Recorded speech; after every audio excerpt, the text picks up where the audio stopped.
everybody. Welcome to another episode of TNT Tabletop. I'm your host, Tony. And Time Roller, how you doing, bud? Doing all right? Setting up for another stream. I still haven't programmed that to get fixed yet. But so we're going to be carrying on today from yesterday. I had to move some things around. Some of my equipment has kind of not exactly fallen apart, but it's in the most ideal area to actually set up and play and perform and have all this equipment up. So some of the equipment didn't like it after about a month, and now are just kind of falling over, and I had to get myself, well, not get myself something. I've got some other boom stands that I've had for almost a year that I finally brought in, and I just now have it. Everything's good now. I am so sorry for that, but because I was noticing some of my stands were leaning backwards and I wasn't getting the right sound and everything I was looking for. So now everything should actually be okay. Although I'm wondering if I'm getting enough from the mic. The mic's picking up pretty well. I might have to turn down the sound of Sirenscape though. That might be coming in a little bit loud. So, but anyway, so yeah, we're going to be picking up where we left off yesterday. The adventurers went through the Forest of the Dead. They got done with their town stay, did all that, went to the Forest of the Dead, and it was just, I don't think there was was there any combat? I don't think there was any combat. I think this was like one encounter after another. And, yeah, no combat, no monsters. It was just, every time we turned around, we had to pull out an encounter card, and it just got worse and worse and worse for them. And all of a sudden, they find a portal to another world, and it just so happens to be a portal to the world of Tradera, which is, if y'all are familiar with Killzone on PlayStation, similar to the Hellgast and Hellgun. So basically just it's a bunch of space mutants who are actually there's different factions, so I can't say they're fascists, but there are several factions in Tradera. There's the Union, there's Tarkhan, which is definitely the fascist group. And actually you'll see their logos on the side panels that I built for this. So I'm gonna go ahead and bring this back to the screen. I need to click in it. There we go. And put away the background.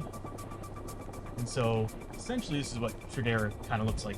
Very smoggy or foggy. Well, smoggy. It's a very radiated world. Let me pull up the actual card here.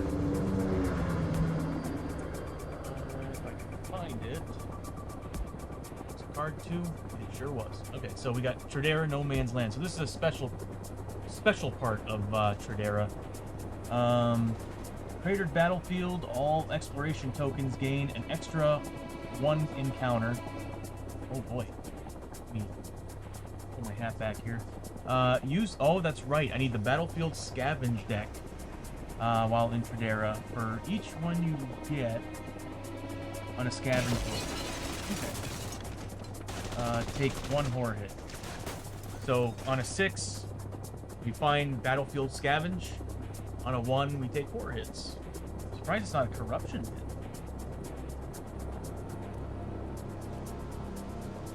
Once per scavenge roll, you may re-roll 1 of your dice. So if we do roll a 1, we can re-roll. It's pretty good though. The good thing is that it doesn't really affect any combat, just scavenging from the look of it. So I'm gonna go ahead and grab the decks, and I'm gonna be right back.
the unfortunate thing is that I've actually scanned all the scavenge decks, and they're in the they're in my system. I just need to program them in to be an additional scavenge on top of what I've already got built into the system. I have the loot and regular scavenge cards, but this game does have a battlefield scavenge deck if you have the Tredaran expansion, and it has the Wasteland loot deck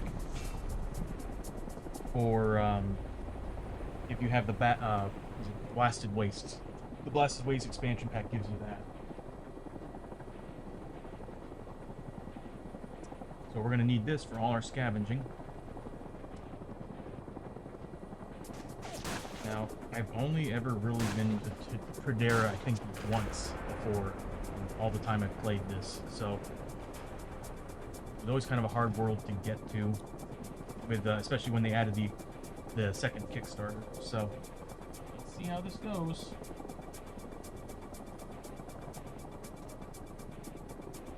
So last I remember, we got through deciding what the world was. Metaphysician, afternoon, how you doing? Welcome to the stream.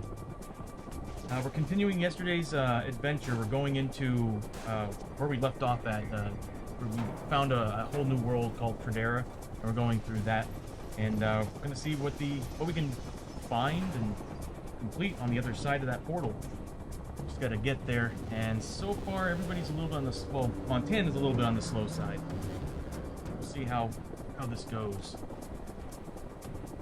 So again, last I remember, we set everything up. We still haven't done Hold Back the Darkness. We should be 1, 2, 3. Yeah, we're 3 in. If we go through that door, we're going to be 4 down the depth chart. So let me pull up. Initiative 4, we have everything going on around. There's nothing happening in this room. This room is the one that actually has all that stuff and nobody's in it, so we're good there. I'm just going to go ahead and, why not? I'll get rid of it, because once we go into the other room, that will not come off. Once we go into through the portal, we're going to have to... Wow, these are very tight together.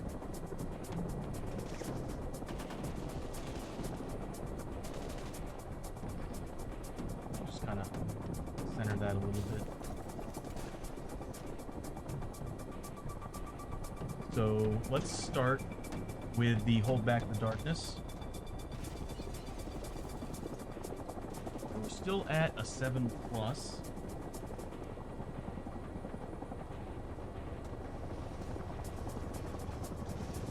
So Murphy has his lantern out and he's trying to raise it. Oh, we didn't pass that. So what happens is that whoever's carrying the lantern has to make the dice roll, and it's a 2d6. And if you pass that 7+ test, nothing happens, everything's good. If you don't pass it, we start seeing the darkness, whatever's evil inside this world or the dungeon or whatever we're at, is slowly coming out into our world. And every time it hits those red markers or yellow markers, bad things happen. That marker, that is. This one right here that I'm moving around. If we ever roll doubles on Hold Back the Darkness, there's an actual chart for that of what happens. It's actually a special event for that very world. So we did that. We now start at the beginning of the turn, and it's Enrique's first. He doesn't have any grit, so I'm going to go ahead and roll for his grit first. Doesn't get it, but... Hold on a minute here. No, I know what happened. We set up the portal, we did the world, we didn't actually complete the whole turn. Because these two should actually be in front of this guy.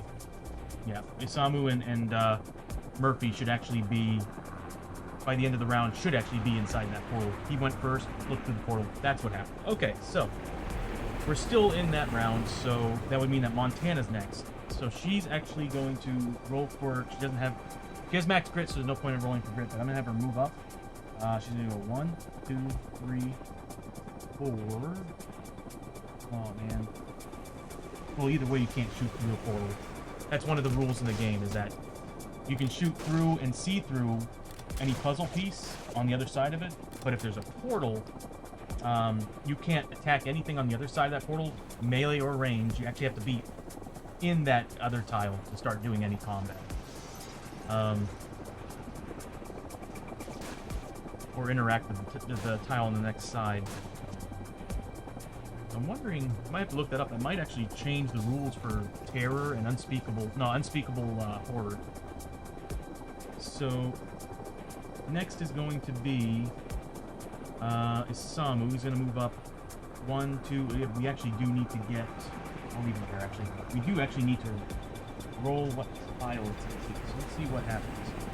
On the other side of that portal is a collapsed building.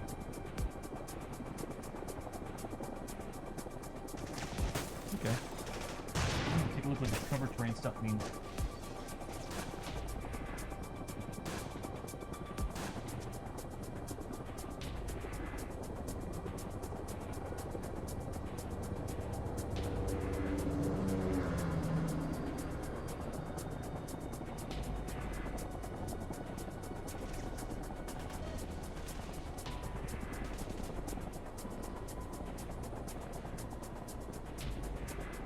Game actually has special rules for cover.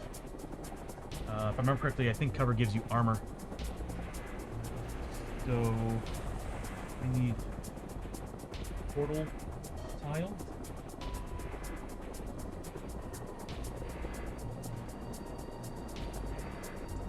That opening is here.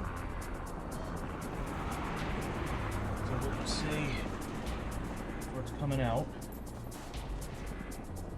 Not want to stick. There we go.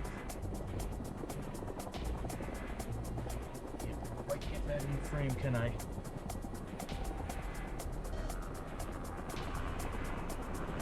And apparently there's Herald die.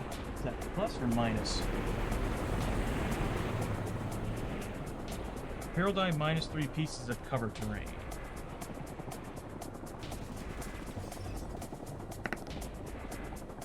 So I've rolled a 5, so that means there's 2 pieces of cover terrain, and we actually have to roll to see where it is. And it'll be on here.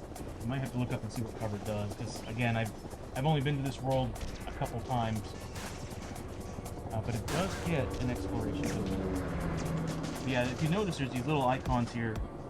Those are cover pieces, and we have to roll a d6 to see where those cover terrain pieces go. And I do have 3D terrain for that.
We'll go ahead and roll, see where these pieces go.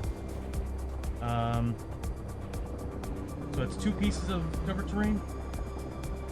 They are going to 4 and 1. So one's going to have this, looks like a barrel and a crate, and then 4 is going to have this bait trap here. There we go.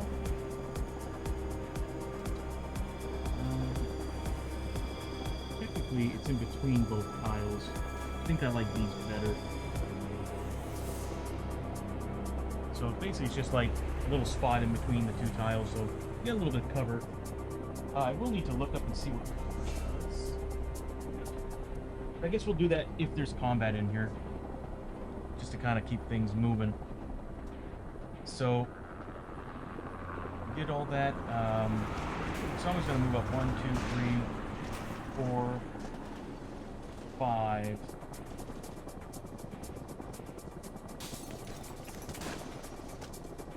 I don't like him being that far in, but that's all I can do, really. And he's going to scavenge in that room.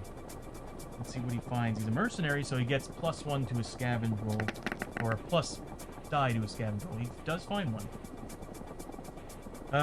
Again, I'm gonna have to add this to the stream later. It really wouldn't take too much effort to do, but I don't really have it in there right now, so I'm just gonna pull from the actual deck. So what we find: add a patrol marker to the depth track, but not roll for discover. What does that mean? And he finds 10 experience as well. That was a Samu.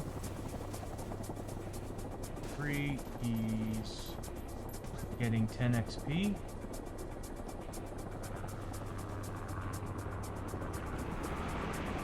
And add a patrol marker. I'm just going to use the bleeding tokens for now, because I don't...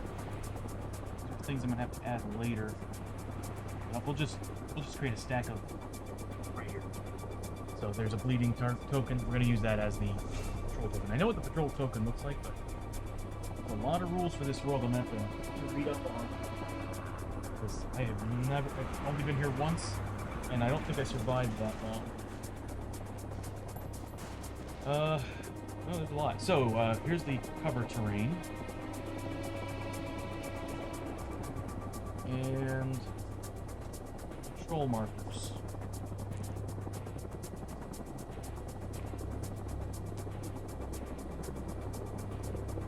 So what patrol markers do, patrol markers are placed by the depth track to show the growing danger of being attacked.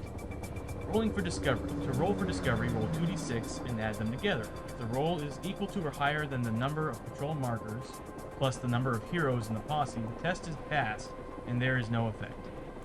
If the roll is less, remove all patrol markers from the depth track and draw an otherworld threat card to begin an ambush attack. Choose which hero will take the test. Grip may be used to reroll. If the hero has keyword scout, they may roll 3 dice and discard the lowest.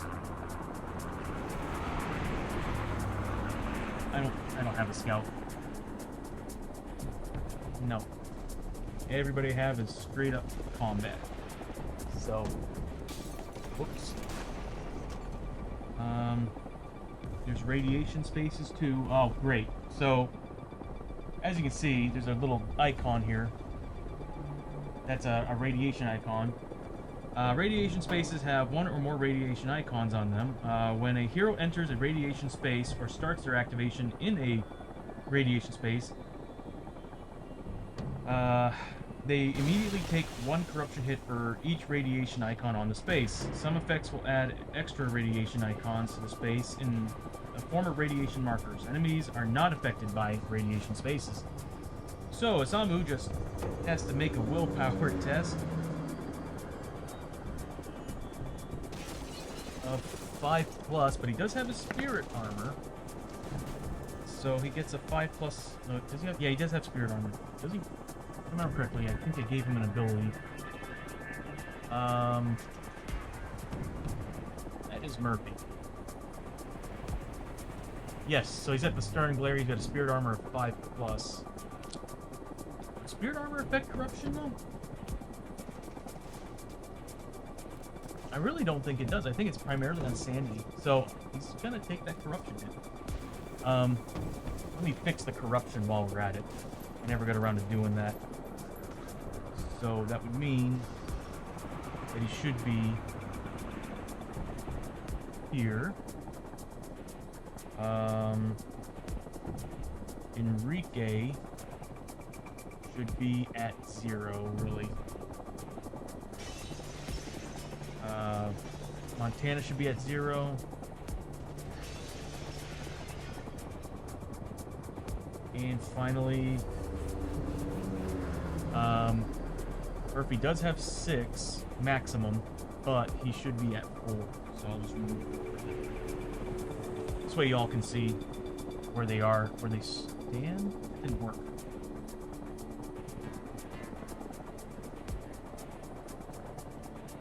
still in Montana, that's why. So, yes, negative 2. So he should be at 4 corruption. There we go. That looks better. That was bothering me yesterday. I'm definitely going to need to keep track of that because this area is corruption haven.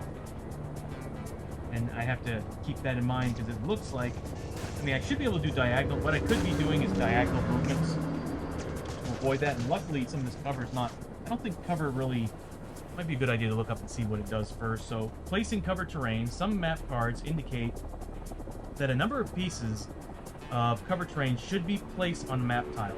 Roll a d6 for each and place that piece of cover terrain on the line between spaces with the cover icon as shown here. And there's even numbers, so you can go ahead and just place them where you roll them.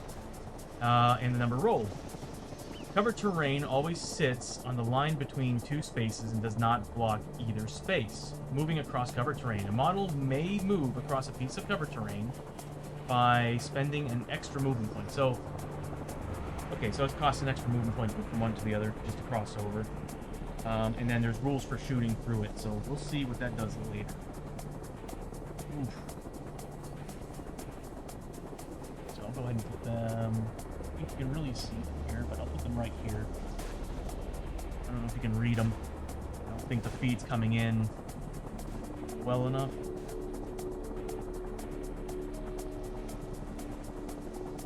But there it is. So he took his corruption hit. He's now 1 away from a mutation. Samu. We did the patrol marker. We got the XP, but we don't roll for discovery. I just need to make sure. When do we roll for discovery again? Is it during the hold back to darkness? I need to make doubly sure on that.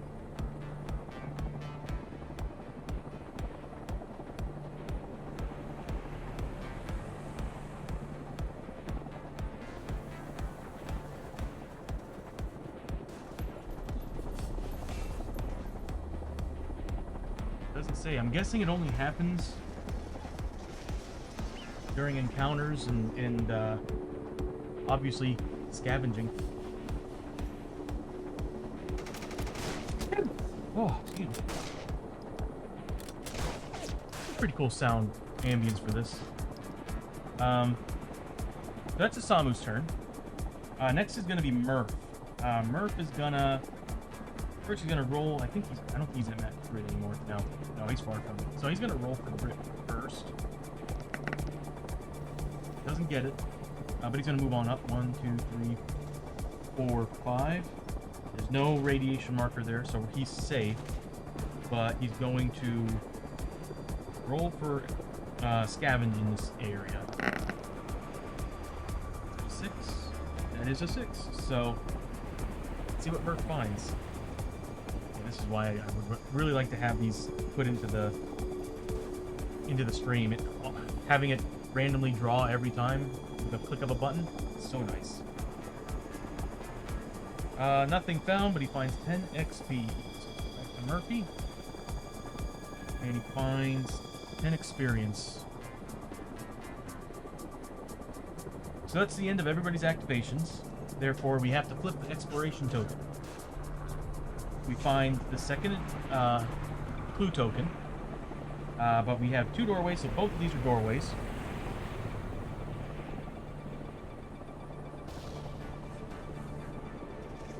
And we get, oh god, we have to draw in darkness.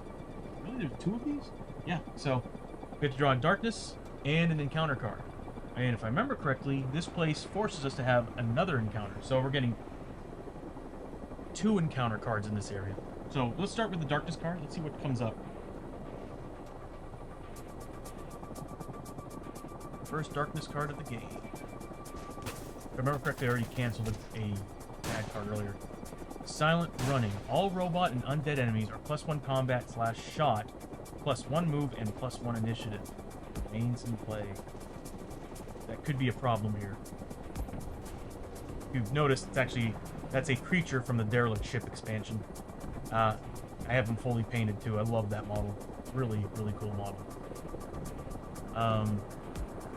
So there's that. Then we have to do 2 encounters. So let's see what we get for encounters in Trinera. Abandoned ruins. The area is littered with wreckage and rubble. From crumbled buildings, there may be something of use in all of this devastation. Every character makes a 5+ test. And I'll save the rest for after we roll. So everybody needs to make a strength 5+ test. If I remember correctly, we're pretty decent on strength. Oh god, yeah. Yeah, we're a solid team with strength. So let's see what happens. So first it's Enrique. He's got 4 strength, so he's gonna make a 46 roll of 5+. He gets it. So we'll go ahead and roll. Well, you know what? We'll do everybody. So Enrique passes. Next is Montana with her 3. She does not get it from the look of things. Does she have? She does. She's been at max crit for a while, so I'll go ahead and let her reroll that. It would be nice if I can add that part plus from the 2. So we'll reroll that 3d6. She gets it. Next is Isamu with his 4. 46. Also does not get it. He's gonna spend a tonic. I'm glad I invested in that stuff. So he's gonna roll 46 again. He passes. I just get the feeling this could be really bad. Murphy has a 5 strength. So far, everybody's gotten like 1 5, so I don't remember seeing any 6s. So Murphy, you know, that's the reason why I should be reading the whole card. Murphy gets it as well, and it looks like so everybody just got 1 5 out of it. So let's see what happens. If successful, you may draw a battlefield scavenge card for every 5+ roll. This is why I need to read the card. No scavenge markers are placed for this. If failed, you start a small rock slide of rubble. Every hero on your map tile immediately takes d6 hits. That's for every fail, too. So, I'm glad I did this. Or I'm glad I spent the grit I did. So, everybody gets 1 battlefield scavenge.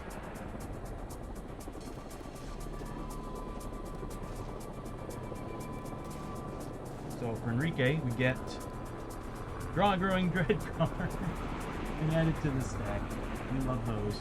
I don't know if I don't want to run the specific cards again. If I shuffle these, I have a better chance of it.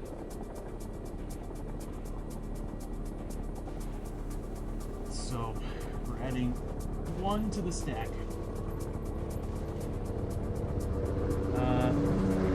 Also gets 10 XP. Yeah, so gets war-torn. Basically, what the card says is war-torn dread, battlefield scavenge. What you find in the ruins only confirms the doom that awaits you all, and that's the growing dread card. So that means he gets 10 experience.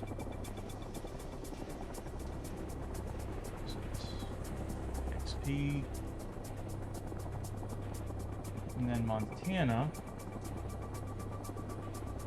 she gets nothing here, just 10 XP.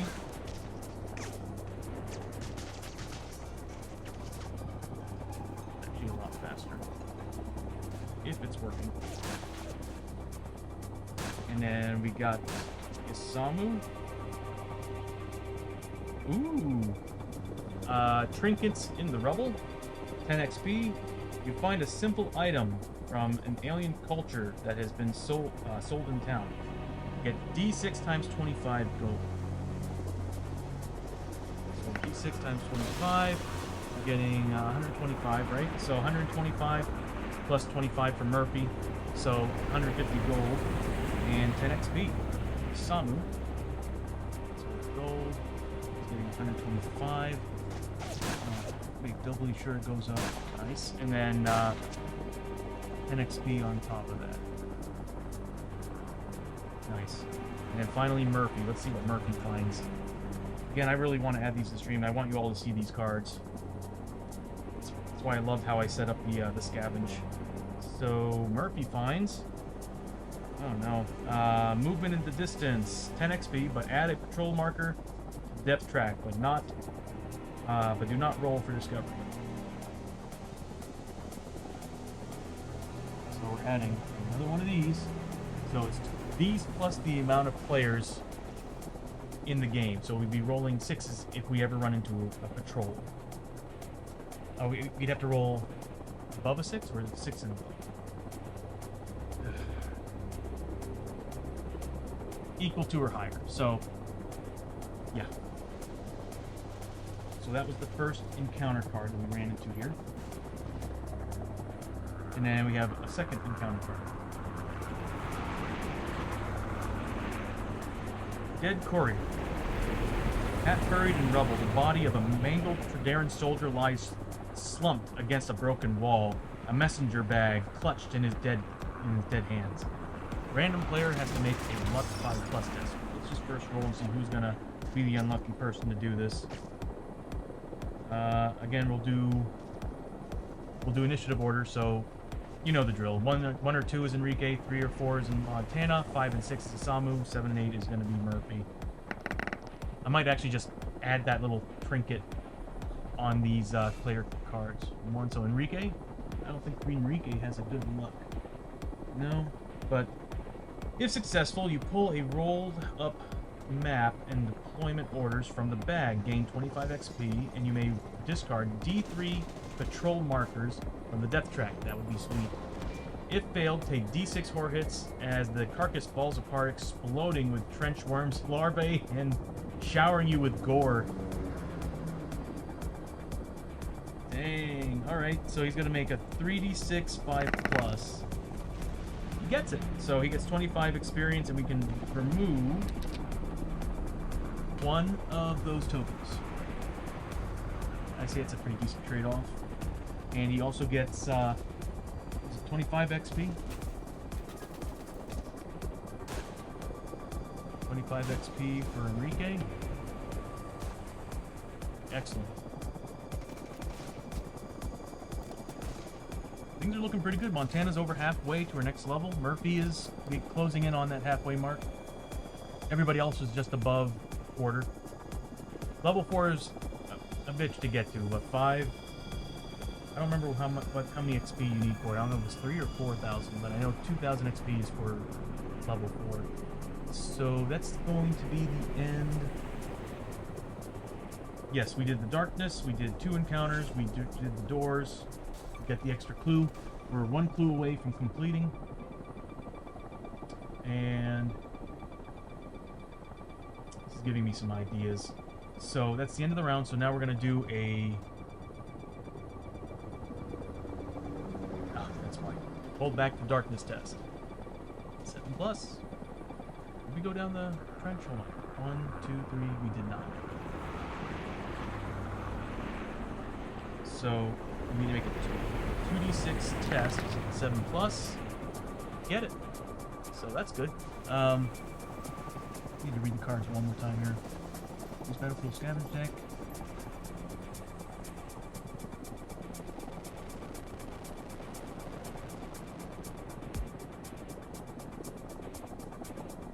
To remember that every time we roll a 1, bad things happen on that scavenging.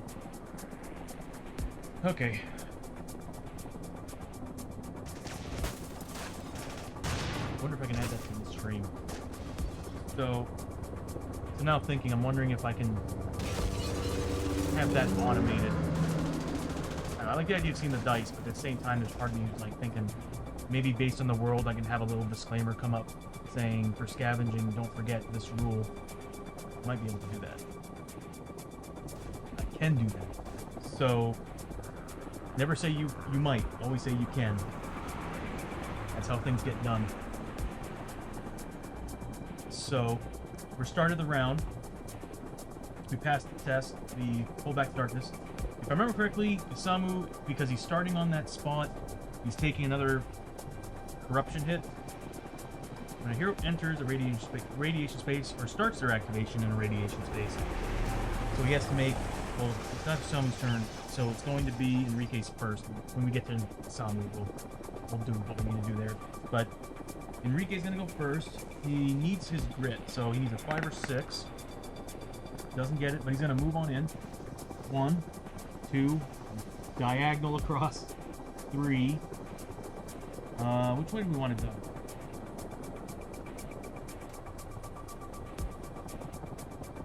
I'm gonna go this way. 4 and 5. I keep thinking that these are blocked, but it's really just these tokens. I now really desperately want to paint. He's gonna want to scavenging here. Scavenging seems bad in this world, but I'm gonna do it. Double 2s is fine with me. Next is Montana.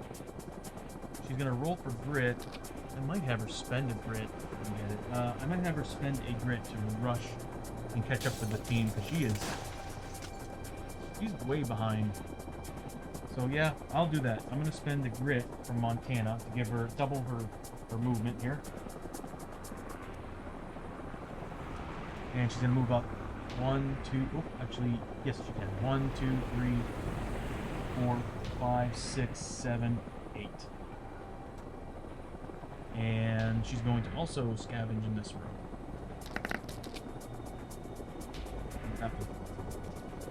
Next is Murphy. He's not on a radiation space. No, not Murphy. Isamu. So we need to do a corruption check on him. He needs a 5+. Uh-oh.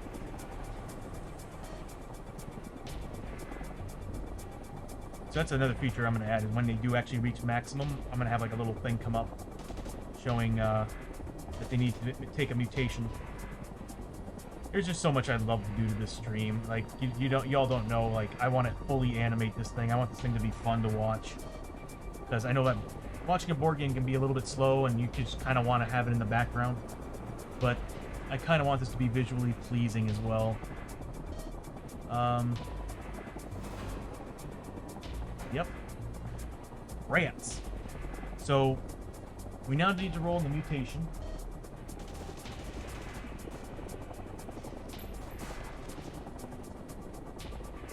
Let's see what Isamu gains.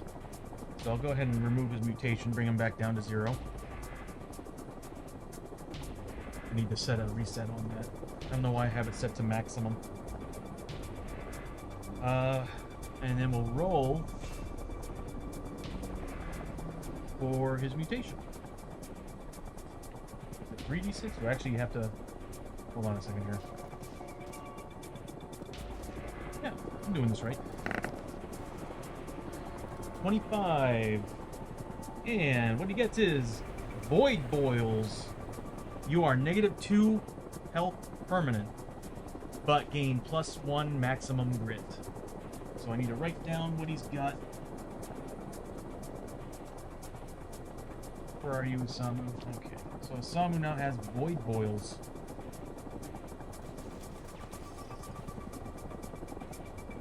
Let's see. Void Boils. -2 health. +1 max grit. Alright.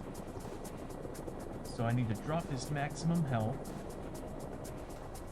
It goes from 19 to what, 17? Take this back here. So he's now a 17 health.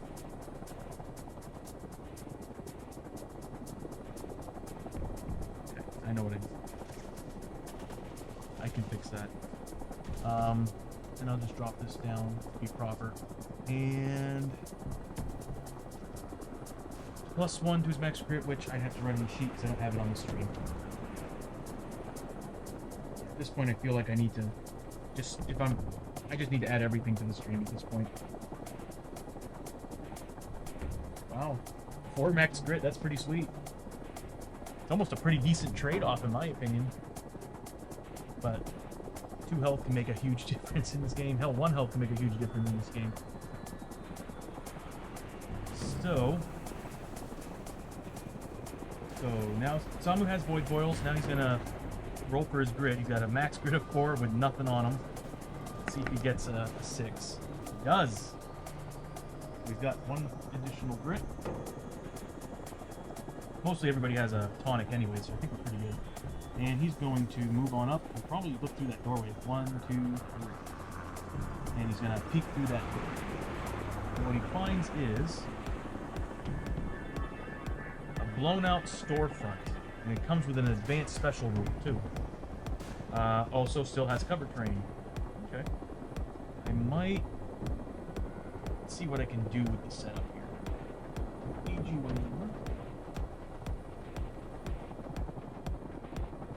It's going to be going this direction. I'm beginning to wonder if I should zoom out a little bit.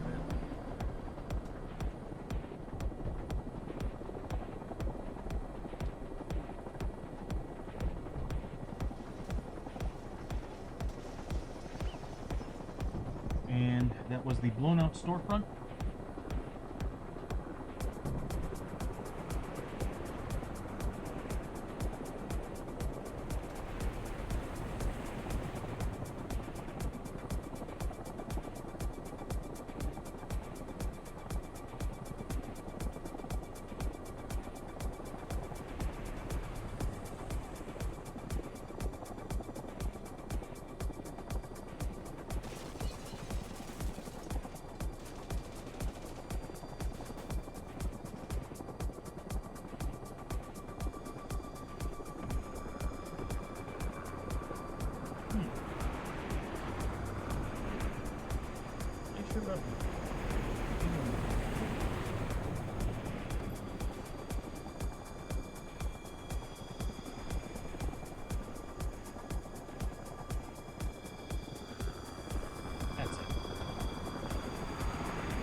So this is coming out from this direction.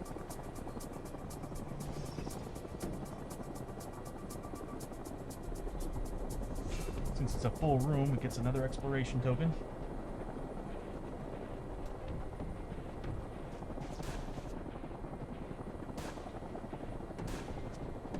Okay. And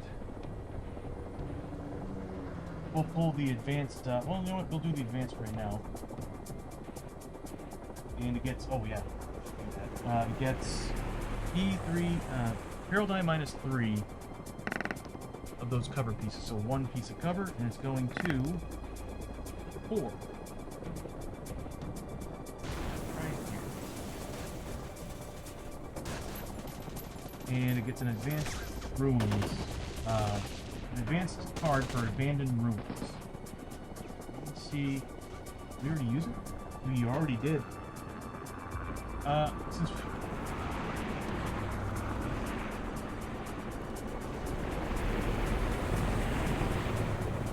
I'd use it, but we already did, so I'm kind of thinking this is just going to stay in the discard pile. So, but I'm going to hide this over here, so that this way it's not in the randomly drawn encounter deck anymore. So that's the end of his Samu's turn. Next is going to be Murphy. I'm going to have him actually go across here. Oh, first let's roll for his grit, because I think he needs grit. So Murphy gets grit back. Need to add that. I really do. You know. It's slowly becoming easier to use the stream elements than it is actually looking through the pieces of paper to find my characters. So Murphy gets a grit. We put him back in initiative order here. And he's going to move up 1, 2, 3, 4. He's going to take the cover. I wonder if this would actually do better. Kinda. Just do that. Or either way, Murphy's not that. So, and he's going to go ahead and do a scavenge on that one. I got to remind myself I can re-roll some of these dice. He finds 1 piece of scavenge. I need to reread this. Hold on one second. Use the battlefield scavenge deck on Pradera, where each one you get on the scavenge roll will take a horror hit. Once per scavenge roll, you may reroll one of the dice. So we can't do anything about the scavenge, but Murphy does have a special rule that I keep forgetting about, where I can cancel a scavenge. So he's got that looking glass. Keep going, navigating over here for that scavenge, but I should be going into the battlefield deck.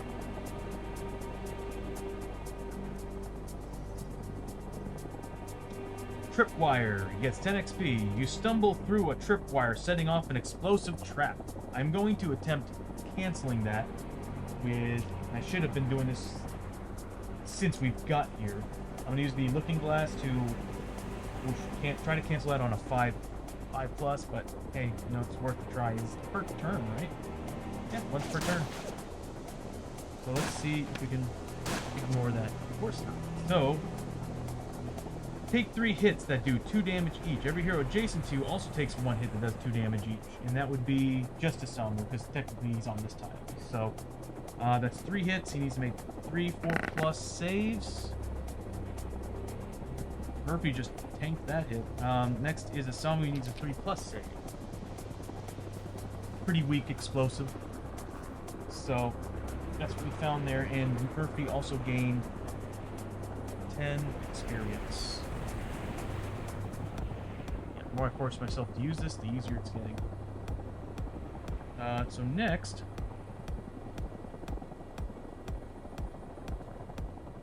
that's the end of their activations, so we have to go into exploration. So let's flip that exploration token. We found the final clue. That was a very quick mission. So, here we're actually taking on an epic threat. Like, if we ever fought a threat here, I was actually going to start pulling from the actual Tredaran threat deck. Because that's what you're supposed to be doing in another world. But we're at the final mission. You actually just draw from the regular threat deck. This is the monster that's been causing chaos in this world and the world before, which could come from anywhere. So, let's see what we're fighting.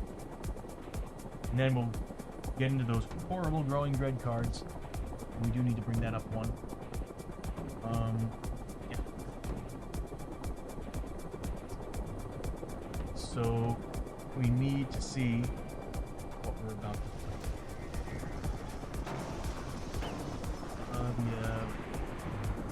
High-level threat.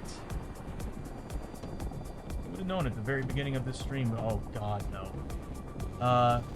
Yeah, 3 custodians of Targa and 2 Targa pylons.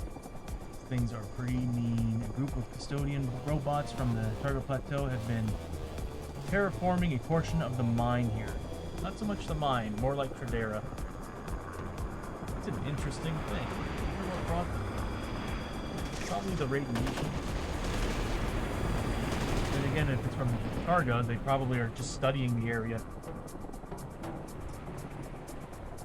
So,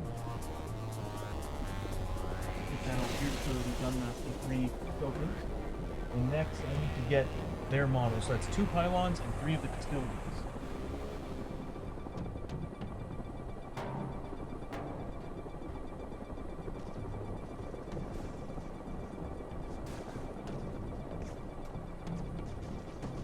So I fought these things before, and it was me and a buddy of mine. We only played as 2 characters. Was it 2?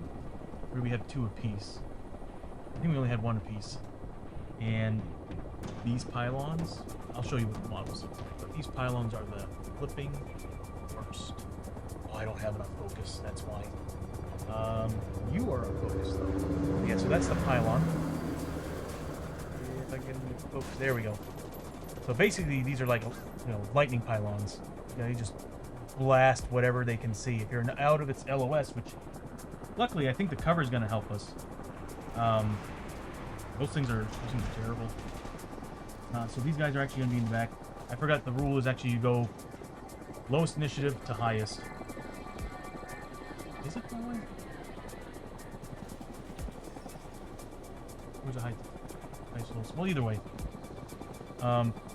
These guys actually should be in the back. So the first monster is I'm gonna pull out. Okay, it is the custodians. Perfect.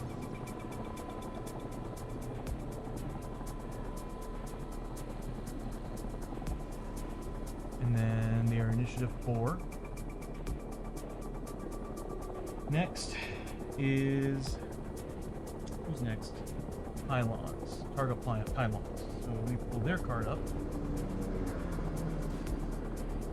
So Targa pylons. And of course I can't see their initiative because that's in the way. So we need to hide that. They're 4. So they're going to probably be in the back. And I think they might have a special rule for that. Targa pylons, and I need to input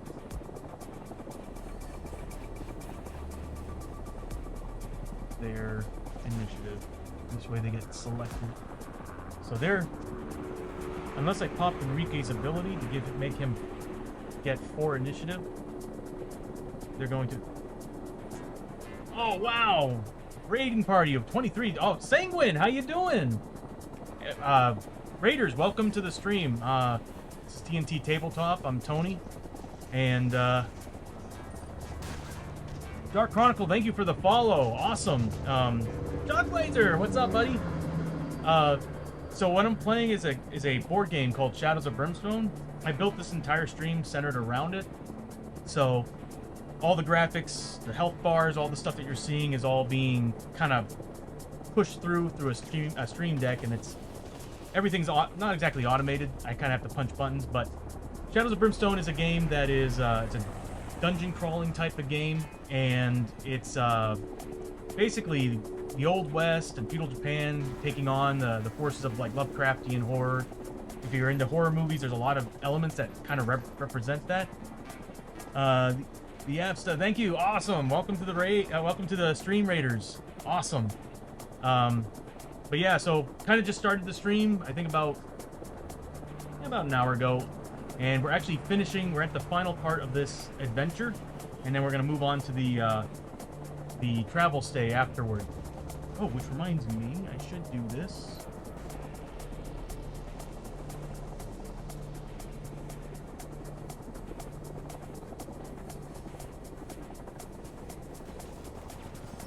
And always forget to put the @ sign. There we go. I'm currently working on, well, the next 2 weeks I'm planning on working on elements for shoutouts and everything else. I just haven't gotten around to that yet. I'm too busy building the stream elements. Deviants, what's up, buddy?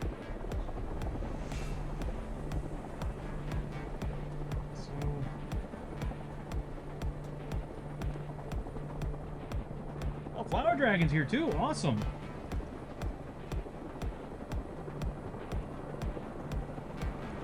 Giving all the shoutouts.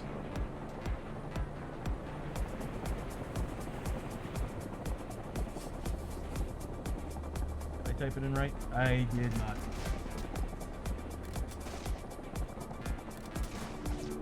So I'm a little bit slow. If you watched the stream last night, you'd notice. Right, Shock? So yeah, so welcome to the stream. As I said earlier, I play a game.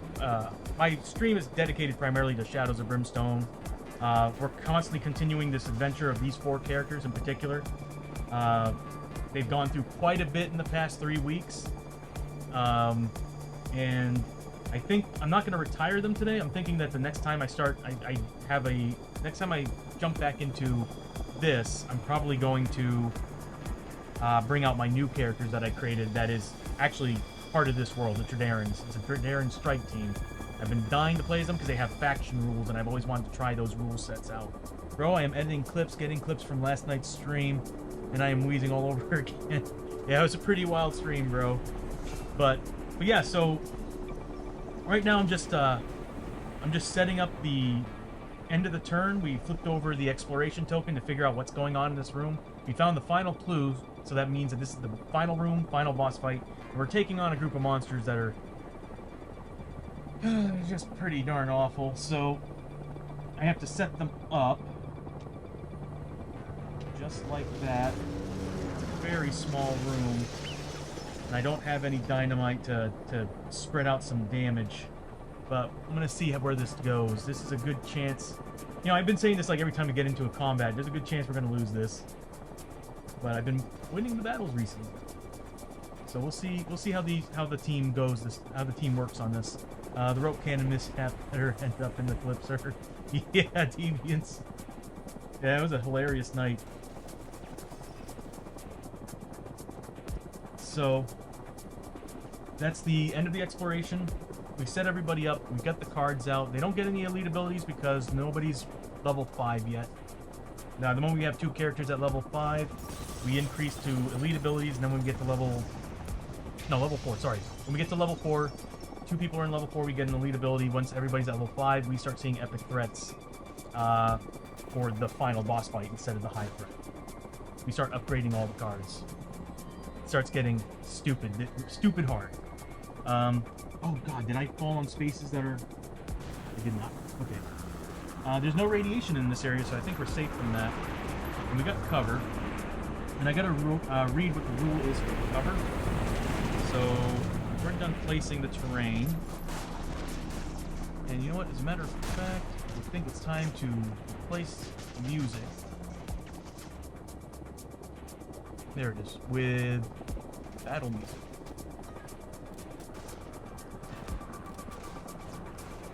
There we go. So the ambience you're hearing in the background is Sirenscape. It's an application that I use for all my sounds and ambience. I'm using their Future Tech version because it's giving me battlefield sounds, guns, and all that. That's what I need for this world. Other worlds I've been using the regular fantasy one, but there's a huge selection of music and sounds to choose from if you ever plan on using them. It's a great app, and I highly recommend it, especially for D&D. Board games, it works really well. Well, I'm not hearing battle music.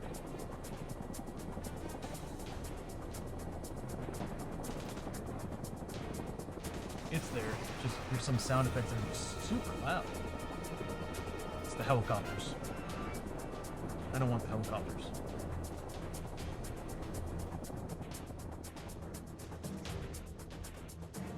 There we go. So, cover terrain. Obstructed shots. Anytime the line of sight for a ranged attack crosses any part of the space line, that is a piece of cover terrain sits on. A piece of cover terrain sits on. Good God, I can't move this. It's right enough. The target gains cover 5+. What does cover do? Cover saves are made as single d6 rolls before defense is applied, and each hit is prevented if the roll equal to or higher than the save value. No cover saves versus adjacent melee or... Okay, so you can't... If somebody's doing melee against somebody on the other side of it, you can't get cover saves. It's all about ranged attacks. Full cover. When the line of sight for a ranged attack crosses the space line, the cover terrain is on, and the target is in the space directly adjacent to the cover terrain. It is in full cover and gains a cover 4+. So Murphy will get 4+ against ranged attacks. I'm sure these guys are all ranged. Let me move the chat room. Can't read the monster cards. Okay, so we'll read them first to see what they got. The target pylons are initiative 4, so they're going to be going at the same time as Enrique, who's the highest initiative on the team. Monsters always tend to go first. Immobilize. Target pylons cannot be moved in any way.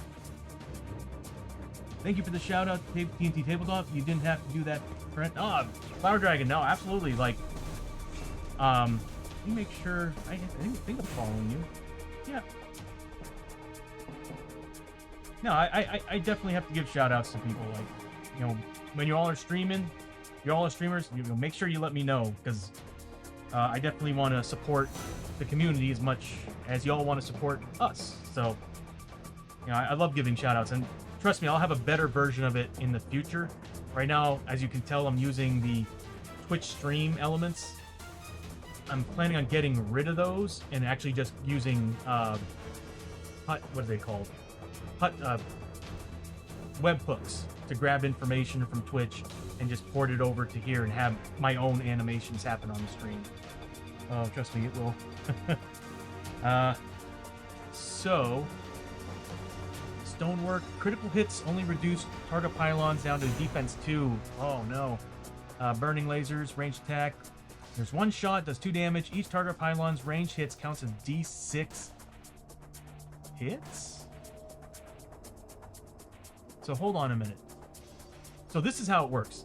He shoots once. If it actually hits its target, and it's a 3+ range. If it actually hits its target, I roll D6, and that's how many hits it does initially. Holy crap. You could do 12 damage. But I don't think they have any rules for ignoring... Yeah, they have no rules for ignoring my defense, so actually not too bad. A little bit hard to kill, though.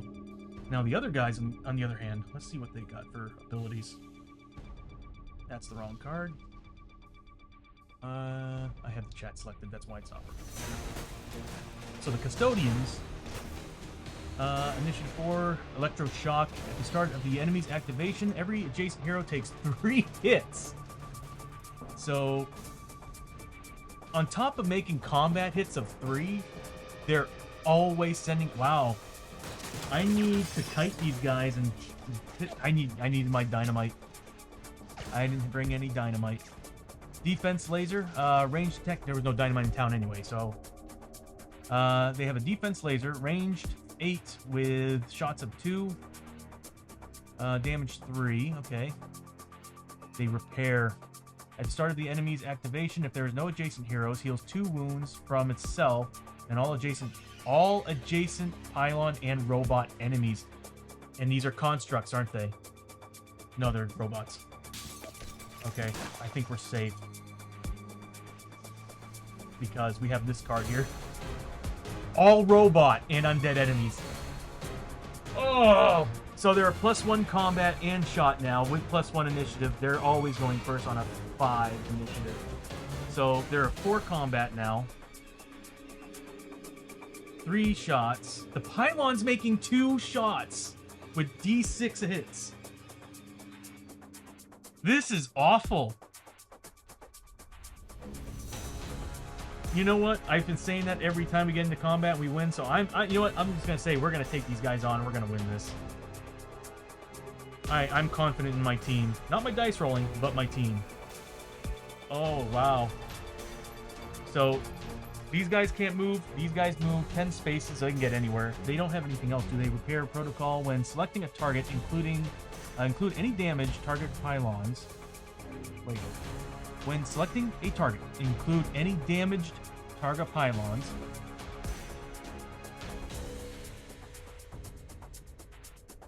Any damaged pylons. Will move to get adjacent for repair, but targets a random hero with defense laser? That's a bit confusing. When selecting a target, include any damaged target pylons. Okay, so basically it's so what it's saying is that number one thing its number one goal is to repair pylons. So if I damage the pylons, it's gonna run straight to the pylons and repair them while shooting at my team. They get assault.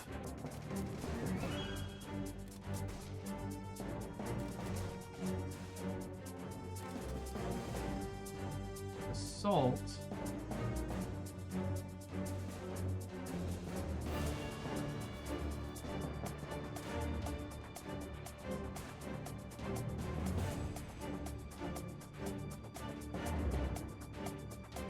Do I not have that card? Support. Snap fire. I am missing the assault card.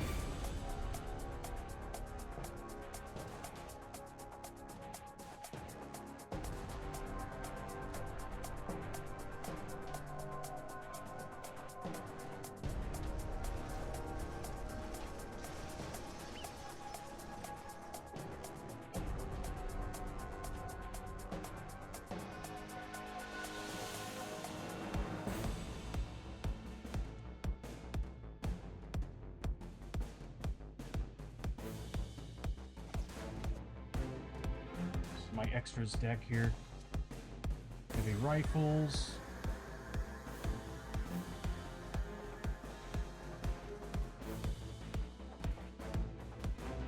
There we go. So there's assault rules.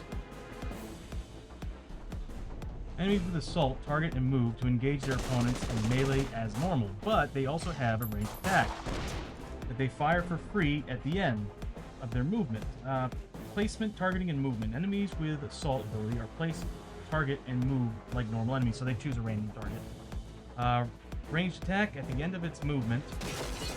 Even if the enemy did not move at all this turn, it makes a free ranged attack as its current. Oh wow! So basically, the general rule is it does a melee and a ranged attack, but it doesn't follow anything else like shootout or anything. Shootout lets them get like two free range, like an additional free ranged attack on top of a ranged attack. So basically, it just gets both melee and ranged. But from the look of it, its primary goal is again to keep these repaired, which I need to move the world around a little bit here so that you all can see what's going on. I'll just kind of do that. There we go. Does that work? Yeah, that works. So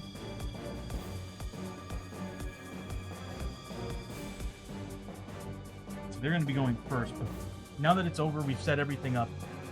It's the end of the turn. We have plenty of bandages, so we can start healing up when these guys finish, if anybody survives, because they do a lot. So what we do is we have to make our hold back the darkness. Did I go down one? Hold on a minute. We did 1, 2, 3, 4, 5. Yes. So was it 5? See, there was that room. There was one before it. A hallway. That's 3, 4, 5. Yeah, we're good. So we have to make a hold back the darkness test at 7+ still. So we're kind of lucky there. We didn't pass it though. So we go down the darkness is again still trying to pull out from Tradera into our world, and these guys are the culprit. So we failed. It's now the beginning of the round. We do have some special rules, and that is primarily for. And I need to get rid of these things. I have the dead man's dice, and I have to follow it on Murphy. I'm gonna have to get rid of it though next time I play. Or next time we go to town, I'm getting rid of those dice. They can be bad mojo. So I have to make a 2d6 roll. If I roll doubles, gain full grit. Hey! Maybe I won't get rid of them. So that just brought Murphy all the way back up to 3 grit. Again, I'll be adding that to the bar at the bottom of the screen one day. I built everything in Cinema 4D, so I kind of have to reconstruct it all again to make it work. I also kind of rigged it up in Photoshop to kind of better fit the experience and everything. So they're going first. I'm going to say the pylons maybe should go first. Yeah, we'll say the pylons are going to go first. Let's see what we need to do with them. So they're making, oh god, that's right, because they're a robot, they're getting +1 shot, so they're making 2 shots now at everybody. So they have to first decide who they're going after. Everybody is within range. Here's hoping that they're going after Murphy, because if they go after Murphy, Murphy's getting cover on top of his defense. So first, this guy's going to be going after that would be Murphy. This one. Murphy. This could kill him. So the first one's gonna make 2 shots. So how does that work? It's very confusing. So it's 2 shots. If they succeed, okay, yeah, no, I get it now. For every one that succeeds on this initial shot, then it's X amount of hits. So he makes 2 shots, 1 passes through. So now I have to roll a d6 to see how many hits that shot did. That's a 3. So it did 3 shots. So I get the cover of 4+, if I remember correctly. So Murphy gets a 4+ save against each one of those. The cover saved them. I'm going to plant my... Can I get her to see them? No. I would love to put Montana here, but she won't be able to see these guys. So then the other one is also going to be firing. Oh, at Murphy. So it's 2 shots at, what, 3+? Both of them hit. The first, we'll just roll them all out. Does a solid 5 hits. So first we get our cover save. 4+. Oof. 4 of them still get through, and it does 2 damage. So 8 points of damage is what Murphy got. So Murphy is player 4, and we're going to remove... Was that 8 points of damage? And they're pretty nasty with that bonus.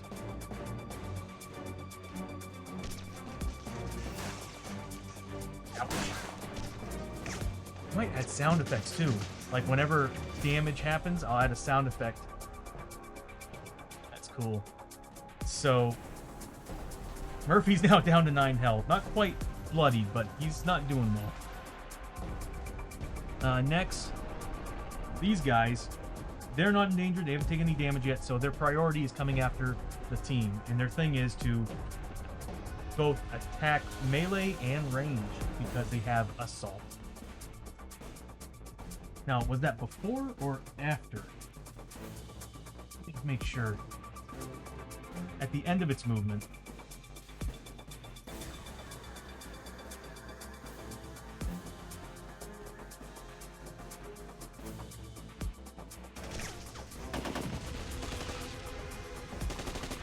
The enemy does not have a target currently. It will move as normal and then make free range attacks at a random hero within line of sight and range.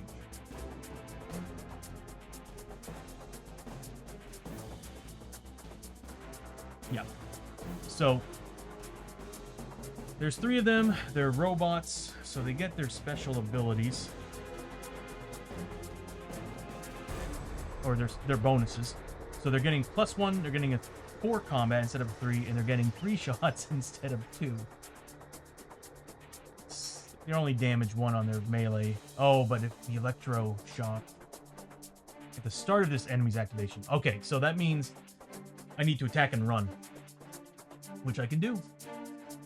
I can spend my movement whenever I feel like it. It's just like in D&D, you can move up, attack, and then move away.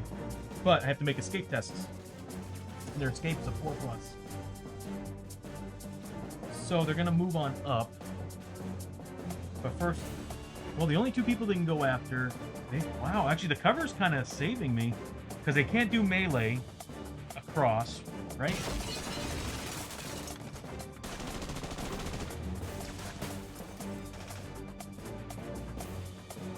There it is.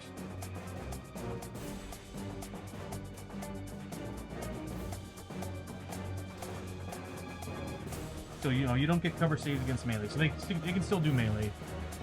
So we're gonna roll to see who they're going after.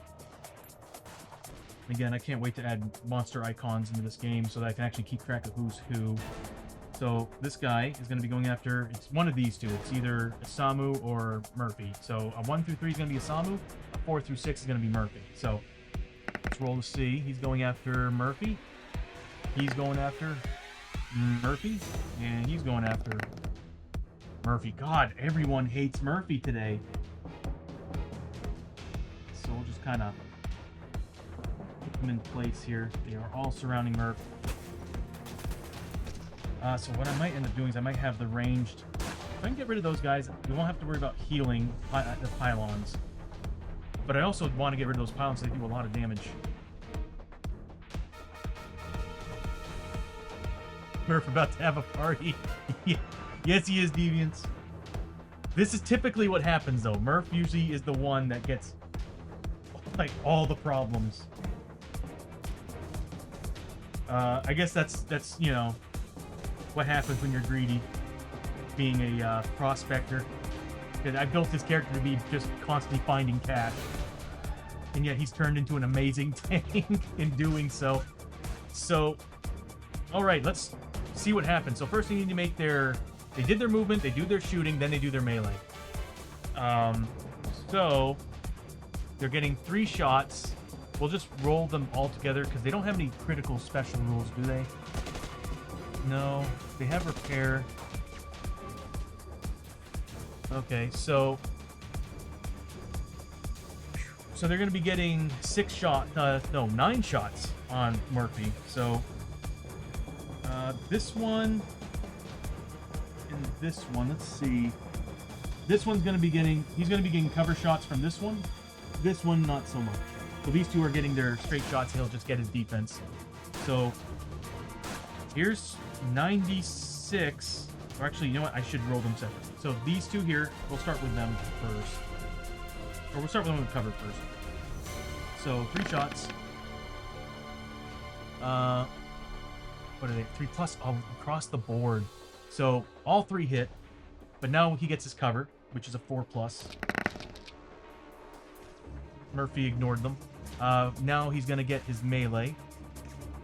Or actually, I'll do the range on everybody first. Actually, yeah. So they're now getting their 6. So, wow. So he's getting 5 hits on him.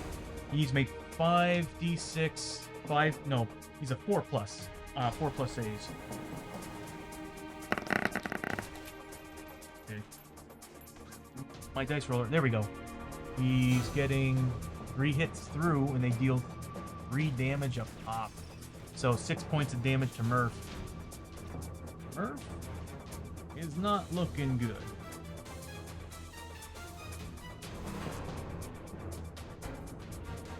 Okay, hold on. How many hits went through? 1, 2, 3. So 3, 9 points of damage is what he's getting. So, yeah, 9 points of damage. He might have died. Yeah, Murphy. I think Murphy died.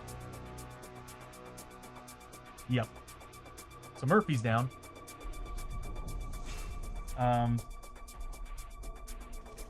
After that, he's going to make his melee against Isamu. And that is 4d6. Have anything to res him? No. So it's 4d6. He's a 3+. He gets 3 hits through. Isamu does have a 3+.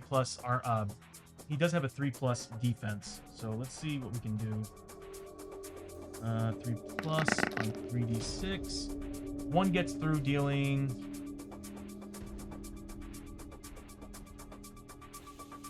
Yeah, dealing 1 damage.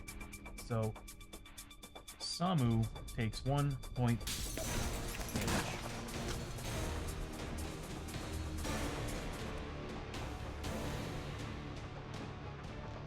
Somebody's gonna have to spend their turn bringing Murphy back.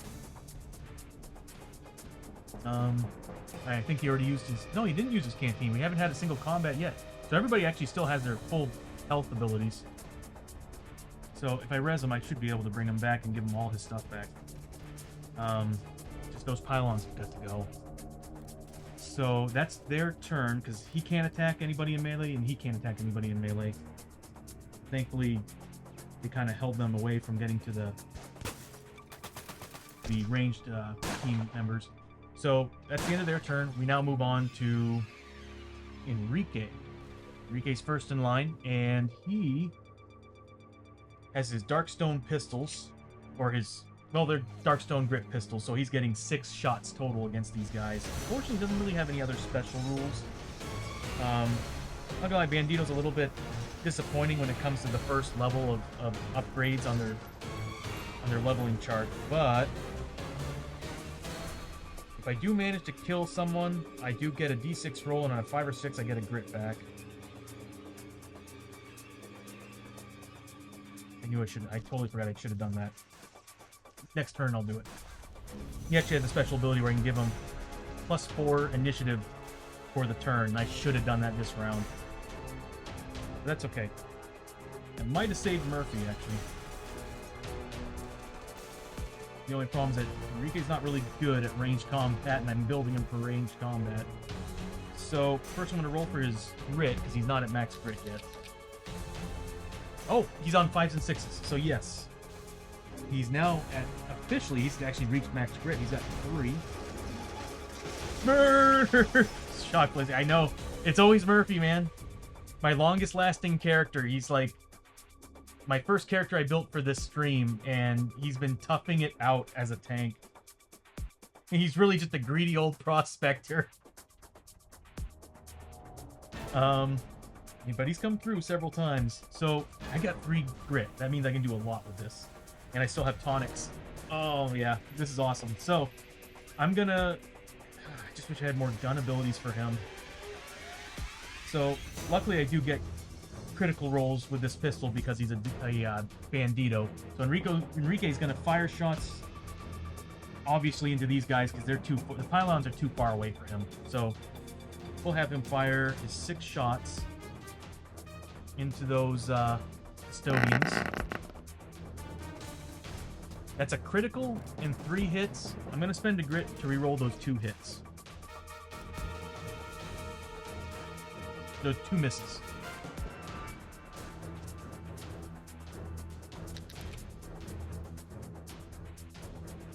So I got 2 criticals and 3 regular hits. That's actually really awesome. So the thing is, the pylons are the ones that have the ability to ignore, not exactly ignore criticals, but it only drops the defense to a certain amount. My critical hits ignore defense altogether. So they're not getting armor, they're not getting their defense. Those 2 criticals are just going to straight up deal whatever I roll. So we'll start with this guy right... Which one do I want to take out first? Right here. I don't want him standing next to Isamu, because if Samu's activation... When Isamu activates, he's going to take damage from that thing. So I need to kill it fast. So... You know what? Yeah, I'll roll a critical on him first, and we'll see where it goes from there, and I might just use the rest of the regular attacks. So here's the critical. It does 4 points of damage. So let me get the... Again, this is why I want to create monster tokens, because I can actually put the damage on the token, and I can put a number on it to represent what it is, and then I can give it a target marker. So you all can see, me and you all can remember where they're going, because I'm always forgetting. Sometimes there's 12 plus monsters on the board, and I'm like, where are they going? So he's got 4 points of damage, meaning he's only got 4 left, and we got to do the experience. So how experience works, for anybody new, how experience works in this game is there is, underneath the health, there's a little icon that says XP equals. If it's a single number without a plus next to it, that means that you have to kill that model to get that XP. These guys have a number plus whatever the number is each. What that means is that every single hit, every point of wound that hit does, adds to the experience. So this way, you know, when you play some board games, whoever gets the final kill gets the XP, and it's like everybody else is SOL for even participating and getting it there. Nothing's more frustrating than playing a game and being this heavy, you know, dealing some heavy damage, and that one monster that you've been beating on has 1 health left by the end of your turn. And then the next player comes in and goes, kill shot, and takes the whole thing. Well, in this game here, it's rewarding you for your dice rolls and how well you're doing and the strategy that you're choosing. So I did 4 points. Enrique did 4 points of damage. So what that means is that it's 10 plus 5 times the amount of wounds. So he did 4 points of damage, 25 XP plus 10. He's getting 30 XP total for that one attack. So let me go to the character card. That's Enrique, and I'm going to add 30 points of experience. It should. Nice. Let me know if y'all can read the tabs, the player plates. That's something that's worrying me, if y'all can read it or not. I had to actually expand the screen as big as I could to read it right from OBS. So the next shot, I kind of want to use up the regular shots. So let's do that before we get that final crit. So I'm just going to start throwing the regular shots on him. So here's the first of the 3, and it's -3 to what I roll. So 1 point of damage. That means he's going to get point of damage. Plus, he's going to get 15 XP for that one wound. The next shot does nothing. And then the third shot did nothing. So here's the critical. And it's whatever I roll. 5 points of damage. That should outright kill the monster. Yeah, he's got 5 health left. So that's 3 wounds. He is dead. And he's Enrique's going to be getting 25 experience on top of that. Good going, Enrique. Upgrading those pistols was probably the best thing I ever did. It cost a fortune, but that made him very deadly. So that's the end of his turn. I blame you, Shock Blazer. That's going to be the end of his turn. I could try to raise Murphy. What can I do? The smart thing would be to move Montana here. Oh, but he'll get cover if I move her there. Does it affect monsters as well? Anytime line of sight. Yep, anytime range attacks happen. That would be getting cover if I actually moved. And she can...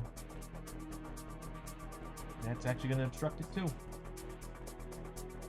That's still going to obstruct it. No matter what, it's going to get a cover save if I keep her in this area. So I might as well... I'm going to leave her here. I'm just going to focus fire on these guys. Try to kill them all. But I could... Well... Damn. Well, I guess what I'm going to have to do is... I'm going to roll for her grit first. I want to see if she gets back. She did spend both her grits earlier. She rolled a 6. She gains it back. Cannot wait to add this to the stream. I'm tired of pulling out the paperwork. So she gets her grit back. She does have tonics, so I can give her grit on top of that with the tonics. And she's going to start firing into those guys.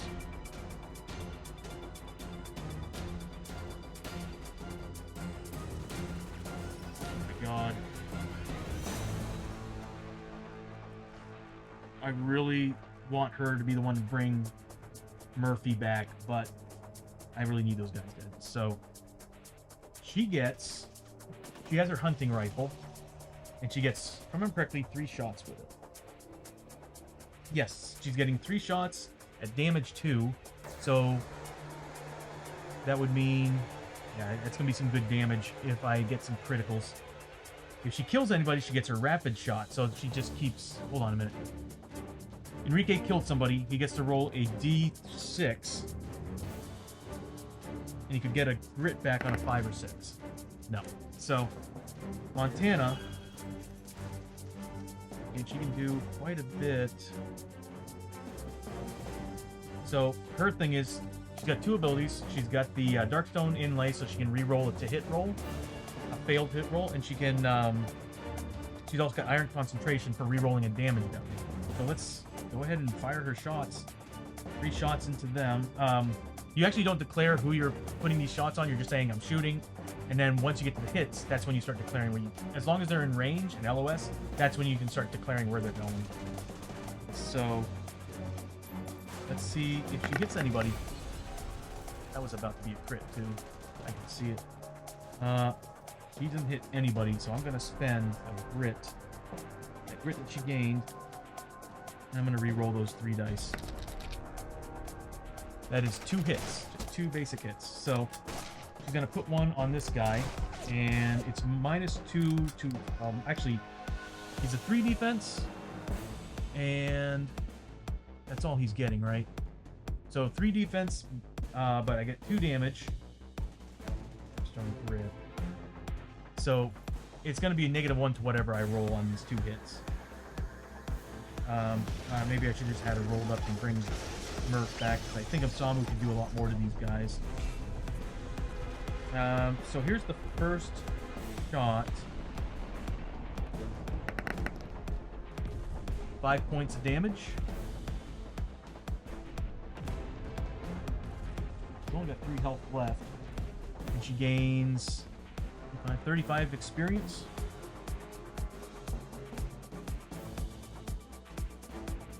Whoops. I gave that to Enrique on accident.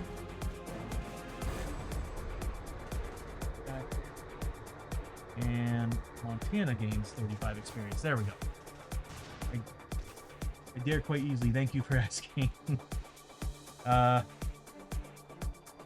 next attack, and I can still reroll the damage if I roll low, which I did. So I'm going to reroll that. I need a 3+ to kill him. Boom. So 5 points of damage, minus 1. So what was that? 4 damage. I did the damage wrong in the first shot, but either way, this still killed him. So he gets another 25 XP.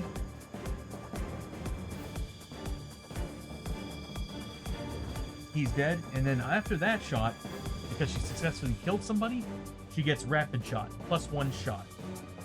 And she can do this up to 3 times. Unfortunately, the guy she's shooting at is going to be getting cover. Make sure. Yeah. If I shot from here to here, it still interacts with that line, so he would get cover. So, shooting at this guy, I feel like I can do more damage against him than the pylon. If I shoot the pylon, though, that'll force him to run away. Nah, I'm not worried about him. Oh, if I bring Murphy back, he's going to shock him. Yeah, I need to kill him. So, I'm going to fire that 1 shot at that little guy there.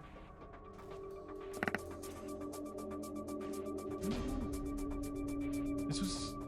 Oh, okay, so this is a successful shot. Boom, okay. That shot's going into him. He's getting his cover of 4+. First. Of course he makes it. So, Montana's shot just kind of hits the, well, let's just say it hit Murphy. Nah, it hit the crate and barrel over here. Did nothing. After that, it's Samu's turn. I need to remind myself to go down the initiative order here. There we go. So next is Samu's turn. And Samu wants cover from those pylons. He's going to spend... So I kind of created this rule where... Actually, I can still do it. So I got 5 movement points. I'm going to spend 2 movement points to bring Murphy here. And then I'm going to move up to here. And I'm going to beat the living hell out of this little guy. So Murphy is now in a... Not behind cover, but Samu is now in cover and safe from these. Actually, everybody's pretty much safe from them with cover saves.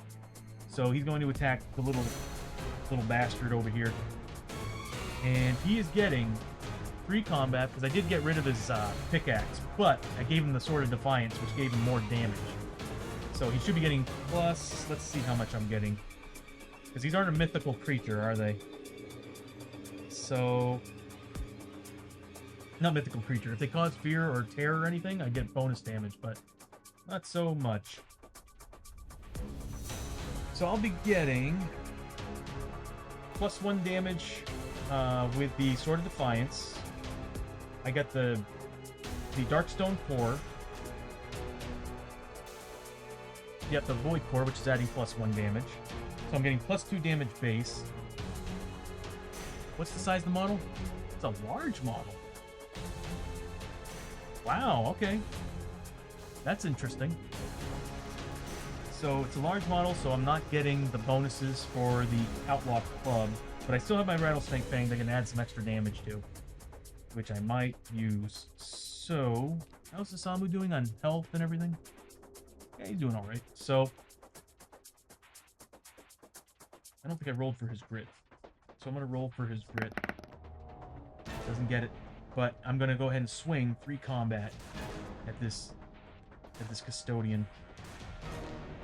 He didn't... Hold on a minute. The Samu was right here, right? Yes. He wasn't directly next to him, so he didn't start his activation next to this guy. So... Could bring... Oh, actually, I could spend... Okay, I know what I'm going to do. So I'm gonna attack the little guy in front of me. 3d6. It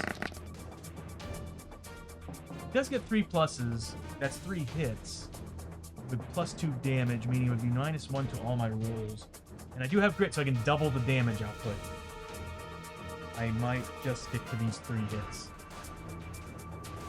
So, and I do have the rattlesnake fangs. I got a lot of damage I can put out with the Samu. So, the first hit does, and he's not getting cover from this, and he's minus. It's gonna be -1 to what I roll. Well, actually, first let's see what I rolled. 2.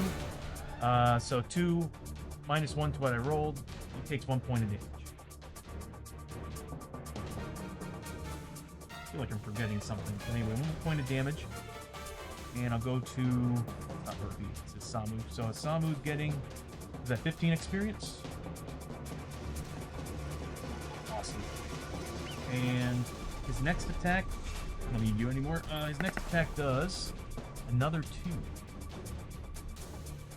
So 1 point of damage. His next attack needs to count. How much do I have in grip? Just the 1. I have tonics. I have 1 tonic left. So again, gains 15 experience. So you generate a ton of experience even with just one wound per hit. And then Samu is going to attack one last time. Come on, be big. A 4. I'm going to spend a grit to double that. Yes, and make it an 8. Glad I saved that grit. I was about to re-roll some dice. So his rule is Enforcer. Once per turn, use 1 grit to double one of your damage rolls before any modifiers, and it ignores armor too. That's awesome. So he just did 7 points of damage. This guy had 2 damage on him. All he had was 6 wounds left. So he's a goner. So we took care of the custodians. So that's 6. So he's getting 40 experience. Hell yeah, Samu, good job.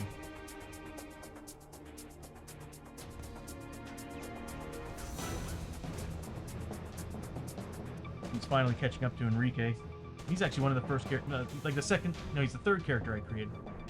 I created an outlaw, and he didn't last long. And what's funny is that if I kept him, he could have, right now, he could potentially have 8 shots with his pistol.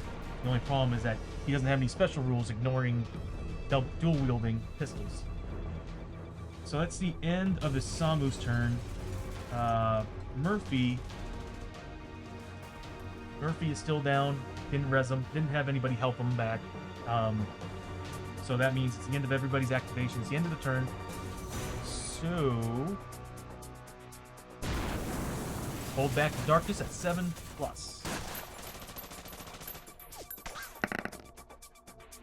We got it. I'm glad we didn't go one more room further. And we'd have to make 8 pluses. So it's the beginning of the turn. I'm going to declare that Enrique is going to use his special ability. There you are. What's it called? Twitch. Once per adventure, gain +4 initiative until the end of the turn. So I'm gonna have him use his Twitch ability. He's now a innate initiative, and custodians are gone, so we don't have to worry about them anymore. I'll remove their card. I'll pull this one up. So with Enrique, I'm going to bring back Murphy. So now we have to go through the whole thing of the whole process of bringing him back. So he's back, and I got to roll 2d6 first on his res. Let's see what he gets back. He gets 9 points back, and I'm definitely gonna be putting that on his health. Let's see. He's player 4. Murphy's getting back 9 points of health. Boom. No longer bloody. And what else do I want to do? I'm probably... I mean, that was Enrique's action, but I can still heal him up with some bandages. And there's other things I want to do. Oh, I need to roll on the injury chart. So, since Murphy was crippled with health wounds, when he comes back, we have to roll on an injury chart and see what happened, like what caused what caused him to go down. Injury chart. So I need to roll 2d6. And that will tell me it's a 7. You got a concussion. Your ears are ringing a little, and you have a headache that won't quit. You're -1 initiative and roll 1 less dice on skill checks. At the start of the next adventure, this injury is automatically removed. So, not bad. That's actually really good for an injury. So, concussion.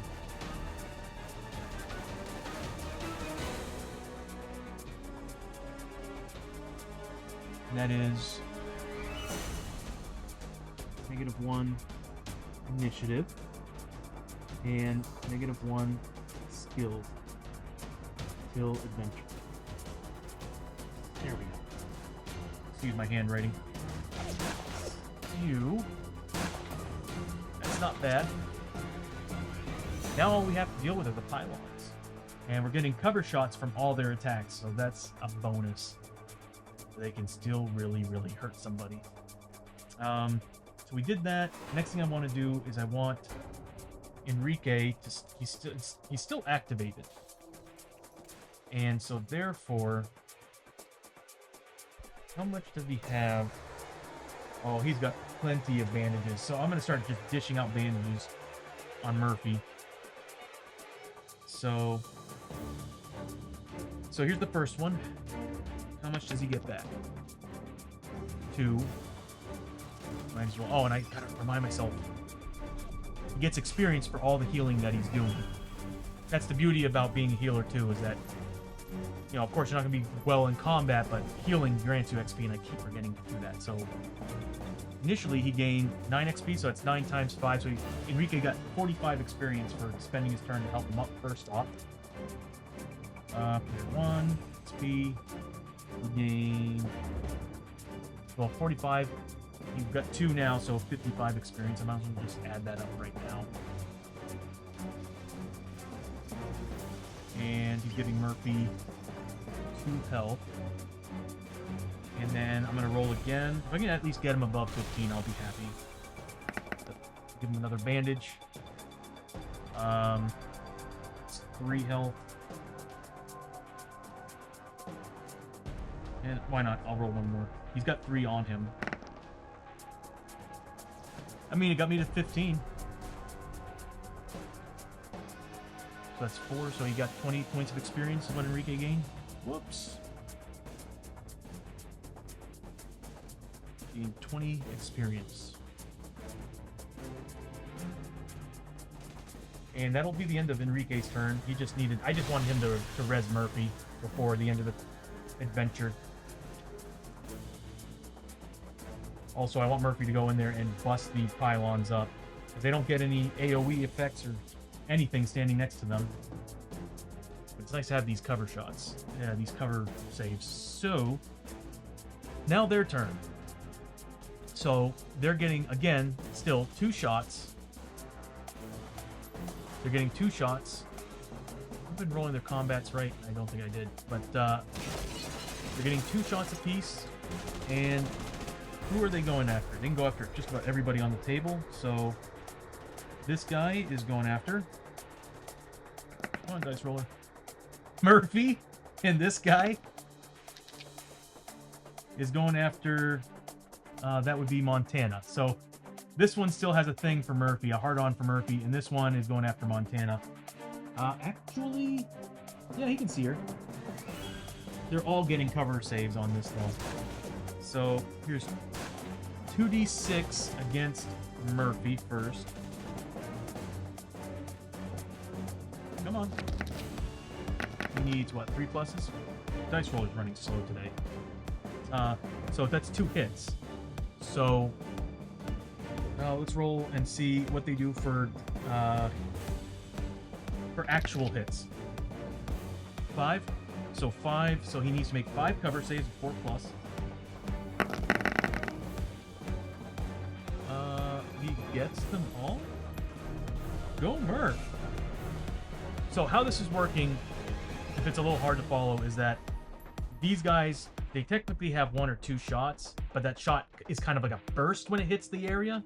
So it's like, yeah, it's 1 shot, it hits that target, but now it turned into how many on that target. That's basically what's happening. So it's pretty nasty.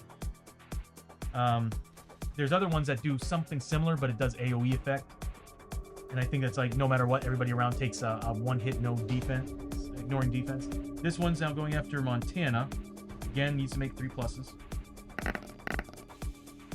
1 hit gets through, and it's dealing how many hits? 1 hit. Montana needs to make 1 for, well, here's the cover save first. Boom. So, Montana is perfectly safe against these things. They're not as frightening. I'm sure their elite abilities, though, would be pretty nasty. They have, what, 8 health a pop? And there are 5 initiative, too. So, next in line, since Enrique already popped basically his feet, made himself first, Montana's next. And I kind of want her to go in there and start popping shots at these guys, so, without any cover saves. 1, 2, 3, 4. Now she has line of sight to all of them, to both of them. So, let's roll her grit first. Does not get it. And she's going to fire her 3 combat shots. I do get a reroll on damage and a reroll on to hit. So, what do we get? We got 1 hit, 2 hits. I'm going to reroll that miss. A critical. Nice. The thing with these guys, though, is that critical hits only drop their defense to a 2. So, which, the good thing is, that means that her attacks, because she's a +2 damage weapon, that 2 doesn't really do anything. I'll just end up, they'll take whatever I roll. So, we'll do the critical first, because I can re-roll it if I don't like the damage. And we'll put it on this guy. We're going to focus fire. I'll take it. 5 points of damage. And they also have a special way of getting XP. So 5 points of damage, 25, 40 points of experience. I keep wanting to write it. So 40 points of experience for Montana. I love how this thing's working now. So then she's got, what, 2 more hits that just do straight. So they will be getting -2 to the rolls. Because there are 4 defense, I have a damage 2 weapon, so yeah, -2 to what I roll. So here's the first shot. If I kill it, she gets another shot. And I still have my damage reroll. So here's the first shot. I'm gonna spend that damage reroll. So 2 points of damage. He is super close to death. That's giving her 25 experience. And here's the final shot. As long as I get a 3, he's dead. Nice. Go Montana. Hell yeah. So she did another point of damage, bringing it to 8 wounds. It is dead. She gains 20 experience. And on top of that, she gets rapid shot because she killed a target. So she gets another shot. Let's see what she gets. She gets a hit. So she's declaring it on this guy, and it's -2 to the roll because of her damage. Doesn't do anything, but she did amazing against that target. Miss Bush! Welcome to the stream.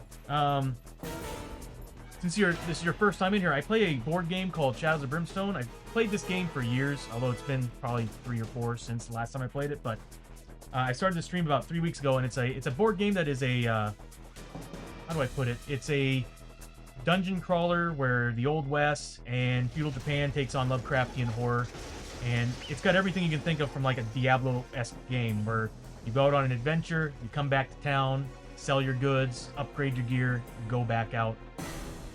It's got 27 different classes to play as. And right now the stream is set up primarily for me because I'm trying to test run and make sure everything's working before I open it up and make it open for anybody to join and play. The sessions do take a while though because there's a lot that happens here, but welcome to the stream. Glad we have you. So next, Montana came in and destroyed that pylon. Awesome. With her hunting rifle. Next we have, who's next in line? I need to use the initiative marker. I keep forgetting to use it. So we have Isamu. Murphy's actually back too, but we have Isamu. And I'm thinking I'm gonna have him move 1, 2, 3, 4. I can actually get him right next to the pylon. How much grit does Isamu have right now? Well, let's roll for his grit. Let's see if we can actually get that. Sounds awesome. It is. It's a blast. And it's got a leveling system and everything in it. It's pretty awesome. I will be watching, setting up for a stream soon. Awesome. Yeah, I'll probably be coming, swinging by and checking out your stream later. I just started this, and I'm thinking this is probably gonna end around 8ish. So, so where was I?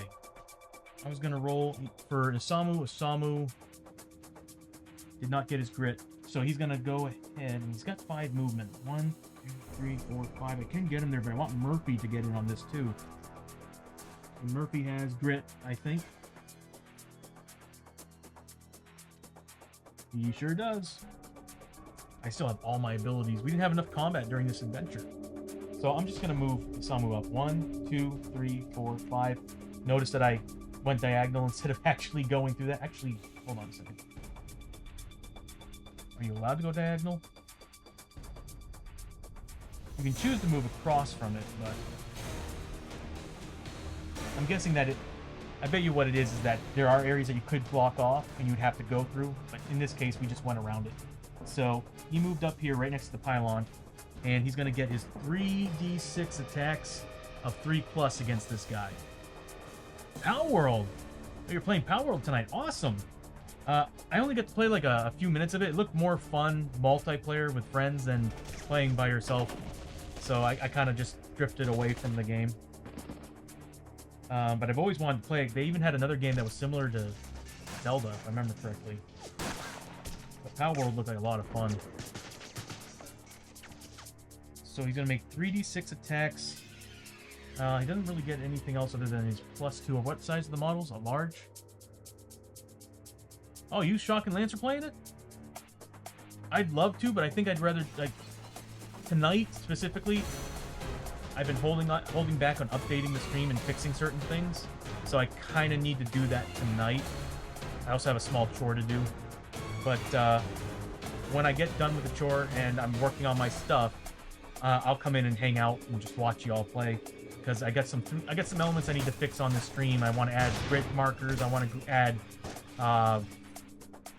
effects markers and stuff like that for all these little things that have been popping up that I'm like, I need to fix it. So he's gonna make 3d6 rolls of 3+ against this thing, and he's getting only 2 damage because they're a large model. That is so weird. He's getting 2 hits and a miss, but that's okay. Oh, I wish I had a crit on me. So there are 4 defense, so therefore I'm getting -2 to these rolls. So here's the first hit. 2 damage. All right.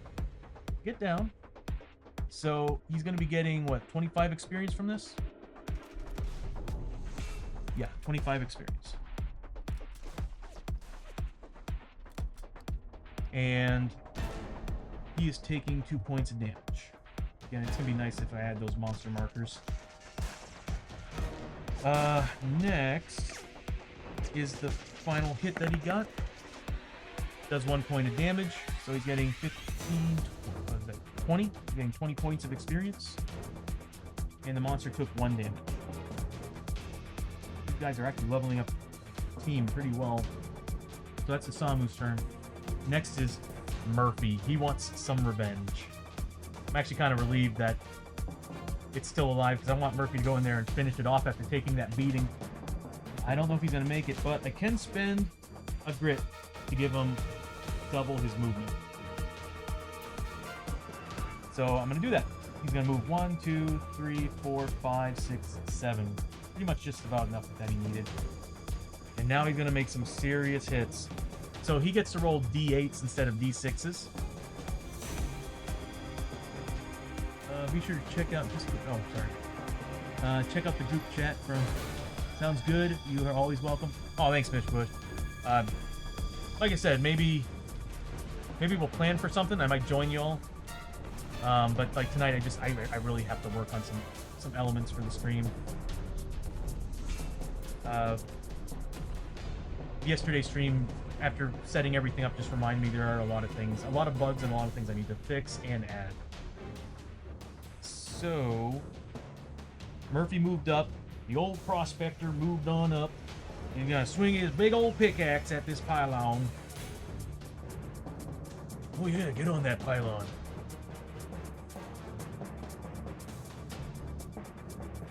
So, he's making 3d8 hits. And so, just like on d6s, if it's a 6+, he gets crits. On an 8, his special rule is Death Blow. On a critical roll of 8, he gets double the damage. That pickaxe. Well, actually, it's not the pickaxe that's awesome. It's his ability as a mangy old prospector. And he also gets his Fire Emblem, so he does get to re-roll a damage die.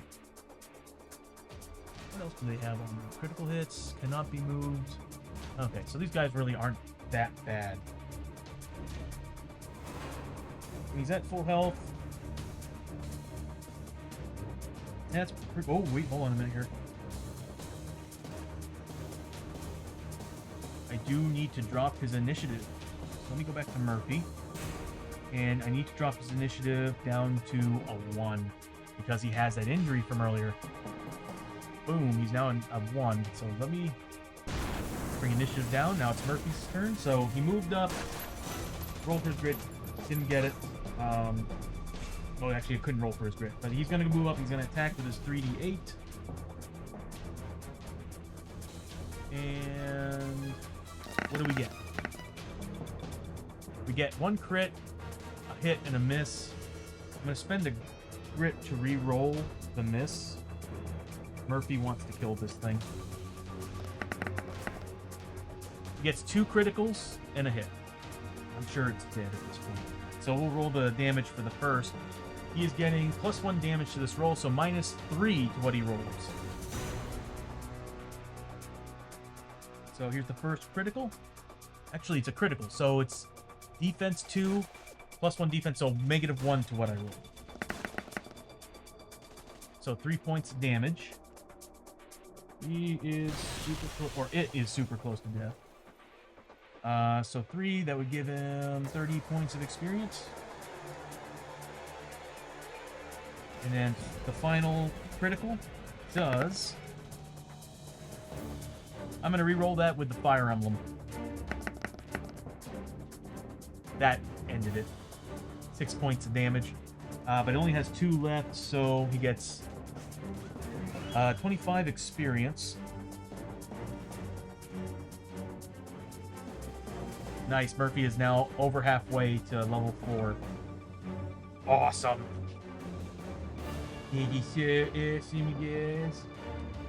And that finishes the pylon. And you know what that means? Come on now. There we go. Turn the music off. And... victory!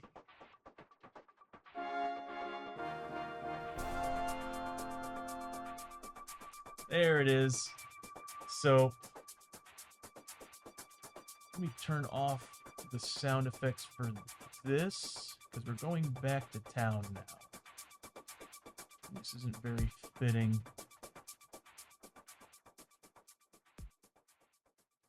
And we'll go with, what do I need? We're in Otherworld, Tradera. I haven't really thought this through on where we go after this, but I think I'm going to house rule it that Tradera and the Blasted Waste are going to bring us back to Barter Town. So that's what I'm thinking.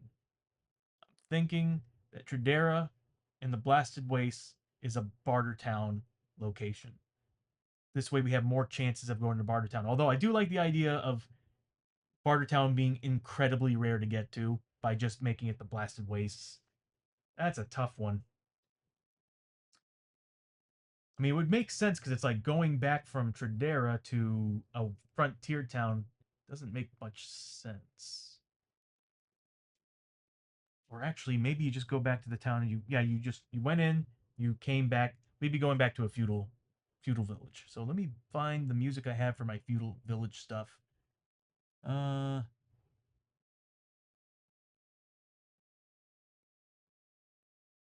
think this is the one.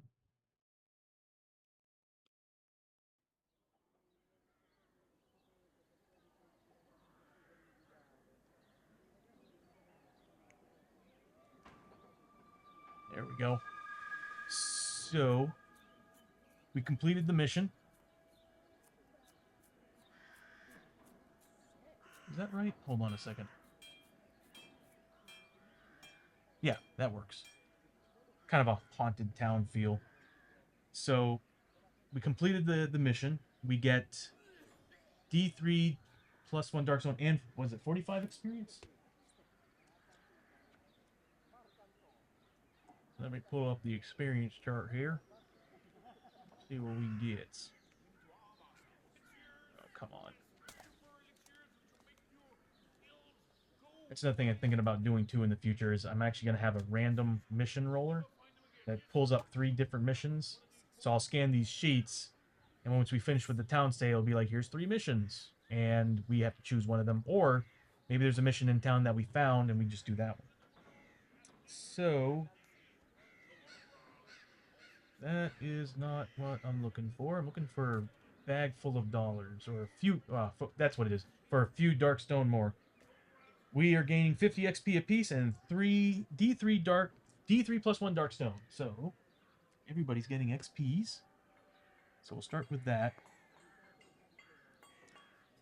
50 experience. And we'll just roll for the Darkstone right now. So that's for Enrique, and Enrique's gaining.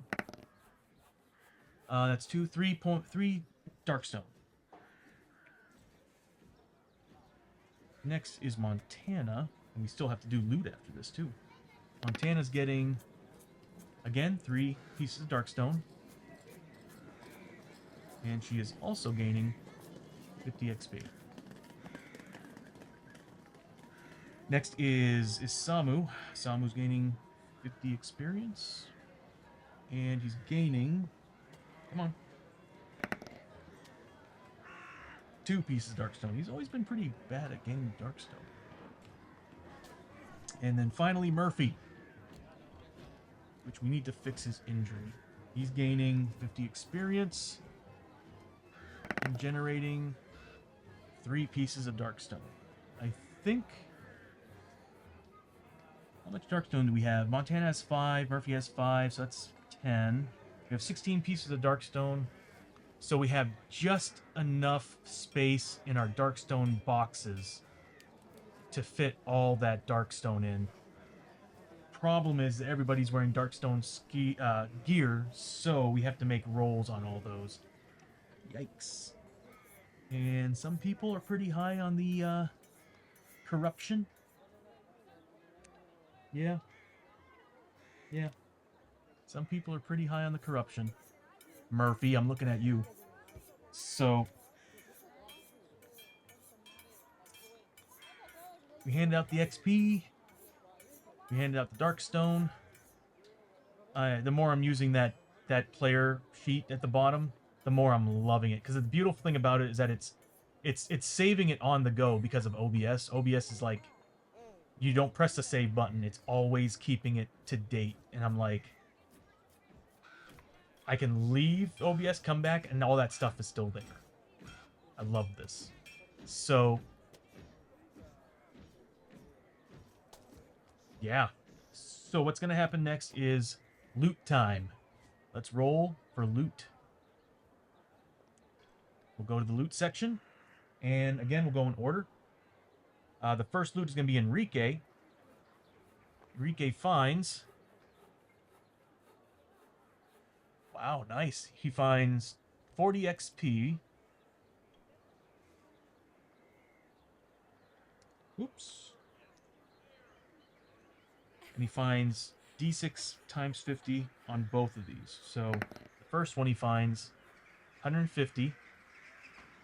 And we also have Murphy's ability of 25 per card. So, again, that's 150 for the first one. And the second one is 200. So 175, 225. Is that 400? He gets 400 gold.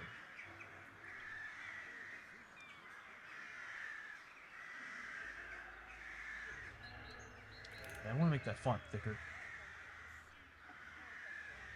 So that's the end of Enrique's. Next we got Montana. Let's see what Montana gains.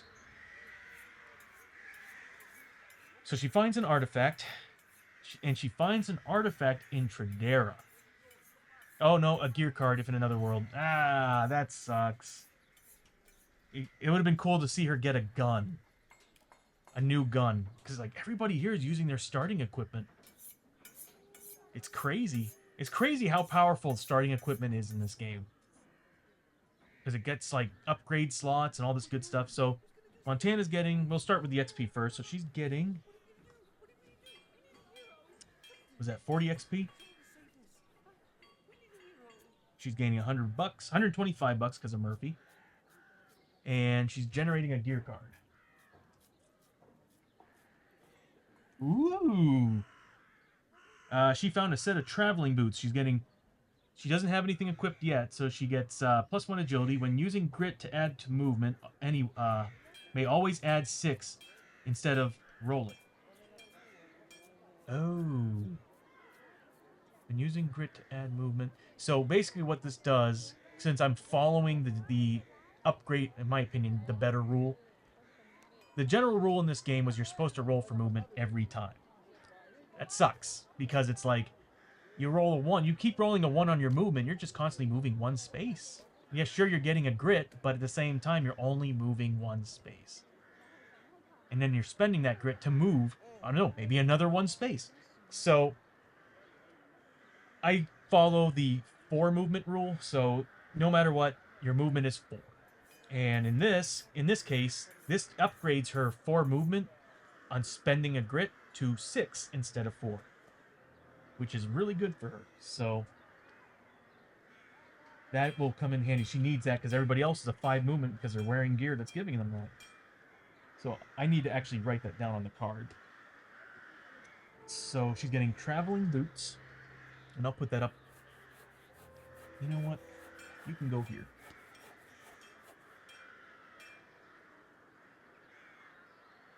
So she's getting traveling boots. Which side do I want on? Put it here. Traveling boots. It's worth 650 gold. It's another thing that's bothering me. I dropped water on this stuff on accident and now it's all crumpled. +1 agility. Which she desperately needs. And when using grit to add movement.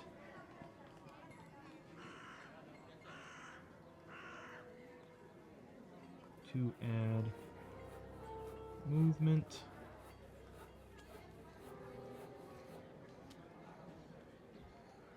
Make move a 6.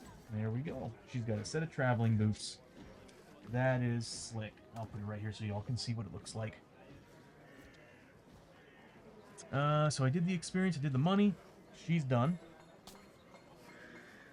Next is Samu.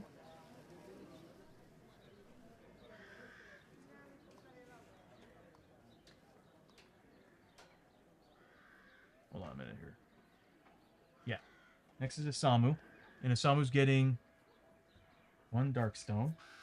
So now we are definitely over our maximum Darkstone. Actually, what am I doing? Layer 3, Darkstone. And I'm adding 2 to it. Oh, adding 1 to it. And he's also gaining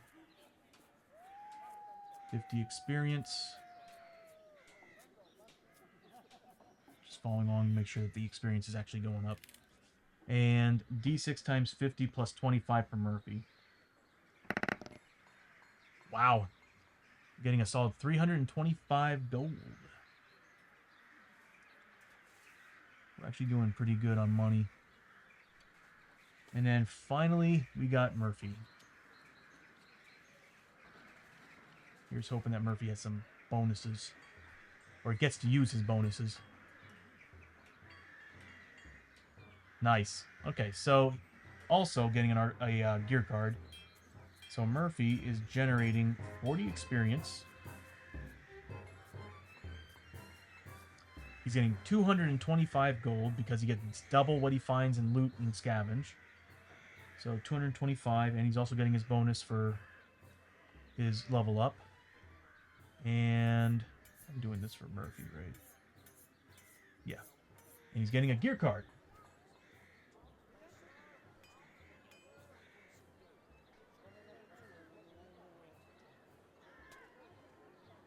Yeah. He found the Satchel of Exploration. Whenever you successfully scavenge, couldn't be on a better person. Oh, I need to put that in her boots. Whenever you successfully scavenge, heal 1 wound and Sandy. You may carry 2 extra side bag tokens. Wow, that's awesome. That is an amazing find. Does it weigh anything? It does. Murphy's got a really high strength, so 2, 3, 4, 5. So yeah, he can carry it.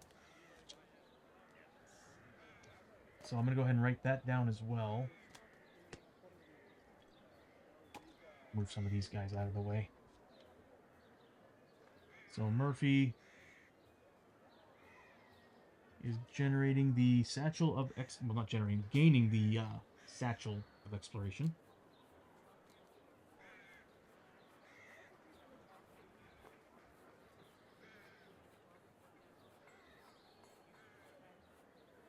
And it's worth 425 gold. And whenever you succeed,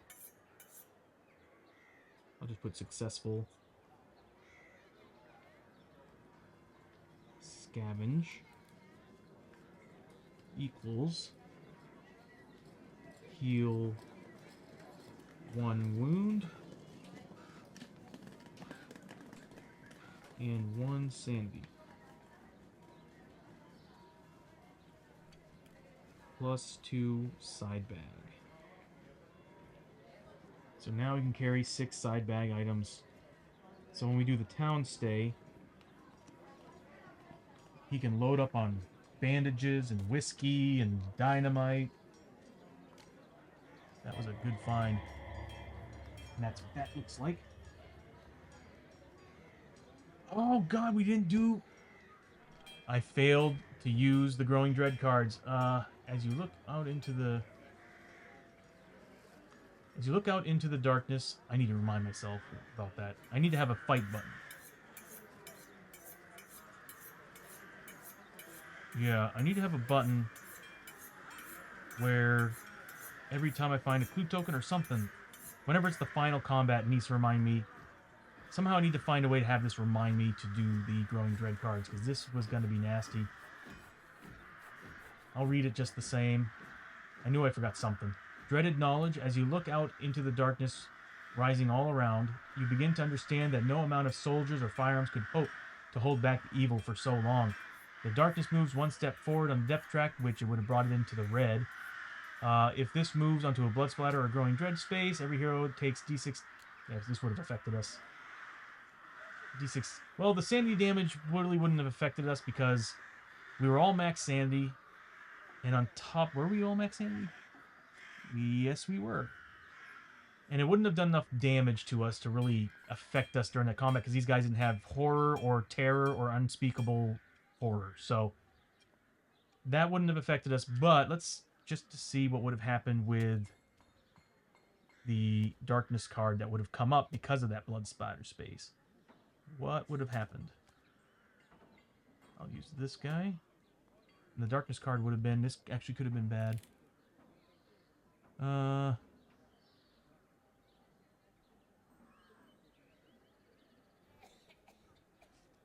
mean, we didn't really have any... We didn't have much Darkstone up to that point. You know what? I'll go ahead and roll with it, but... The max sanity we had... Still, the best amount of damage he would have taken in sanity would have been 8 points of damage. He still would have been alive, and again, we still didn't have anybody doing... Any monsters doing sanity damage at all. But everybody would have gained 10 XP. We would have lost Darkstone. And for sure, Montana and Murphy would have lost Darkstone. I'll just go ahead and roll it.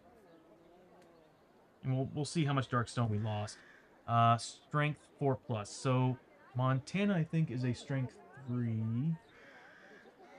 Yeah, and Murphy's a Strength 5. So Montana would have taken...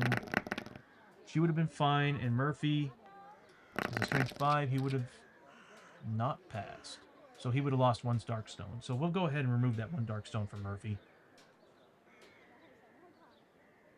I am trying my best to remember every little detail that happens in here. So Murphy would have lost 1 Darkstone. And everybody would have gained 10 XP. Yep. Like I said, the Growing Dread card dealing the sanity damage, even if everybody took 6 damage, the maximum, those 2 horror hits would have only added 8, so we'd have been fine. And we didn't have any other darkness cards or anything come up that would have affected us more in sanity, so we're good. But everybody would have gotten 10 experience.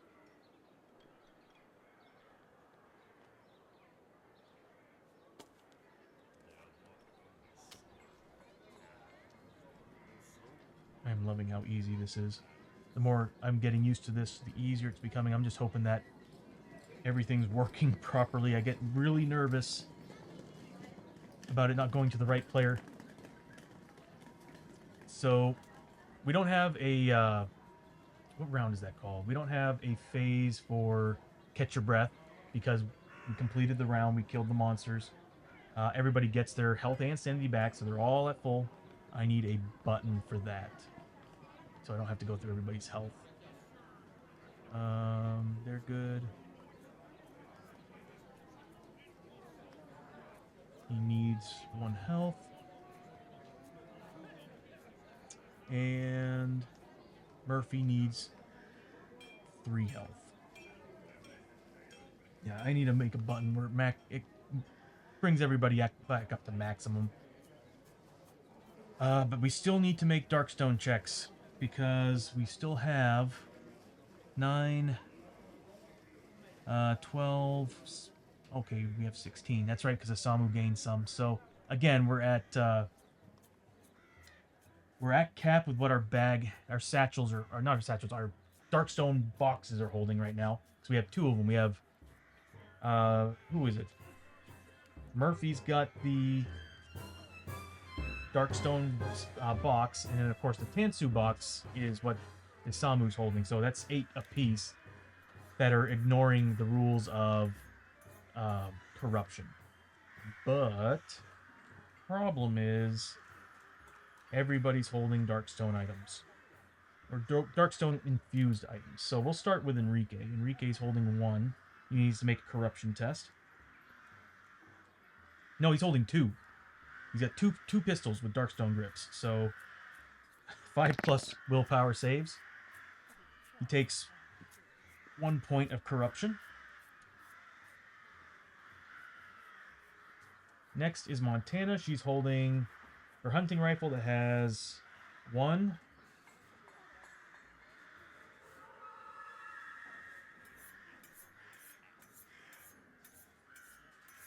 Yep.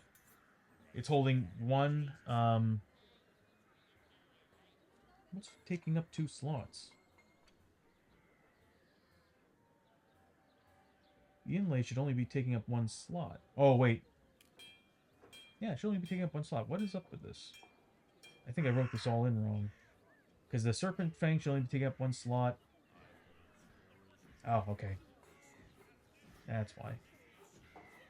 And I should be getting rid of that rule then. Because she's getting +1 shot with that. So she actually should have a free slot on here. I could actually upgrade the damage on this thing. Yeah, oh, wait, no, she is. It's a 1-shot weapon. Yeah, so... Yeah, that's right. Darkstone Grip. +1 shot. That's what it was. So... She's taking 2 hits of Corruption. She's a 4+ on this. Doesn't make either one, so she takes 2 Corruption damage. So that's Montana. She takes 2 Corruption damage. I really need to do that. One of the things I want to do tonight is create little displays that, like, when they're down, you'll see, like, injury pop up across the entire player plate. If it's Sandy, Madness. If it's Corruption reaches its max, Mutation. And I'm half tempted to make the system do the rolls on that. I might do that. I might have a JSON file that has all the information on it, and it does a random number generator, and it will randomize what mutation, injury, or madness you get. Yeah, that'll be pretty cool. I can do that. So that was Montana. Next is a Samu. He's got... Sword of Defiance does not have that on there.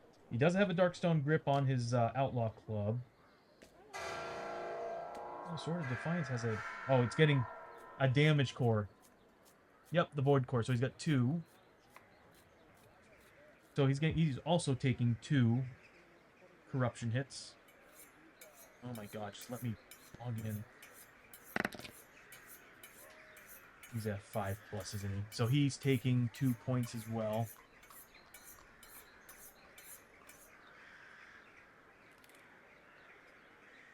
Dang, everybody's failing their tests. And then there's Murphy. Murphy's got... How many Darkstone pieces does he have? He has the Darkstone Grip for the +1 attack. That's not adding to it. That's not adding to it. Oh, he's only getting 1 Darkstone. He's got the Canteen. He's got the Darkstone Box, which isn't really giving any radiation at all. Looking Glass doesn't do anything. Oh, you know what? That's hilarious. Out of all the characters on my team, the only one who's, like, kind of more natural in his abilities is Murphy. So, Murphy's taking 1 hit of Corruption.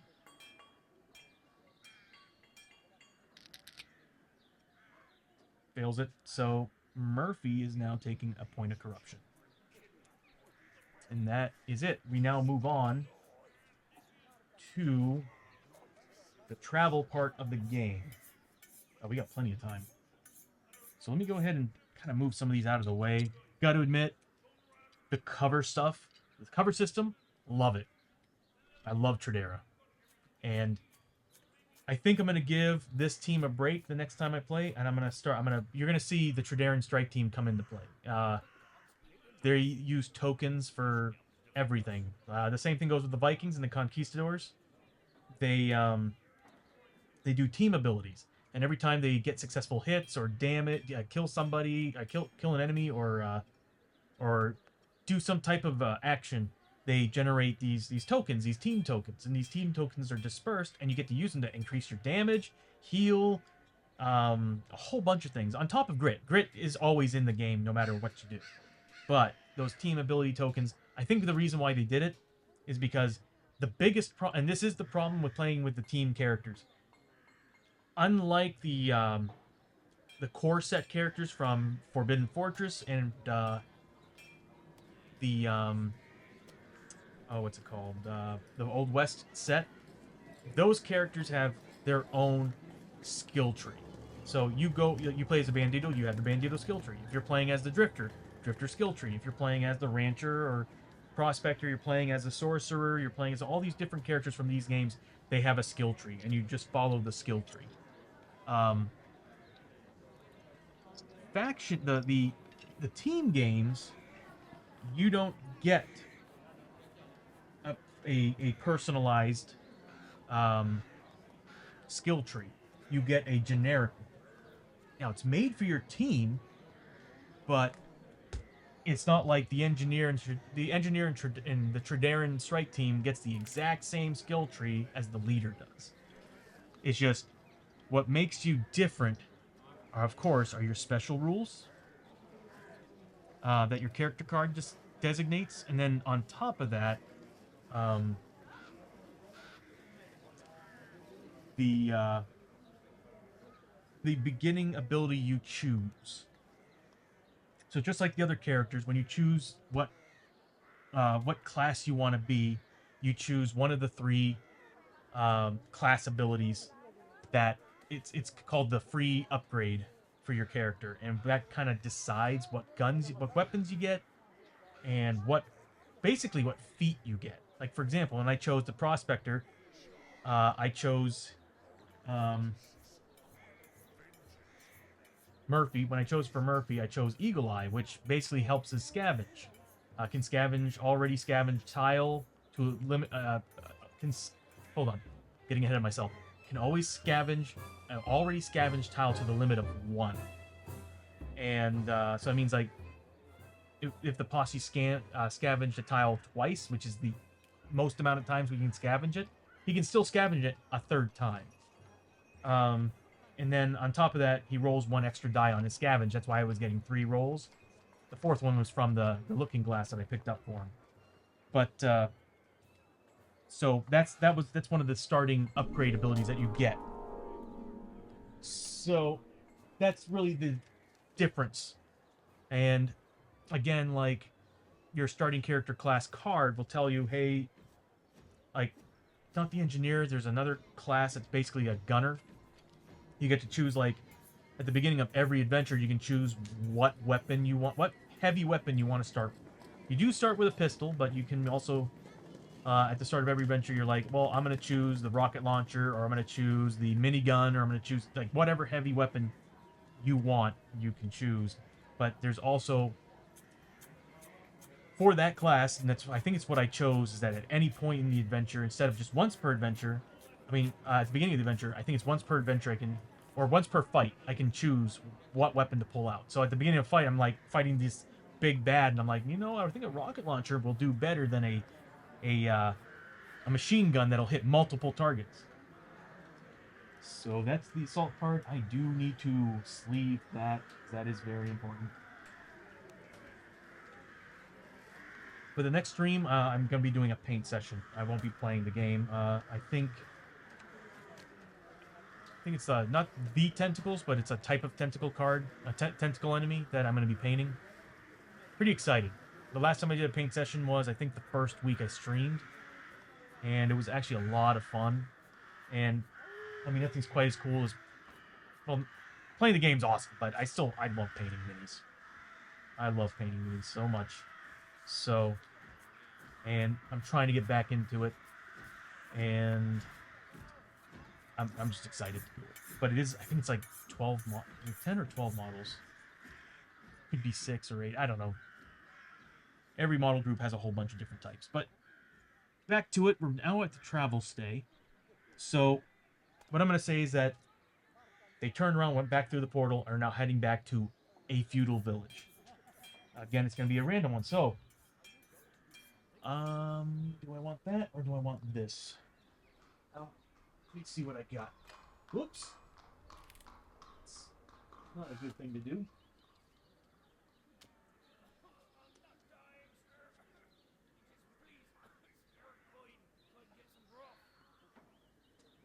There was that mutant town. So the first thing we do, of course, is we roll on a table. Well, not on a table that I created. We'll get rid of all this stuff too while we're at it. I can actually press on remove all cards. Hell yeah. And we switch over. Because it's Tradera. That's why it's not doing anything. All right, let me go back. I know how to fix this. I don't have it programmed to go back to any world because Tradera technically doesn't have a starting world unless we're playing as the Traderan team. It's going back to camp is what it is. There's actually no town stay in the strike team stuff, in the team ability stuff. You actually go back to a campsite. So what I need to do is I actually need to switch over to someplace familiar. There we go. And then I should be able to play next phase, and it should go back to... There we go. Note to self. I should be writing all this down. I gotta fix that. So, we're gonna be on our way back to town. We now have to roll on a chart. You know, I got it right here. I might as well just figure it out. So this is basically it decides what size village we're going to, and that's going to decide how many of the travel hazards we have to deal with on the way there. And as you've seen the last adventure, before the last adventure, if you followed along yesterday, travel hazards, it can be pretty good, but for the most part, they're also pretty bad. So everybody's at full health, full sanity. They also should have +1 grit from the last adventure, from finishing the last adventure. Even failing it, they'd get +1 grit. 1, 1, 1, and 2.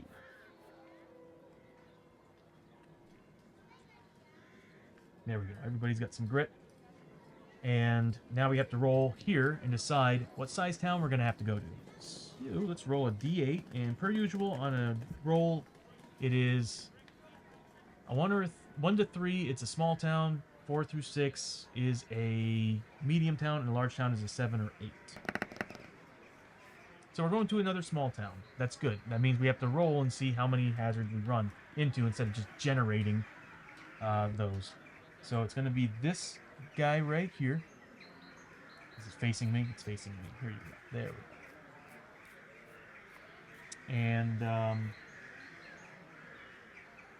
now we get to do the travel hazards part of the game. After we do the rolls. So, if I remember correctly, we roll a d6 for everybody, and if it's on a...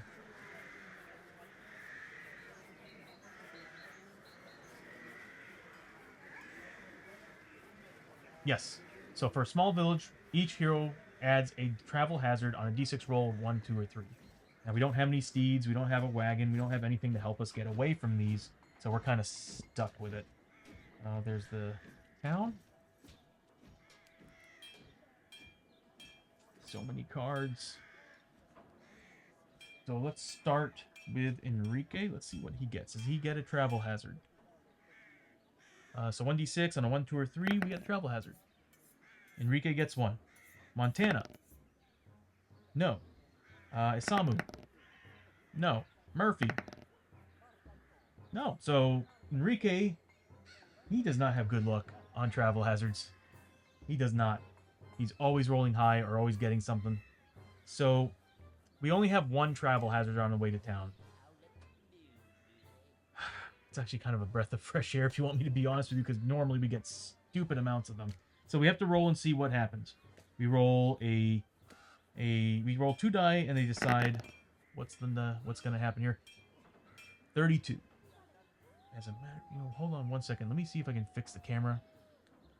I think I have it set to wireless. That's why it's, yeah. Let me attempt something. I need to unplug it and plug it back in.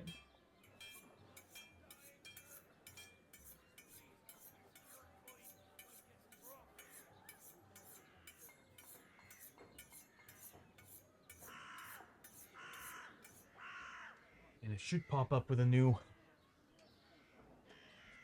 a hardwired transfer here. Nope. It's being moody.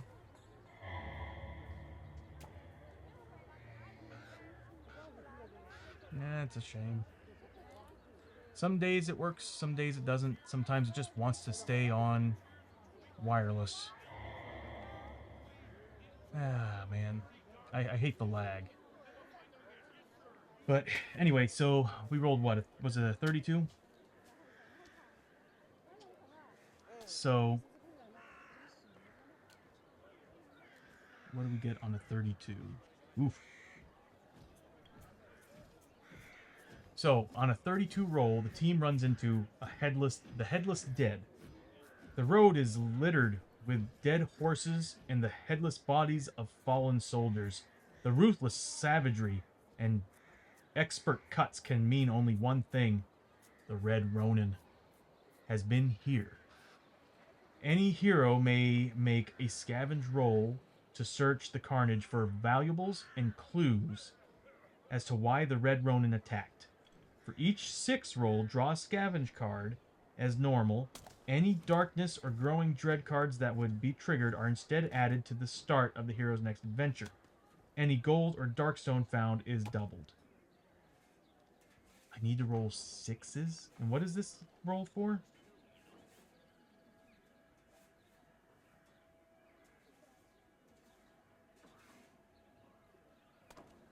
Each hero may make a scavenge roll.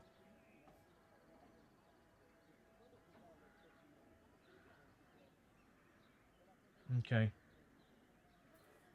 Here's... In a way, I'm hoping we don't find anything. But... Unfortunately, we have... Let's say may roll? Each hero must roll.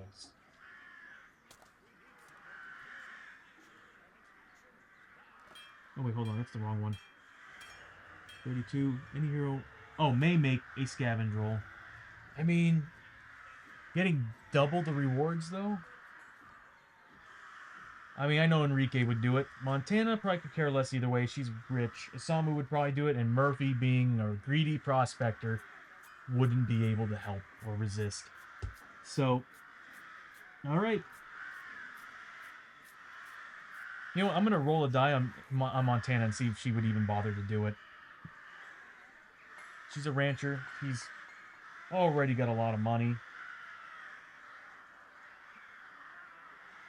On a 1 through 3, she wouldn't do it. Okay. So, everybody wants to do it. So, we'll go with Isamu. Not Isamu, we'll go with Enrique first. He finds nothing. Montana. Of course she finds something.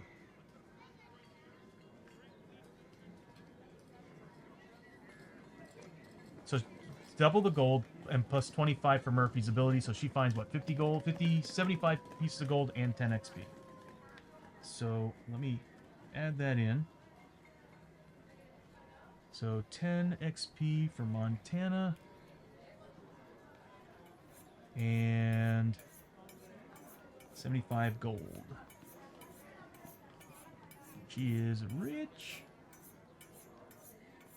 Keep looking at her character card, but I keep forgetting all her information's there, and I'm like, oh, she has 10k, what, 1,000 bucks, or 1,000 bucks, sorry, and she's got 2,700 there. So there's that. Next is Isamu. Let's see what Isamu gains.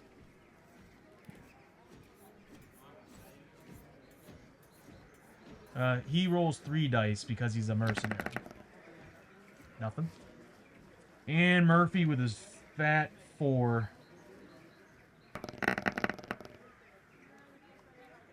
Damn, Murphy, really? I'm gonna grit roll that. Why not?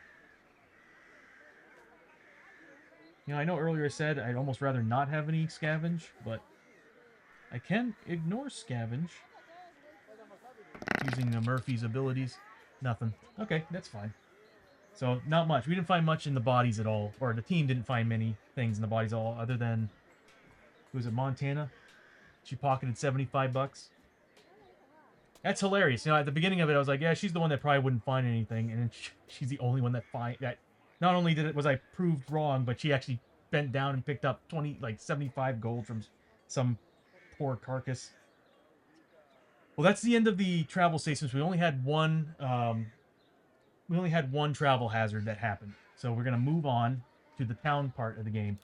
Now, here's the fun part about this. We have to roll and decide what type of town we're actually going to. And this could be good, this could be bad, could be nothing special, could be just another feudal town, which I would be super happy to have. 5 is definitely something different. We're going to a fishing village. Let me go get the card for that.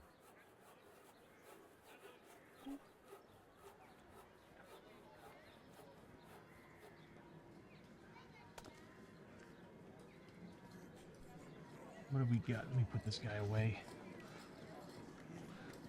So, since it's a specialty village, it actually does have some special rules. But we're still going to have to... Come on. We're still going to have to follow the daily event cards. And the daily event cards, as I learned yesterday, actually force the daily rules on these cards. I'm looking for... It's in alphabetical order. Come on, Tony. You know this. Fishing town. Fishing village. You know, I've never been to Bartertown in this game. I've never been to the Blasted Wastes. The sad thing is, Blasted Wastes, they've released a whole mess of cool stuff for recently, like war bosses and stuff. And I'm always dying to go there, but it is like, when I play the rules that I'm playing in this game, it is the rarest place to get to. Because you actually have to find a portal there. So, not only do you have to find a portal, you have to pray that when you randomize where you're going, it's going to be the Blasted Wastes. Although there is... I think there's a village that lets you choose, and I think it's the Rail Town that lets you choose where you want to go, but I'm also going to kind of limit that. So when I finish building some of these homebrew rules, Blasted Wastes and Bartertown is going to be the hardest place to go to. It's like the secret place. Let's see. Okay, so the fishing village... the lifeblood of coastal communities, fishing is an ancient trade practiced by countless small villages throughout Japan. Not only does the bounty of the sea feed the people, it also creates a thriving network of trade and commerce in the local village markets. So, the first special rule is thriving market. A fishing village always includes a village market location. So, let me go ahead and get this ready.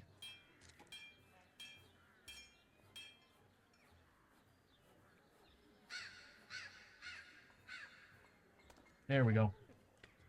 So it already automatically gets... Village Market. So that's going to be in point 1. Luckily, we completed the mission, so we don't lose any buildings at all. And we'll have to randomize the rest of these and see what goes in the last 3 slots. I'll just do this little lame trick here. There we go.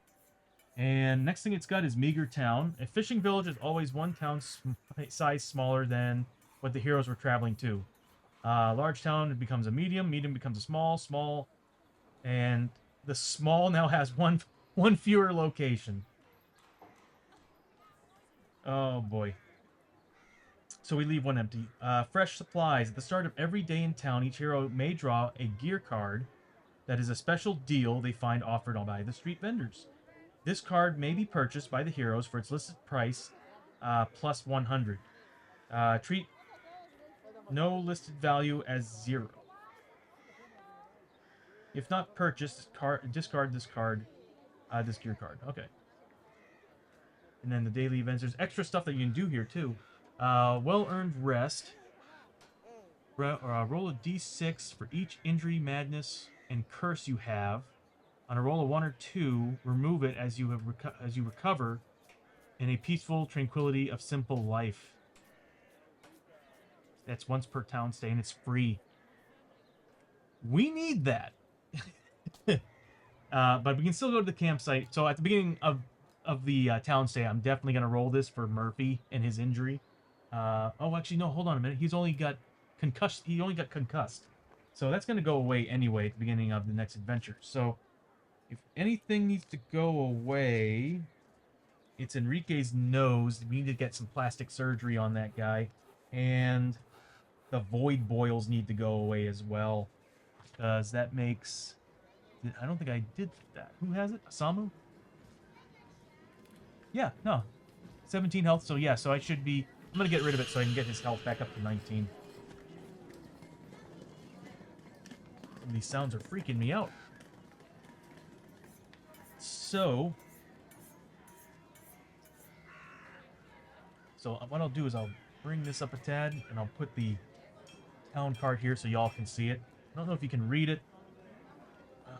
There might be a feature that I can use an OBS bot that might tighten the graphics a little bit more from the camera. But that's, in a sense, what you're seeing for the village. And I'm going to go get the feudal village deck, because that's going to determine what's going on throughout the day. And you know what? We got a shrine. That's great for madness. And for madness and mutations, which we do have. And then we got the Western Trade Center. The fourth slot would have been a Sacred Garden, which would have been amazing. But I think the Western Trade Center is going to have... Actually, I think both the market and the trade center is going to have what we need. We need bandages. Lots and lots of bandages. And explosives. I always love that. Like, the last adventure... Before we went on the last adventure in town, we were like... What was it? We walked out of town with a whole bunch of explosives and alcohol. It's like... It's a pretty nasty combination. Still here, just lurking. You damn right you are, Shock Laser. We'll cuff you to something if you try to leave. Thanks for sticking around, bro. And for the lurk.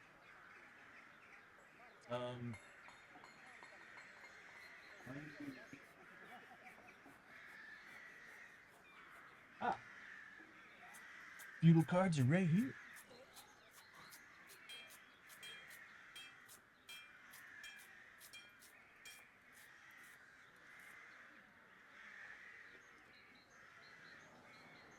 So at the beginning of every day, we have to pull from this deck.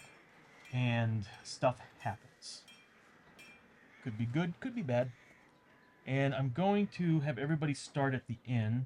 And to make things easy, I'm just going to drop 40 bucks. Because it's $10 per character per day if they want to stay at the inn. The whole reason why I do it is because if you stay at the campsite, you have a chance of bad things to happen to you overnight. So, in it is. So, I'm just going to subtract 40 bucks from, I don't know, who's the wealthiest. They'll take the... Murphy's been the guy giving them all the money, helping them get 25 bucks per scavenge and loot. So, they owe him. We'll say... God, Montana's wealthy. We'll say Montana's paying for the first day. She feels generous after finding that 75 gold. So we need to remove 40 from her. There we go. And now, we start the day. We reset the day track. There we go. We're on day 1. And get rid of that. What are we going to do? What places are beneficial for the team? We've got the shrine, village market,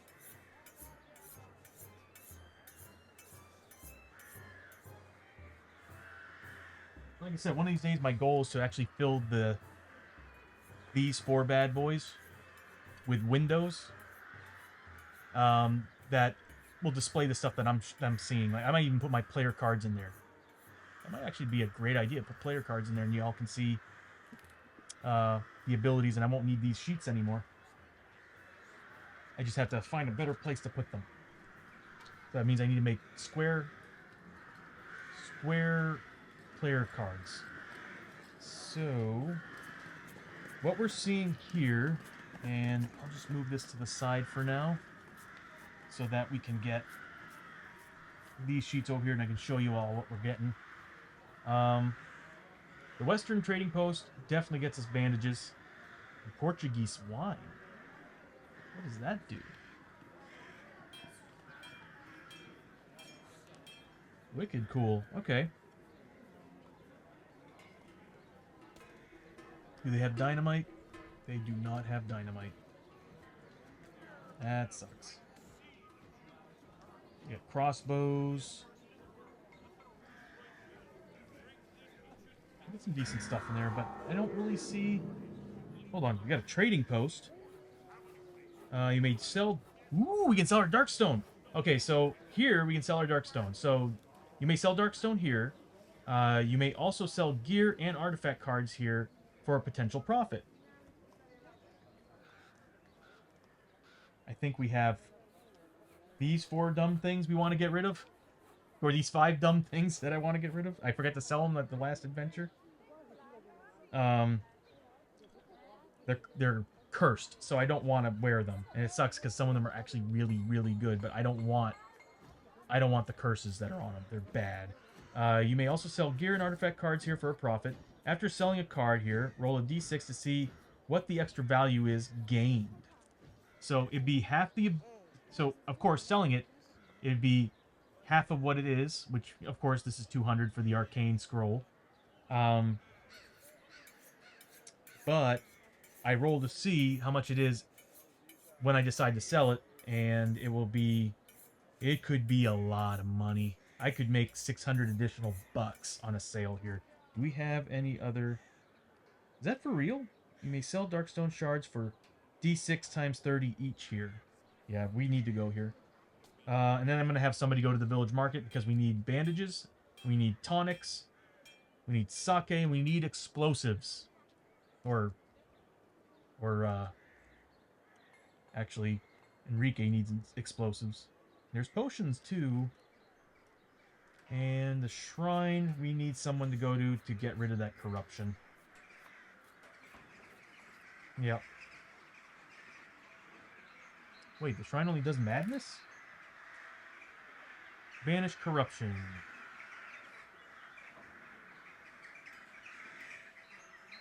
Hold on a minute here. Resurrection. Bring a hero back from the dead. I could bring... What's funny is that at this point I have so much money I could bring back the...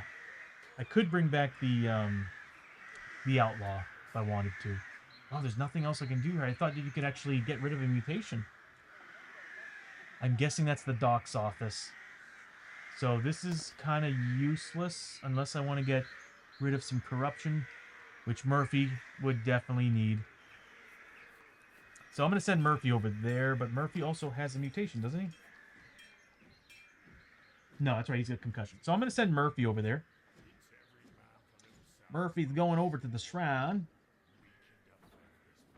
And, you know, it would help if I actually did the daily event first. Tainted by darkness. Sometimes it's hard to tell what kind of effect the darkness has on people. The closer you get to evil, the closer it gets to you. All advanced enemy allies currently in the hero posse or that are purchased during this town stay immediately take D3 corruption hits. We don't have anybody in the posse, so we're good there. But if we do bring anybody in, they're in trouble. So yeah, Murphy's going to go there. And he needs to get rid of that...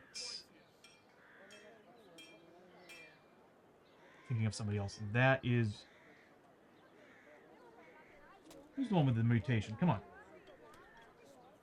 Void Boils is Isamu.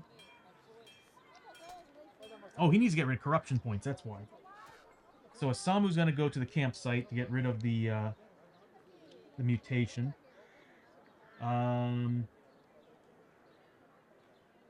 Everybody else seems okay. I could send Enrique, and I will. I'll send him to the campsite as well. Try to get rid of that nose, or actually try to get some plastic surgery done on that nose, and then yeah, we don't have to worry about unwanted tokens because they don't have 3 mutations. So that's them, and then I'm gonna have Montana, that wealthy lady. I'm gonna have her go to the village market. So I don't think the western place really has anything I want. An explorer's trunk can carry 3 extra side bag tokens here. Anytime a travel hazard would cause you to discard a side bag token, item, or darkstone, roll a d6. Wow. Takes up 1. How much weight can she carry right now? She's a 3 strength. She's carrying 1. Oh, I forgot. The traveling boots do weigh. There we go. She can pick this up. It's expensive.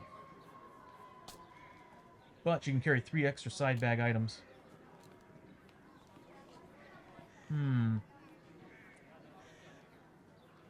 I am probably going to send her...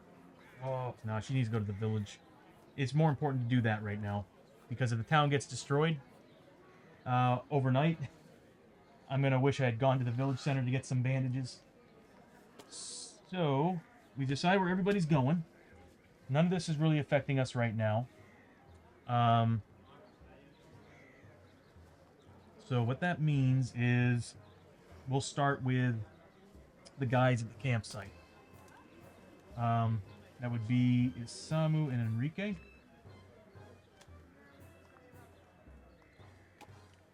So we need to roll on the campsite chart.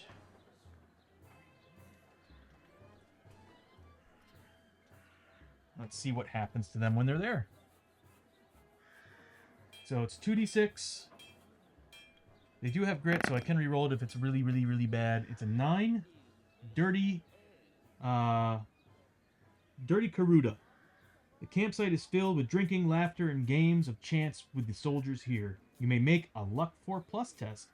For every 4 Plus rolled, gain $25. For every 1 rolled, lose 50. Well, you know, Enrique's a 3. Is it a must or you may? You may. Why not? He's a Luck 3, so it's 3d6. If I roll a 4 plus, he gets some cash. If I roll any 1s, he loses some cash. $75. Go Enrique, bro. $75 for Enrique. He's just stole some money from some soldiers. God, I'm glad that Mad Arts isn't here. He made a good joke on that one. Being a bandito character and all. So I'm gonna let him get rid of... Yeah, he needs that nose job, and he needs to do that at the healer's tent. So I'm not getting any negatives or anything from this. So choose an injury, mutation, or parasite you want to remove and roll on the charts below.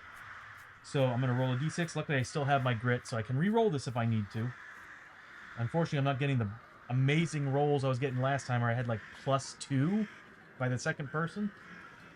So just don't roll a 1.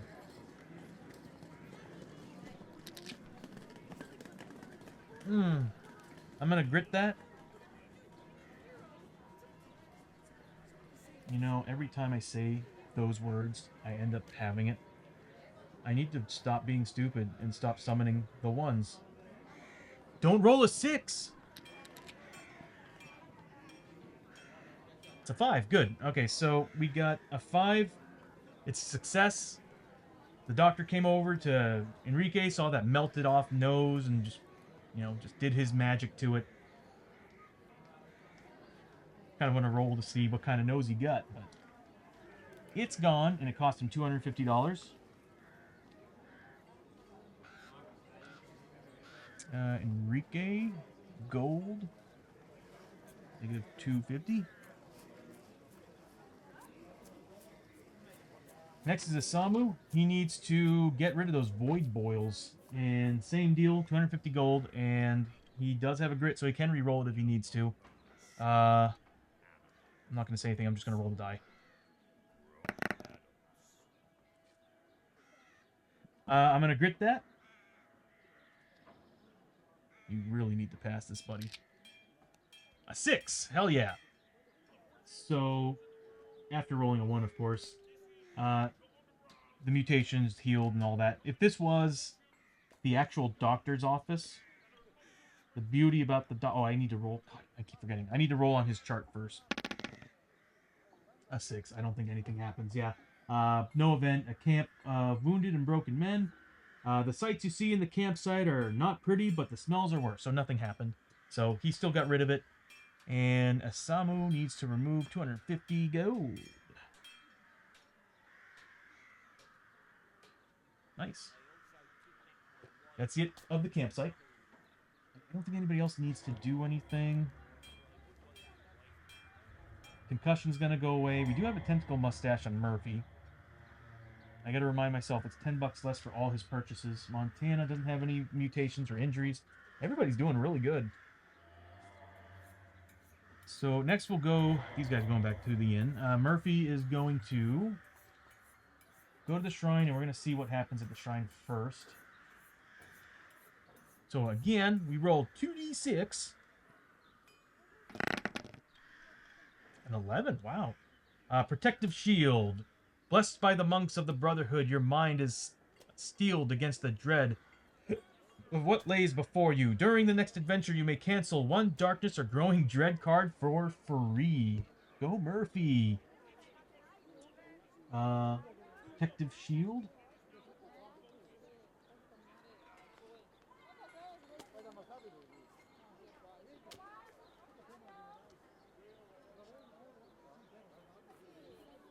Cancel one growing dread or darkness card. That is pretty slick. So his whole thing of coming here was to get rid of the corruption he has. He has like, what, 5 out of 6?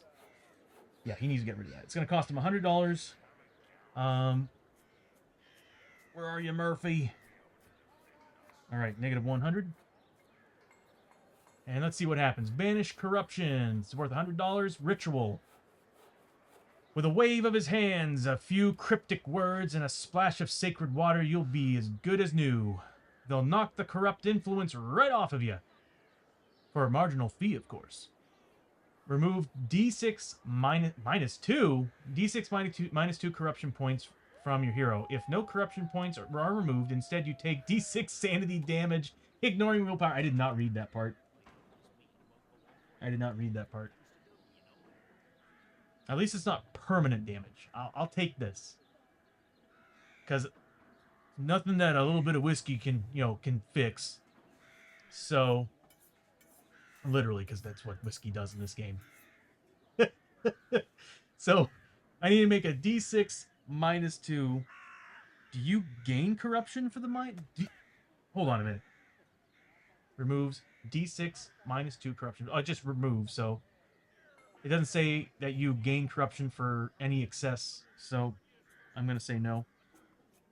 So a D6. Does he have grit? This is Murphy. He does have grit.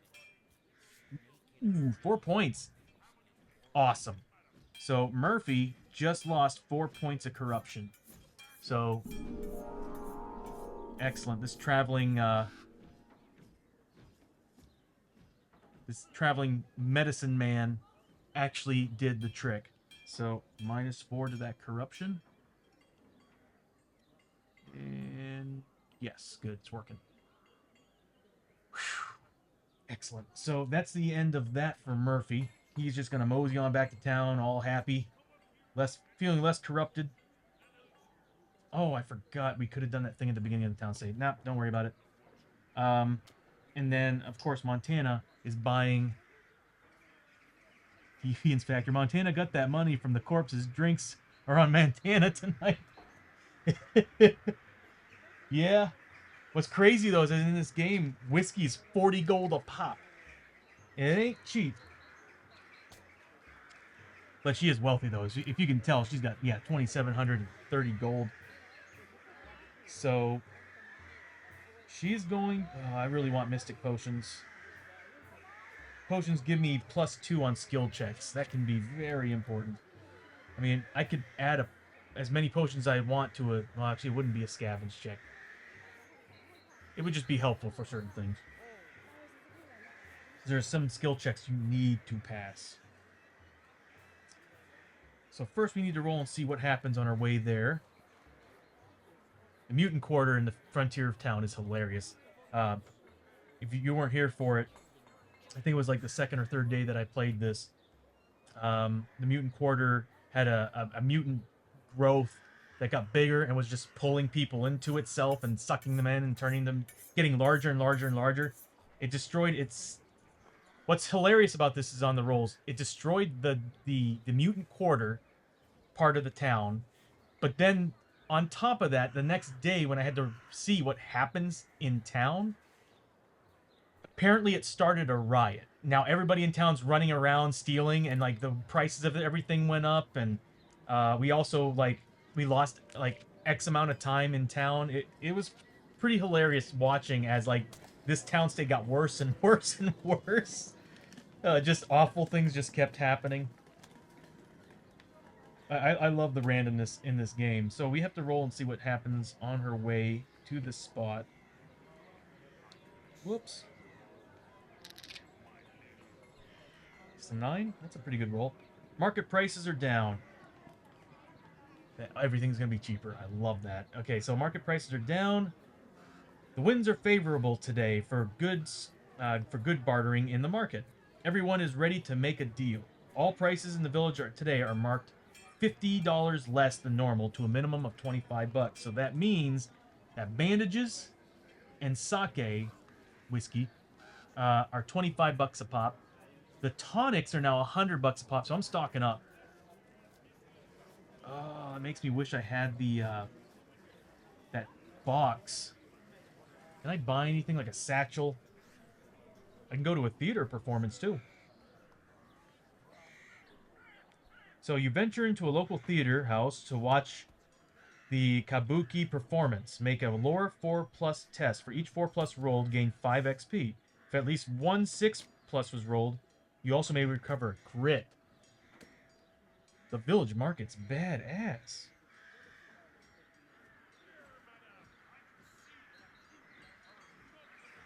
This place is pretty sweet. They got a back alley shop too, but it's only for magic heroes. Holy crap. Sorcerers would benefit from this place so well. Sack of infinite holding. You can carry a limited number of items in this sack. The bag of holdings in this game. That's awesome. There's a bathhouse, and we can heal wounds and sanity at the bathhouse. Everybody's actually good right now. We can also sell Darkstone here, and we have a ton of Darkstone. The sad thing is that the Western Trade Center, I think, the Western Trade Area is the one to go to. We might have to stay one more day just for that. Yep. We'll stay one more day just to go to the Western Trade Area. So, because selling Darkstone here, you get nothing. It's... Oh, wait. It's Peril Die times 20. That's actually really good. But still, I can get so much more if I go to the other place.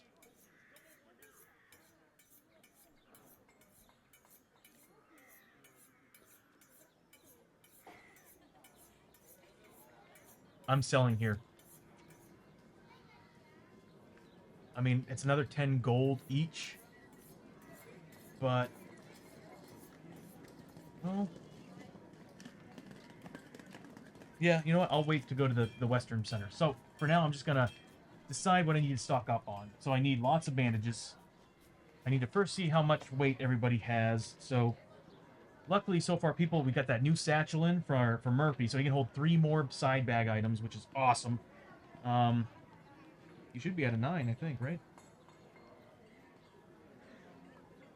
Oh, it's plus 2 side bag items. So, we got 2 people who can hold 8, 2 people who can hold 6. So right now Murphy is holding on to 4 items. He's got 2 bandages, a whiskey, and a tonic. I'm gonna have him. So I'm gonna say I pre-planned all this. Everybody just gave her enough money to buy what they needed. You know, saves time. I don't want to go spend a day everybody going over there and spending what they want. Here it's just like by the game rules, I could just be like predetermine what I want them to get. Give her the money, she comes back and disperses it. As that would happen. So, I'm just going to say they gave her the money they need for what they're buying here. And again, everything is 25 bucks except for the tonics. So, everybody needs tonics. We'll start with, is that Enrique? That's Murphy. We'll start with Murphy. So, he's got 4, he can hold 4 more items. I'm going to get him 2 more Yeah, I'm gonna get him 2 more bandages, a whiskey, and a tonic. So that's 100, 175 bucks. That is awesome. So 175 bucks for Murphy.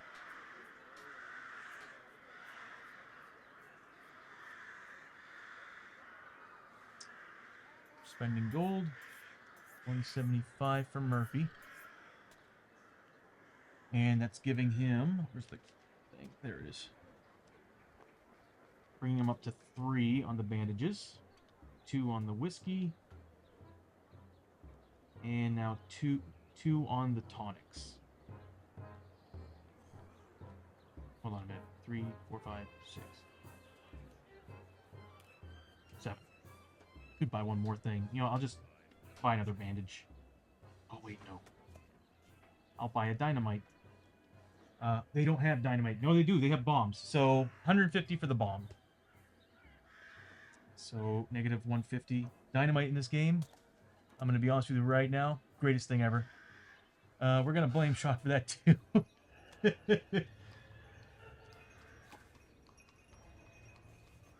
We might as well blame Shock for everything. You know, it's just common sense at this point. So Murphy's done with what he needs. Next, we're going to do Enrique. Enrique's going to have, wow, he's actually full. He hasn't used anything. He still has 3 tonic. He still has 3 bandages. He doesn't need anything. Same thing with Montana. But we do have an extra slot on Samu. And you know what? I'm going to go ahead and buy where's the Samu? I'm going to buy that dynamite. So minus 150 bucks. Oh, I really want more dynamite, but that's okay. I didn't know I didn't spend that much, but then again, we didn't have many combats last time. We got right through the mission very quickly. So she's done. The next thing we're going to do, well, let me see what other things we can do here. We got potions. Yeah, we can buy equipment. What's face powder? I can get her a kimono. Montana gets a kimono that gives her permanent health and sanity. A rancher walking around in a kimono. That's interesting. So, walking sandals, what do they do? Whenever you roll a natural roll of 6 for move, you may heal 1 wound sanity of your choice. That is sick. I think I might stock her up on gear. Kataginu. So it's a shoulders piece that gives you +3 permanent health. Dude, she's got the money. I'm going to buy her stuff to make her better. So, I mean, she's already awesome, but this will give her, if I buy all the stuff, this will give her 4 points of health, permanent, while she's wearing this gear, and +1 sanity. And then, of course, the walking sandals will give her heals as she's rolling 6s. So on top of getting her grip back, she gets health back. That seems like a really, really good idea. So go ahead and we'll just remove it right from here. Montana. She's rich. Time for her to spend. She's gonna get the walking sandals, which is 400. She's going to get the kimono, which is 500. 550, sorry. And then she's going to buy, this is really costing her nothing. She's at so much. She's so rich. The Kataginu, which is 900. Tony, looking as handsome as ever. Exa! You're a bit lower in volume than the music. I am. Let me try to fix that. Can't bring that up anymore. Let me see my, let me check on this bad boy right here. I'll bring it up a little bit. Mic test. Mic test. Is that good? Is that any better? And I should...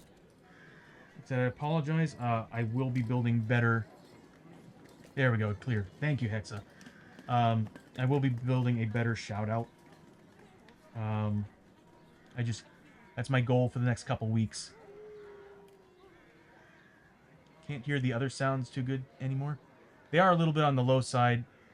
There we go. Let me see.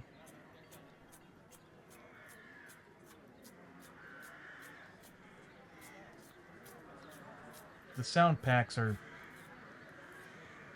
on and off with their volumes.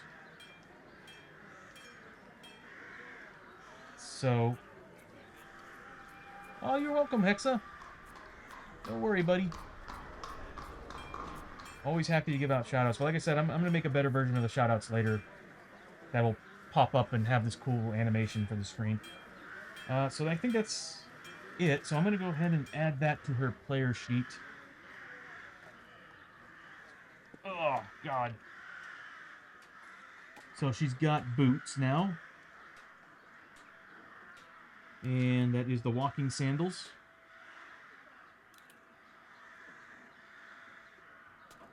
And they were worth $900, right? No, $400.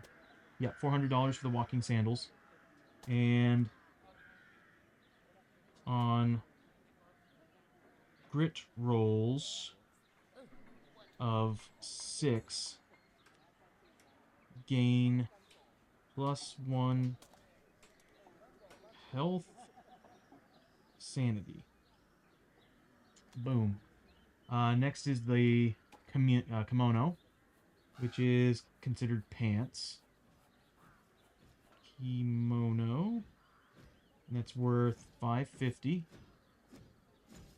I keep track of all this because if I ever decide to sell it later, if I find something better, +1 health. Whoops. +1 health. +1 sanity.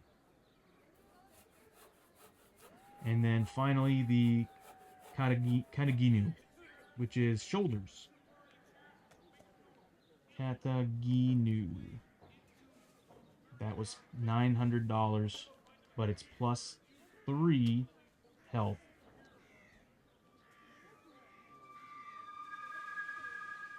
I just want to know what it looks like. I'm not 100% sure. Because I might have her buy that for everybody. +3 health. That's badass. Where's my keyboard?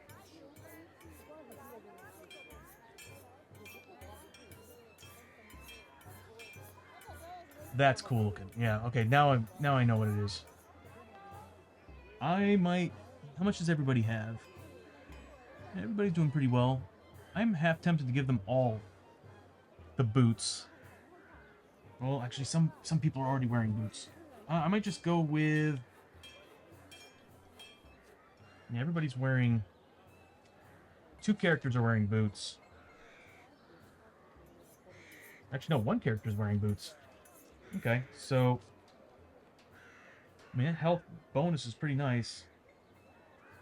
You know what? Why not? I'm going to buy everybody a pair of the, yeah, the Kataginu.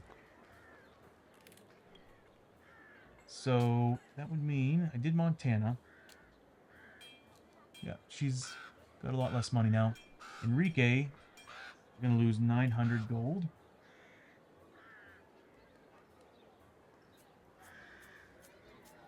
Next is Isamu. It would make sense for Isamu to have this 900 gold. Hey, Tony, would you like to organize a day we play? Hexa, hell yeah.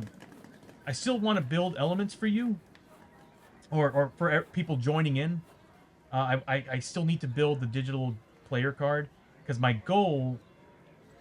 Hold on, let me I'll get right back to that. I just need to make sure I do all the money before I forget, because I have the habit of forgetting.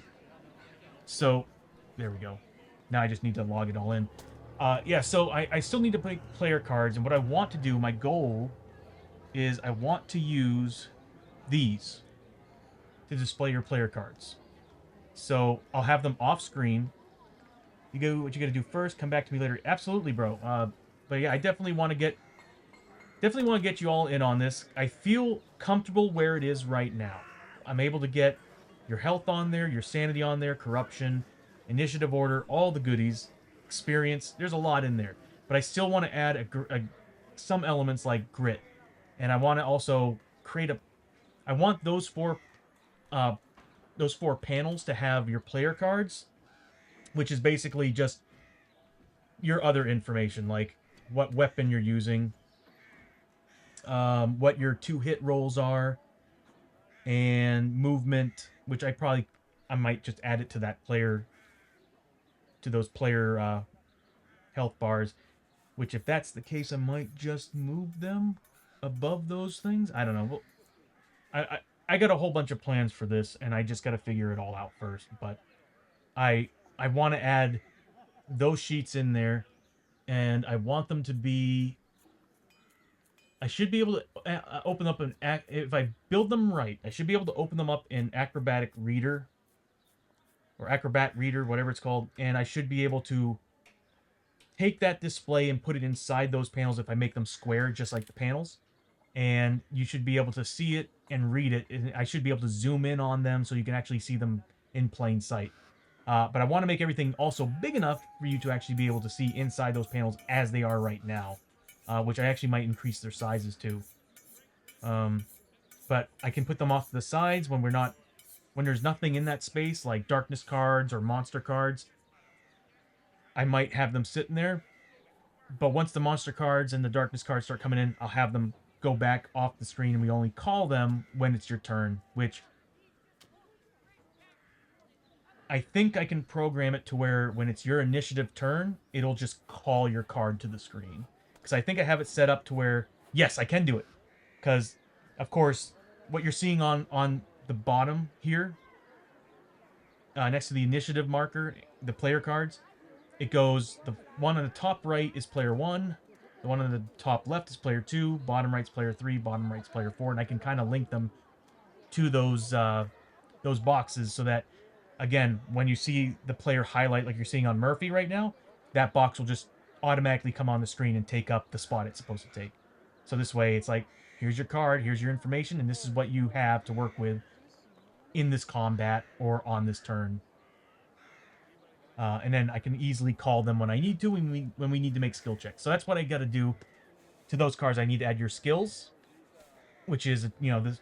If I pull out the character sheet here, so I would have to add these bad boys here. So agility, strength, all that stuff, I'd have to add to those cards. Your movement value, I'd have to add to the card. Although I kind of want to add that to your player sheet, to your player plate. I think all the stuff that is just gonna be along the lines of just cleanly getting through the game, like exploring and stuff. What was that? Like stuff that we just need to just keep the pace going, I want to put inside those player plates. So that's stuff like grit, movement speed, and what you're seeing there right now. So this way it's very easy to get through all that. But when it comes down to the complicated stuff like skill checks and combat, I want to add all that stuff to these boxes. So that would include like your weapon. Do you have any upgrades on the weapon? I got to figure out a way to add all that information. And I think because a big chunk of the information in the game is already built in to those player plates, we can make this happen. We can make this work. And I'm very excited. And I am super excited if you're going to join in and be one of the first people playing and testing this system. Because I think this is going to be a flipping blast. And what we'll have to do is we'll have to spend a little time in Discord first. So I can come to yours, you can come to mine, you can go into Shocks. I don't. It doesn't matter. But we can go into a Discord chat, get everybody who wants to play on the first night, because I don't mind stepping out and just directing the whole thing and telling you what you can do, what the moves are, what everything means. Um, because that takes a lot of work already. But I'm in yours in shock, so I'm not fussed. Okay, I guess we'll just go in mine since the resources in the game are already in there. In my Discord. But that's nothing too. Is I need to fix the Discord, some of the Discord information because my PDF for the player character creator is not. It's not organized right. So we can go. We need to go in there, get everybody together who wants to play on the first day, and I mean, yeah, get everybody together who wants to play on the first day, and we can discuss what it is you guys want to do. You can either play the four, the I don't know how many. There's 27 character classes in total. There's 3 core sets of 4 players a pop, so that's 12 characters that feature team-based gameplay. So you can play a group of Vikings that are fueling off of each other, like you're all building rage based on what you all are doing. So you're benefiting each other by constantly playing the same team. There's the Tredarans, and then there's the Tredaran Strike Team, and then there's the Conquistadors. They all feature the same team element of that game. If you all want to play independent characters where you actually do have your own skill trees, your own set, you actually not alike in any way, then you want to play the core set game characters. And we can discuss that when we go into the Discord. Um, in my opinion, you can do any way you want. If you want to play the team-based guys, if 2 of you want to play as whatever you want to play as, and 2 of you want to play as team-based, where you're benefiting each other, any which way you want to go. Well, again, we'll discuss that in the Discord. But for now, I need to add the kimonos to not kimonos. I need to add the Kataginu to everybody. So I did that. This is the shoulders piece. This is going to give +3. I want to do my own character, to be honest. Awesome. I mean, to be honest with you, the team-based characters, that is your own character. It's just you are benefiting the other people of the team through being a leader character where you're doing war cries and stuff. You're kind of supporting each other. But if you do want to play an independent character, there's a lot to choose from. There is even a Tredaran character that is called the Tredaran Veteran, who's an independent character, has his own skill tree and everything. Yeah, just give it some thought. Like, what kind of character you'd be interested in. I know Mad Arts wants in, and he's looking at, what was it? It's the fox people, the cat or fox people. I forgot what they're called. Kitsune? Based on what I know, I want an independent character, but I'd love to look at them. Absolutely. And again, we can go through the character sheet, tell me what's interesting you, and I'll kind of give you an idea of how they play and what bonuses there are for playing that character. Because you've only seen 5 characters out of 27. And the new Kickstarter's coming out. And speaking of which, they are finishing their pledge. They're uploading their pledge manager in 2 weeks. That's probably going to add another between 4 and 8 characters or classes. The Kitsune are fox people. That's what it is. If they're the same as the meaning of the word, that's so many characters. Yeah, there are. So that's what Mad Art's looking at, the Kitsune. So I need to add. Where is it? It's a shoulders. So I'm done with you. Hold on a minute here. Elegant shoulders. I'm gonna give Enrique his money back. He's already got shoulders. What am I thinking? So he's getting 900 back. He doesn't need shoulders. Murphy is getting those. Kataginu.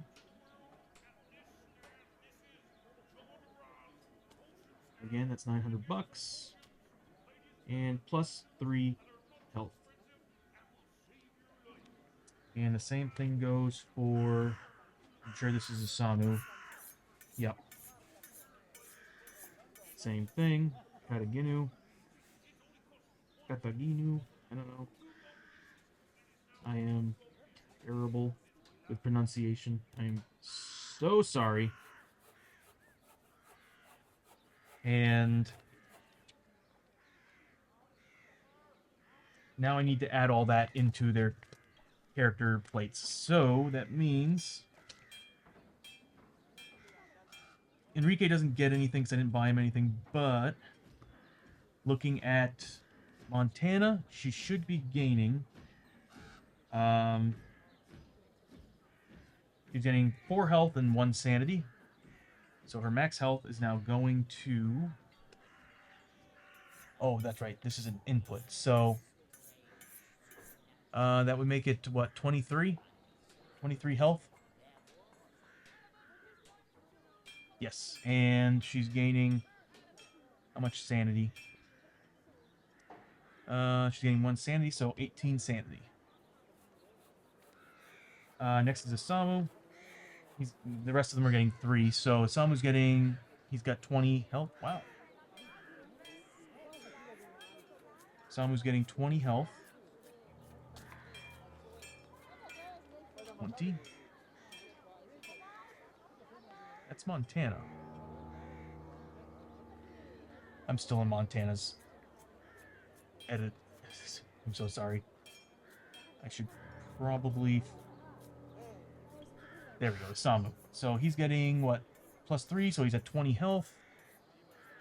And then finally, Murphy. He's getting 21 health.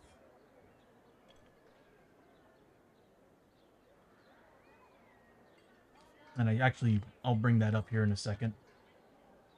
Yeah. It should be going up with them. So that's Montana's turn. Everybody else kind of stayed behind-ish. Oh, no, that's right. Everybody did their thing. They went back. Montana's going back. It's now the end of the day. Whew, that whole thing was one day. End of the day, so now we have to roll on the event chart. Town stay event, 2+. So we roll 1d6, and we need to roll a 2+ to pass the day.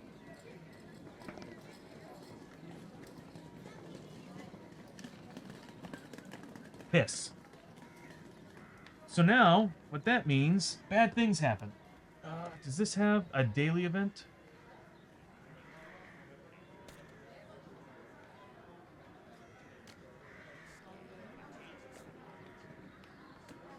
It sure does. Okay, so we have to roll on a daily event for this town. So let's see what happens. Let me make sure, because sometimes they had a whole bunch of different special rules for these places.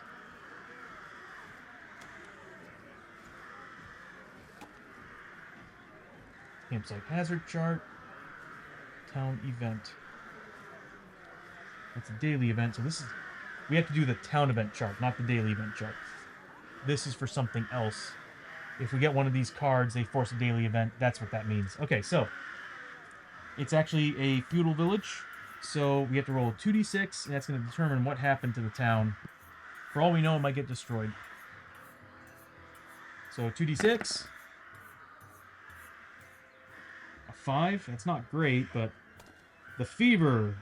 A plague spreads through the campsite like wildfire. That's the campsite hazard. So 5 is, yeah, still the fever. A terrible sickness spreads through the village, causing void boils and death. Each hero must make a Spirit 6+ test to avoid the plague. If successful, gain 10 XP. If failed, take D6 plus 3 wounds, ignoring defense. Not a good start to an adventure, I'll tell you that much. So, Spirit is something this team is lacking.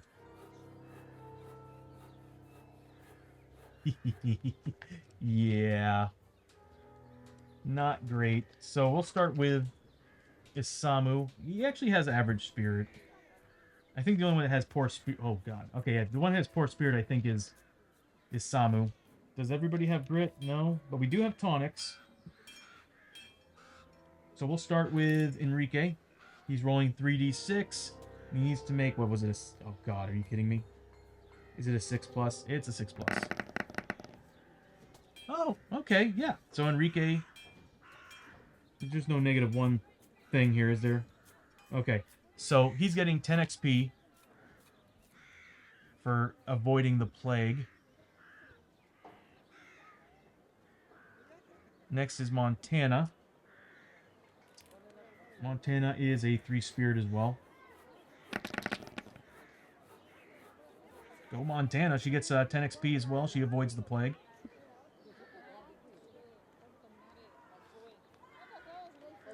Next is Isamu. He's only got a 2d6 on this roll, but he passes it. 10 experience. I think these guys have gone through enough mutations to realize that they're possibly...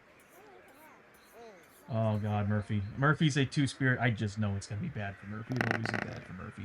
Son of a bitch. Okay, so Murphy did not avoid the plague. God damn it, Murphy. So, what happens to him? Wounds? Oh, that's right. He got rid of his corruption. Well, actually, I think I already removed it. Yeah. So he's going to take D6 plus 3 wounds, ignoring defense. Ouch. Okay, so 7 wounds. I know, right? Damn it, Murphy. You had one job. And that is to avoid the plague. I mean, the guy had so many mutations. You'd think he'd be the one, like, immune to this crap. So, yeah, he takes 7 points of damage, was it? I'm in Murphy's. There we go. So, he takes 7 wounds. He actually should be at 21 health. So, I'll add 3.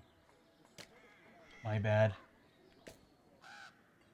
As a matter of fact, Isamu should also be at max health.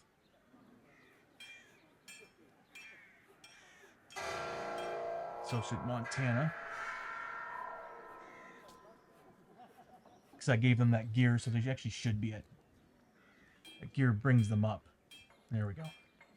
Oh, and her sanity.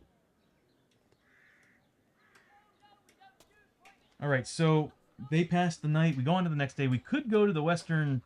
You know what? We're going to go to the Western Trading Center. Get rid of the rest of this garbage that's on... Get rid of the rest of this garbage that's on us.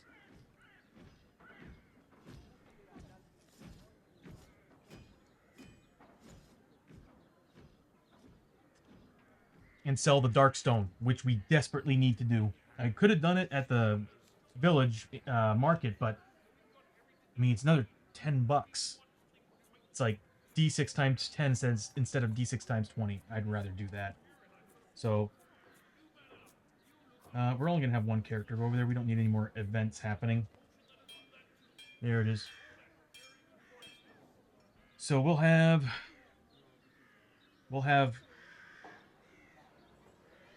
You know, Murphy's bedridden, sick, so I'm just going to have somebody else go. We'll make it... What do we need to do? Hopefully it's stuff that... Conversion.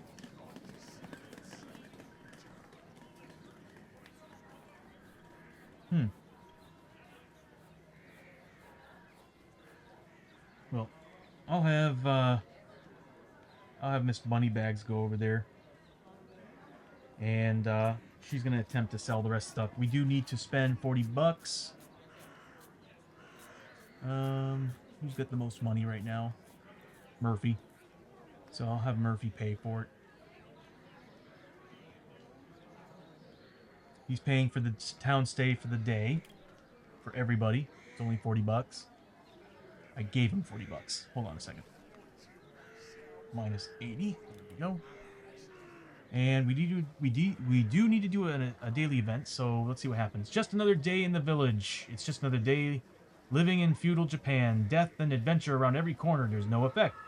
If in a specialty village, which we are, roll once on the daily event chart for that type of village. We get to actually use the daily event stuff. So let's see what happens. We roll a d6. Lost at sea. One of the local fishermen has disappeared while out on his boat. You may join in the search. Each hero may give up their day in town to help search. Make a cunning 6+ test. They're not good at cunning. No, this is actually their weakest thing. Yep. 1s and 2s, everybody.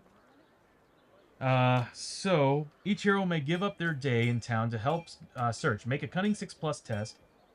Uh, if successfully are found, gain 25 XP, and all heroes who helped in the search gain a discount of $10 on any purchases. I'm not going to bother doing it. Other than the 25 XP, there's not really much benefit from it. Hold on. There's nothing to lose either. Is there? There's nothing to lose. I'll just, hey, it could be free experience. Yeah, you know what? We'll just do it. So, the rest of the posse is out on that boat helping find that lost person. And we'll go ahead and do that first. So, Montana's doing her thing in her new kimono, and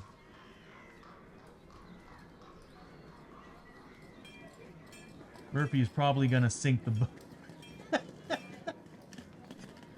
Deviants. Yeah. With his luck. What's funny is that his character has the highest luck on the team, but for some reason doesn't really show it. But anyway, so let's go ahead and do the cunning tests here. And we'll start with Enrique. Enrique's got 1. He's a 6+. Nothing. Isamu. Nothing. Murphy. They do find the guy. So we're getting -10 on any purchases. And Murphy gets 25 XP. Murphy came out on top this time. Sorry to disappoint you all. Oh my god. Wow, Montana's so high in experience right now. That's right, she was getting all those shots in. So next is Montana. I'm so proud. I'm proud of Murphy. Y'all should be. Western Trading Post. So let's go ahead and do Montana's deal here. She does have a grit, so I can re-roll it if I need to. Double 1s are always bad on these things. So she rolls a 7. If I remember correctly, nothing really happens. High winds and hearty laughter. The banners of the Western world flutter in the wind, and the trading company is in good spirits, bringing their wares halfway around the globe. No event. Let me get rid of those boxes. Just realizing I forgot to turn them off. I mean, they're not really affecting anything at this moment, but still. Now we're going to go ahead and start selling the 16 Darkstone that we have. That means we have to make 16 individual rolls. So, I am going to need a piece of paper or an actual... You know what? I think I have a calculator on my Mac. We'll make all this so much easier. And I will put that right... No. Okay, so... let's begin. So first we'll start with the Darkstone. We got 16 pieces. We got 16 pieces. You know, I actually do have to write them down. This way I know where I'm at. So, piece of paper, something, anything. I'll just use Montana's character sheet. And let's begin. So the first one, it's D6 times 30. So the first piece is going to be... you know how to do math, Tony. Come on. 150? I can tell I'm getting fried at this point. That would be... yeah, 150, right? I am not 100% sure on myself here. Yeah.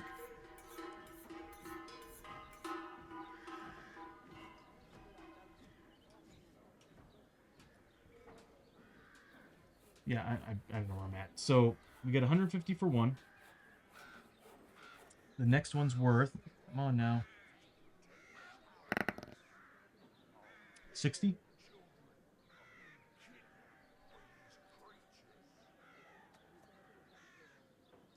Actually, I got an idea. So we did 1, 2, and I'll just add it to the calculator. Plus 60. This would be easier.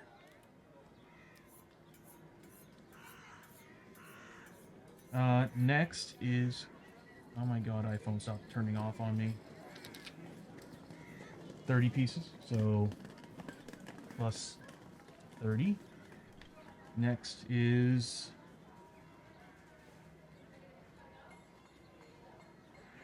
you know what, I can just, at this point, I can just roll them all out. So we already did 3, so we have 13 we need to roll. So I'll just roll 13d6. So I'm seeing...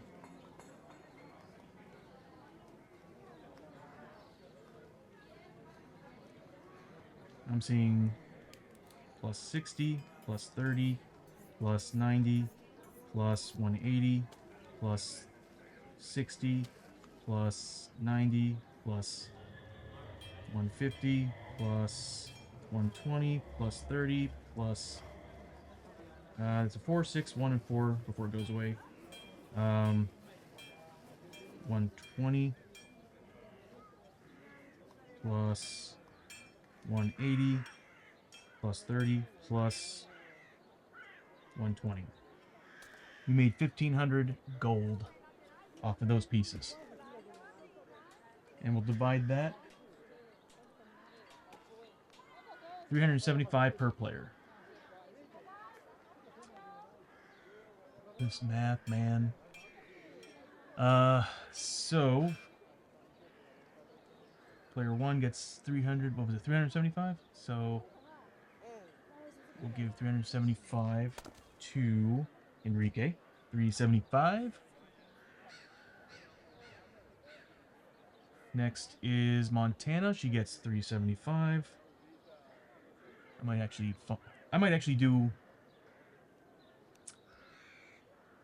build it into the system to do all the work for me. Because I think I can be like, hey, how many Darkstone are you selling? It randomizes every single one of them, adds it all together, divides it by 4, splits it between the team. I can program that into this. So that's 375 for Montana. This way I can get things done much quicker. 375 for Isamu, and then finally 375 for Murphy. And then on top of that, it gets rid of all the Darkstone. We don't have a piece left. There's no blacksmith here, no upgrades, no nothing. So there's nothing to really gain from the Darkstone right now. Actually, I need to remove it from here.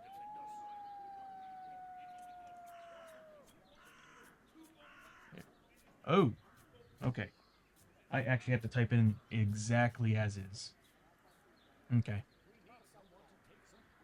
There, 3, add 4, so minus 4. Player 2, I am definitely seeing areas that I can improve on this stream. I should actually put a cap, so I can't go under 0. So I can just type a number in, done. And -3, please. I have you, Lance, and Miss Bush all pulled up. Laugh out loud. That's awesome. Oh, you know what? I got so caught up in everything. Come on now.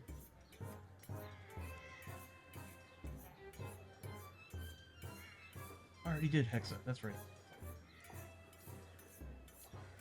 There we go. So...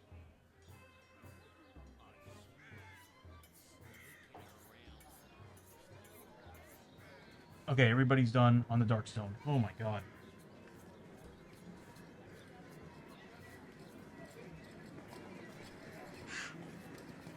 Next we could sell the items. I do have some items I want to get rid of, and it's these guys right here. So we'll go ahead and get rid of these and see how much money we get from it. We got a yokai blade, all cursed. I would like to keep some of them, but they're cursed, and I'm not gonna use them. Although I think you can remove the curses off them at the shrine, but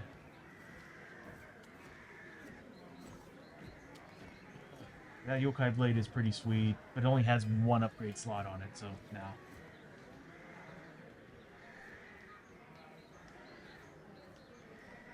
That Oni skull is so good. That Oni skull is super good. I could go to the shrine, I guess, and remove it. I could have done that.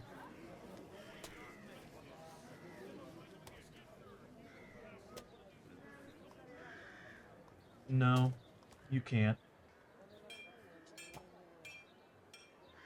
There's no way to remove a curse. I bet you there's a place to do it, but we don't have it right now. So, I'm going to sell these.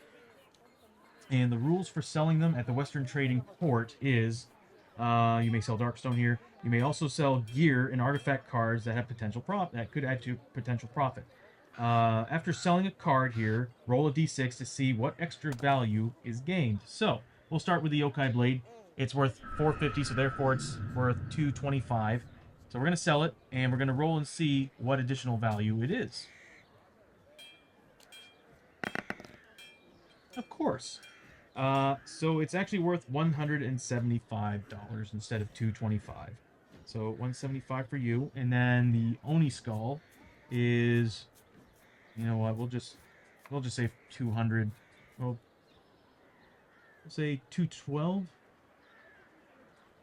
We'll round it down. So 212 and additional value. It's just worth 112.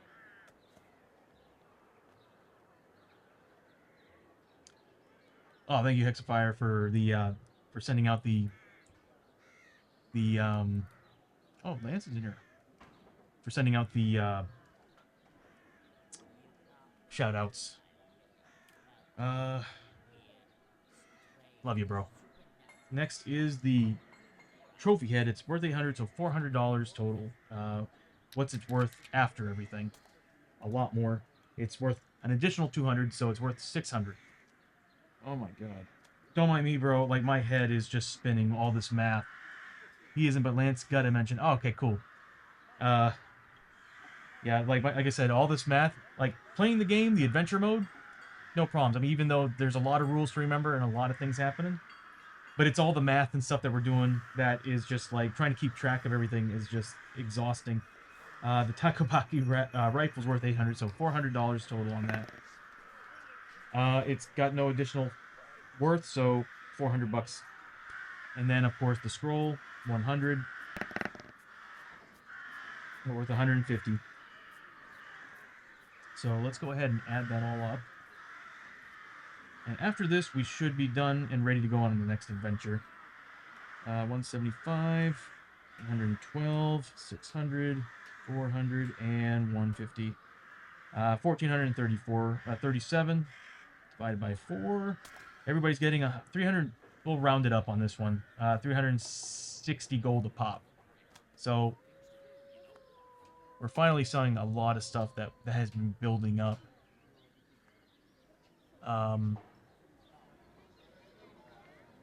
360, so 360 for you. For Enrique. 360 for Montana. 360. And that's another thing too I'm going to do is I'm going to upload all the town stuff so that when we jump into it, y'all can actually go into the Discord, and the Discord will have all that information there, so you can pull it up. Now it's just going to be a PDF in order of the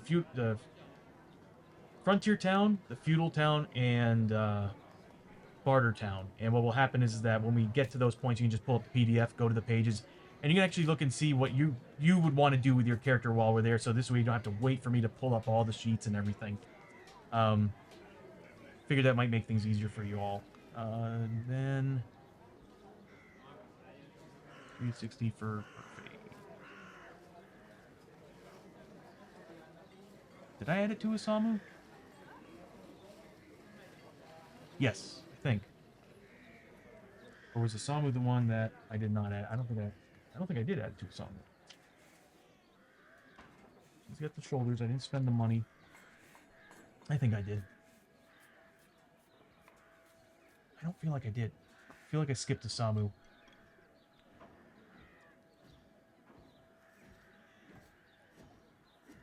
So they found the dude. We could buy stuff here at a $10 discount because everybody found people, but we don't have any more side bag item slots. Oh! Except for one thing. We could buy the Explorer trunk. And I can get that for a couple characters who don't have anything like that on themselves and might have enough space to do it. Montana could use one. She's only carrying 2 items of weight. Actually, hold on. Is it the village center? Yes. Okay, so those all cost 1 weight. Let me write that down. That's very important. So 1 weight for you, 1 for you, and 1 for you. Did any of them have any?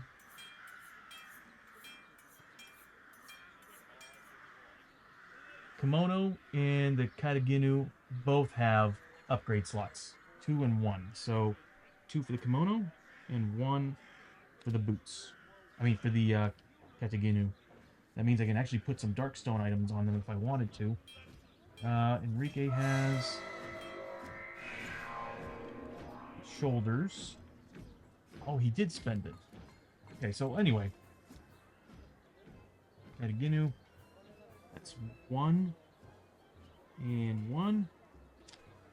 And Murphy is also 1 and 1. That definitely makes this a little more difficult and challenging for Montana to hold anything, because it's your strength plus 3. 1, 2, 3, 4, 5. She can actually buy one. So she's going to buy that side bag box. Its cost is 1 weight. So it's called the Explorer's Trunk. It's a container. It may carry 3 extra side bag tokens. Anytime a travel hazard would cause you to discard a side bag token, item, or Darkstone, roll a d6 and ignore that result. So it is. This is Montana. I can just write it here. Explorer's Trunk.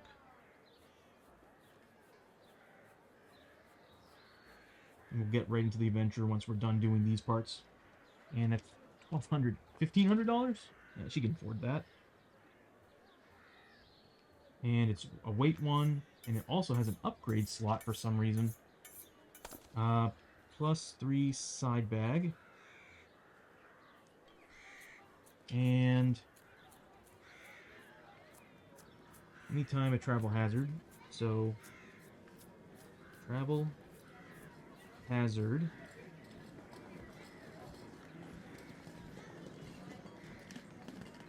Side bag. Discard.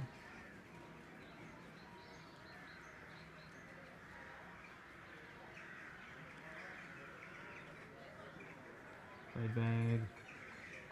Item.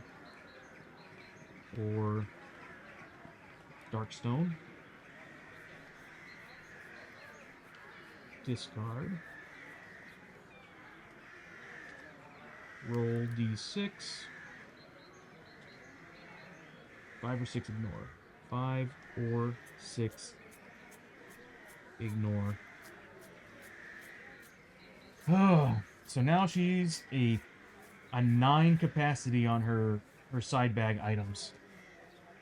So we can hold a lot more with her. And Enrique, he doesn't have. No, he does. He has the satchel. Murphy, I think, has. Yep, he has that satchel as well. And then. Okay, how are we doing? Oh, he's loaded up with a lot. But he's 4 plus 3, so he's a 7. 1, 2, 3, 4, 5, 6. So he can hold it. So we'll put him down. 1 and 1. And again, that's the Explorer's trunk.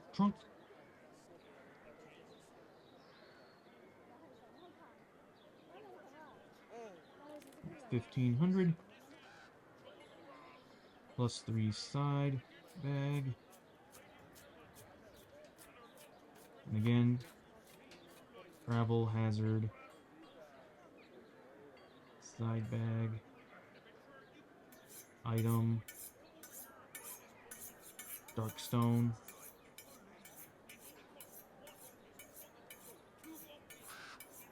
discard, roll d6, 1, 4, 5, ignore. There we go.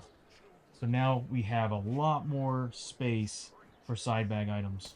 A ton. And everybody's all loaded up on gear.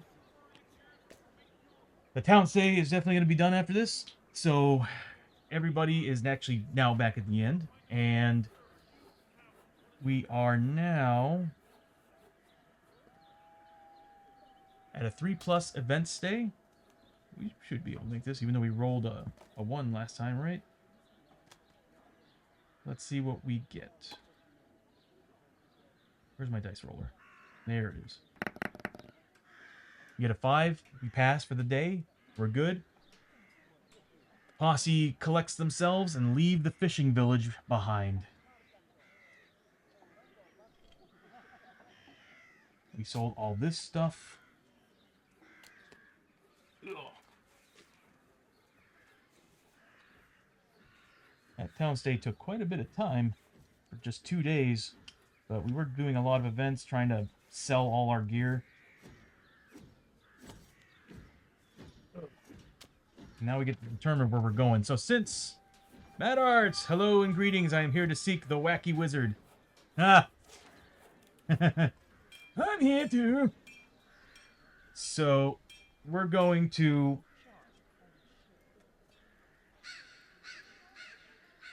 decide the mission we're going on is I'm gonna do the.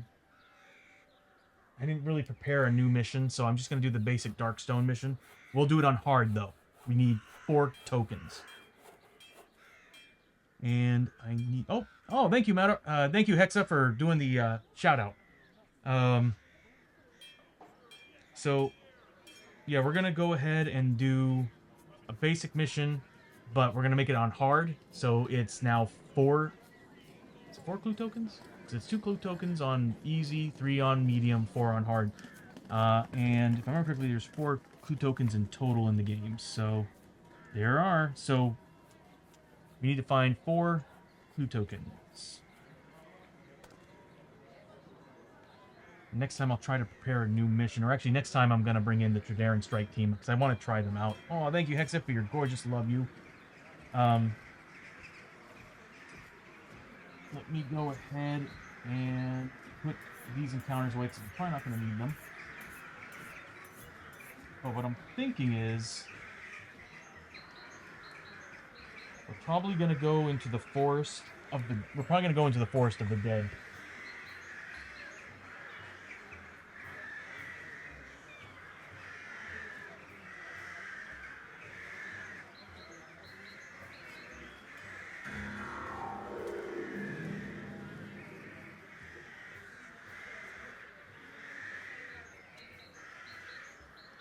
I really need to add those scavenge cards. I even need to figure out who's going to be wearing the grappling hook. Gives you a +2 move. Problem is that it weighs a lot. I really need to determine who's going to be wearing what, because some of these items I want to keep and I want to put on some people.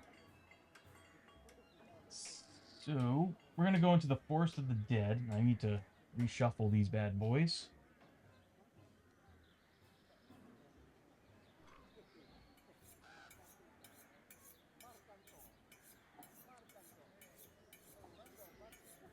Eventually, I would like to add these tiles to the tile cards, at least, to the stream, because they're not really remain in play cards or anything, just something simple to pop in, just like Darkstone, the Darkness cards, something I can just pop in and out.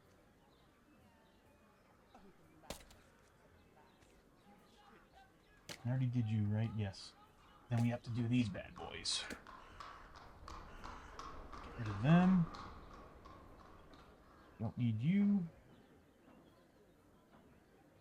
I really need to have a cleanup day. I think that's what I'm going to do tomorrow. Oh, speaking of which, I'm going to be redoing my schedule. I'm getting a better idea of what my schedule should be like.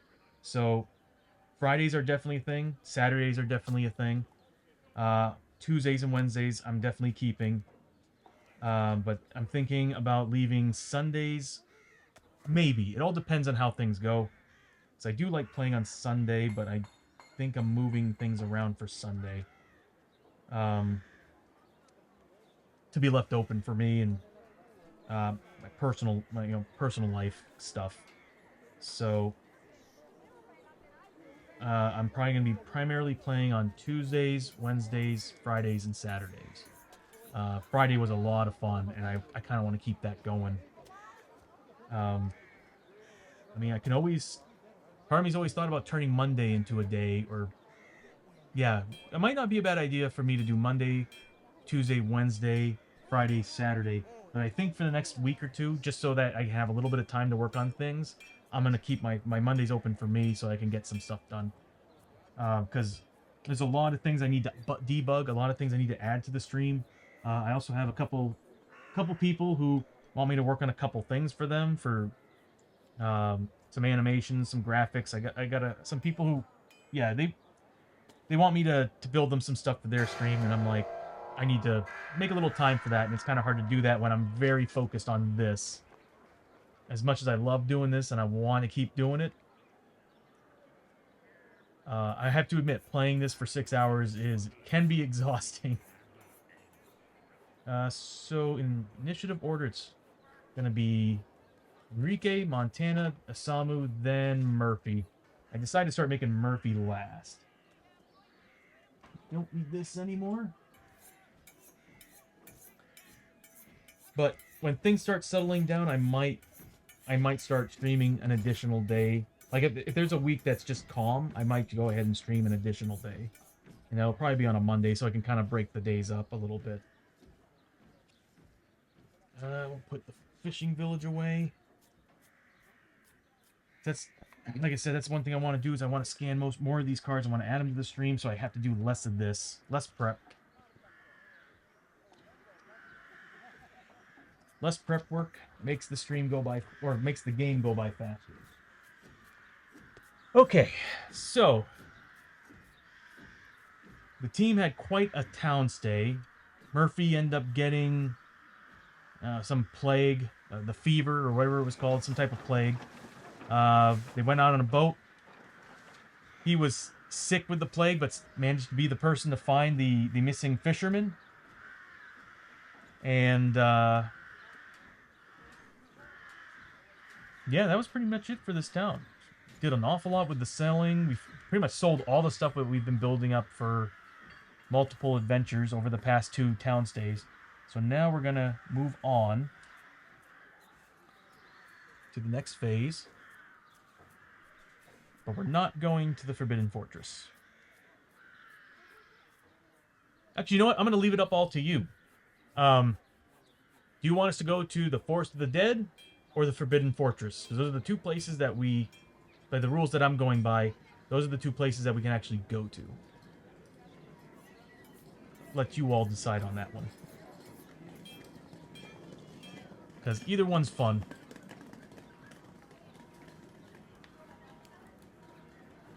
So that's 1 vote for Forbidden Fortress.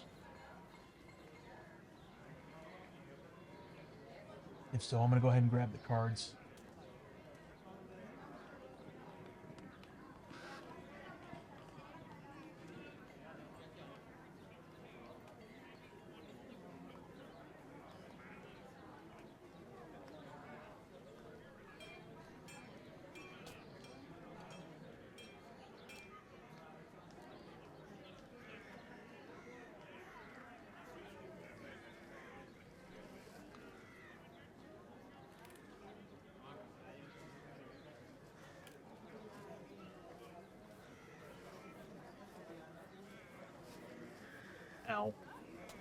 Places with death in the title sound fun, but we'll go with the fortress. Okay, so that's 2 votes for fortress. At this point, I'm just gonna get the fortress stuff out.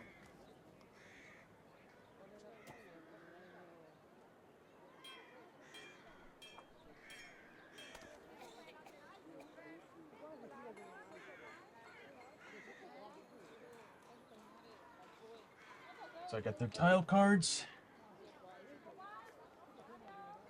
That is not part of the Forbidden Fortress deck.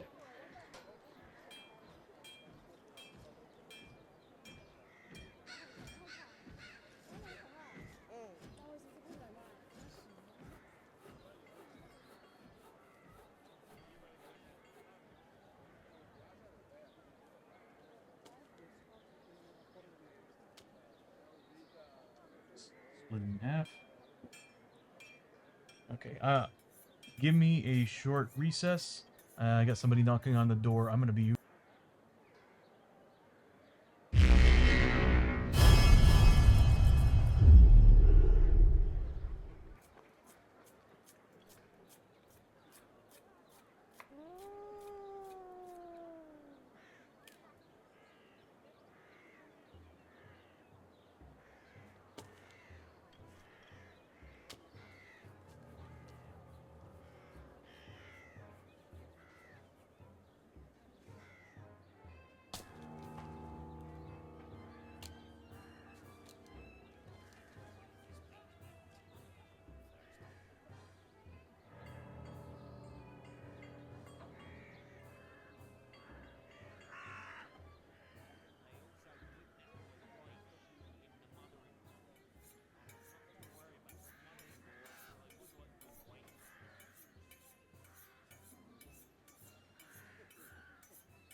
All right, everybody, I'm back. Sorry about that little brief period of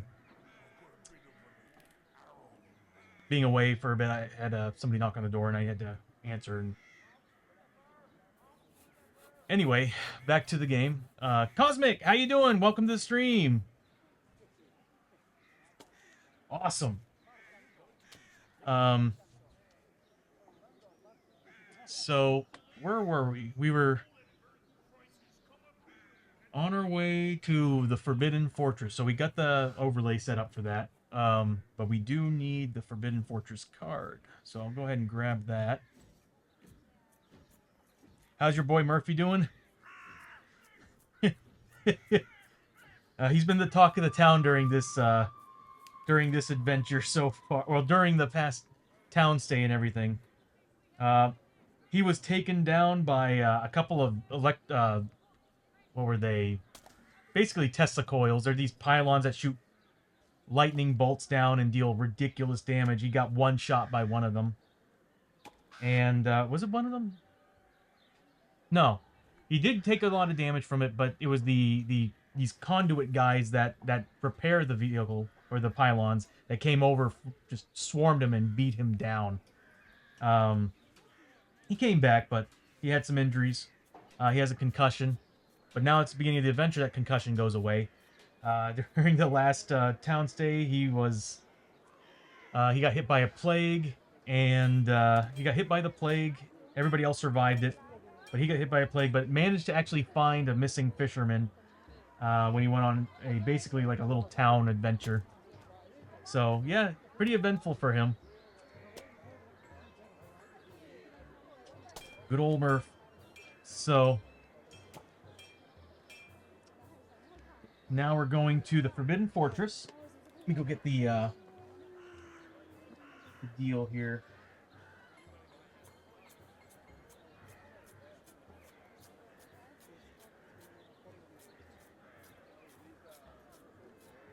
Oh, welcome back, cutie. This is the correct tile for the Forbidden Fortress. Every time I've been going, I've been using the wrong one, and it's the haunted one. Was the one I was using on accident. So this is the actual tile for that. I love these because there's a lot less spaces to get to the end in the mine and everything. The original core starting tile sets, it's like I think 7 spaces. So definitely a lot easier. So let me go ahead and put everybody on the board.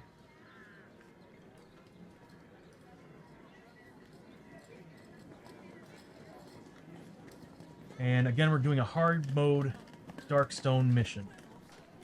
So it's going to take us 4 clue tokens to finally get this mission done. And I think we are good to go. I do need to get the card, if I remember correctly. Let me pull that up. Forbidden Fortress. There we go. No special rules at all. Just a basic area. So I'm just going to put that to the top of the screen to remind us that we're at the Forbidden Fortress. So let's begin. I don't really need these too much there. And there we go. Let me pull up a better sound file.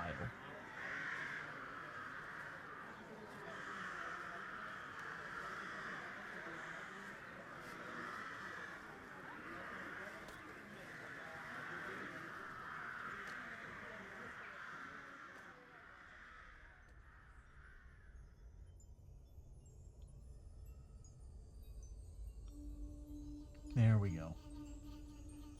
That's better. Alright, so the adventurers left the town, got together. The town was actually doing pretty well, so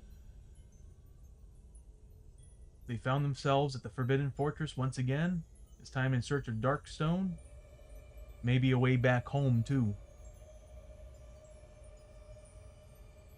If we find a portal. And I think our chances of finding a portal in this are extremely high, since we're doing a hard mode. So let's move on. Whoops, what did I do? reset the initiative order. And we're starting... Oh, we got to reset the posse marker and the darkness marker. And now we start with the team. We're going to start with the Samu. Enrique. And Enrique is going to roll for his grit first. 5s and 6s, he gets it. So he does get his grit. And everybody's outfitted with tonics and bandages. That's awesome.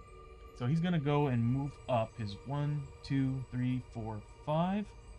And he's going to roll for scavenge in this area. And he finds one.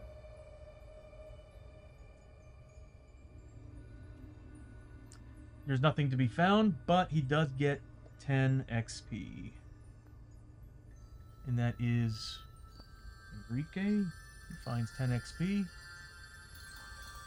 Boom. Next is Montana. She's also going to roll for grit. Oh, yep, she's not at max, so she can roll for it. Doesn't find it, but she's going to move up. 1, 2, 3, 4. And she's going to gain... She's going to roll for... I do need to keep track of that. She's going to roll for scavenge as well. We do have a scavenge marker in this room. She does find something.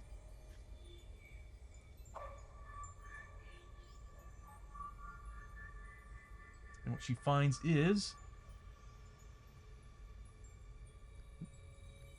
She scavenges, finds nothing but 10 XP.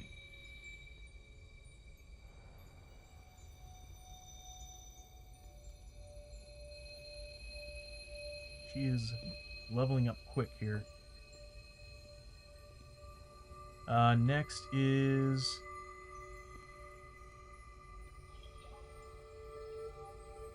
Yeah, I'll just have Isamu go first still. So he's going to move up 1, 2, 3, 4, 5. And he's going to peek through that doorway. And what he finds is just a short passage.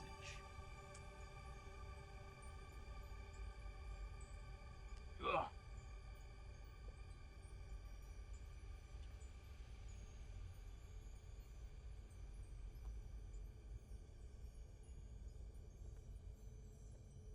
There we go. No exploration token, just a simple extension. Next is going to be Murphy. Did I roll for... I don't think I rolled for grit on this Samu.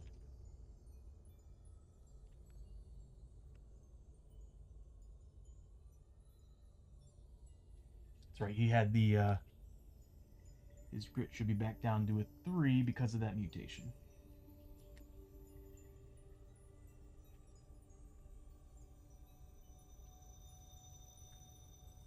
So, I don't think I rolled for his grit, but I'm going to roll for it.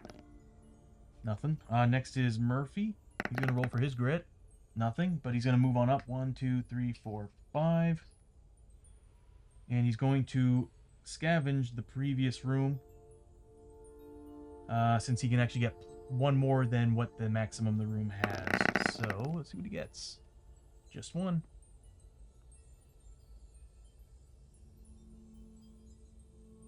I am going to... I could attempt to ignore the darkness card after it's drawn, or I can try to just get rid of that card, and I'm going to try to get rid of that card. I need a 5+ to do it, using the looking glass. So let's see what I get. Murphy gets nothing, so we do have to draw a darkness card. And what we get is... Shadow of Death. Every hero must take a Spirit 5+ test. If failed, draw a Growing Dread card and add it to the stack. It's every hero.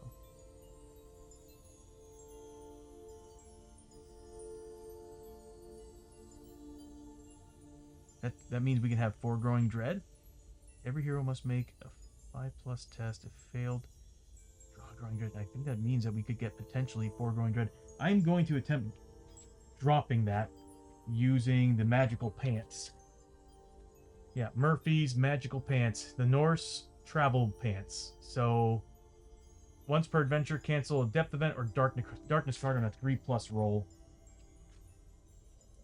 That's it's a bad card.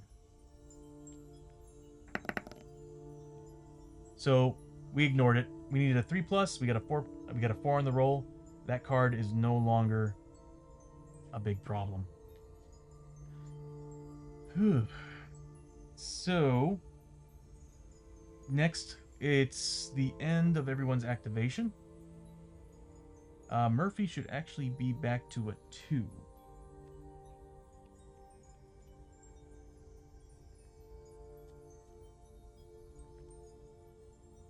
I don't think I've been keeping track of that.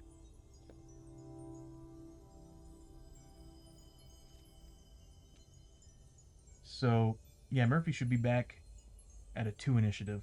My bad. There we go. And it's the end of the round. We go back to hold back the darkness.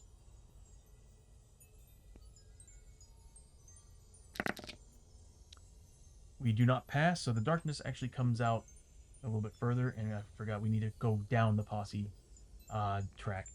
Next, it's going to be Enrique's turn again, and he's going to move up 1, 2, 3, 4. He's going to look into that room, and he's going to find the bottomless stairs. It also has an advanced card, so you go find the... Which deck is that from? Forest of the Dead. So I need to find that tile, and I'll be right back.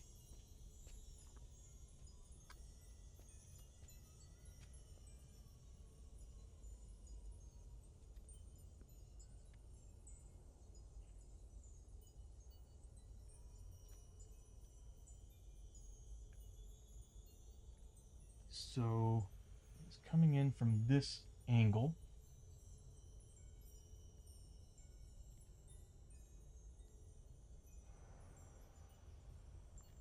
We'll just kind of have it like so. Really pretty tiles. So he moved in, he searched that room and found an exploration token. We can't go into these spots, but we can go around all these other areas. So this 6x2, I mean this 3x2 is those are not tiles. Or walkable tiles. So we got this room, we have the exploration token. Next, we need to have Montana go up. Did I roll? I don't think I rolled for his grit. Enrique. No, I did not. Nope. So Montana's going to roll for her grit. She gets a 1, does not find any. 1, 2, 3, 4. And she's going to explore that room. Scavenge it. Doesn't find anything. Next is going to be Isamu. He's going to move up 1, 2, 3, 4. And he's going to scavenge this very room. He finds something.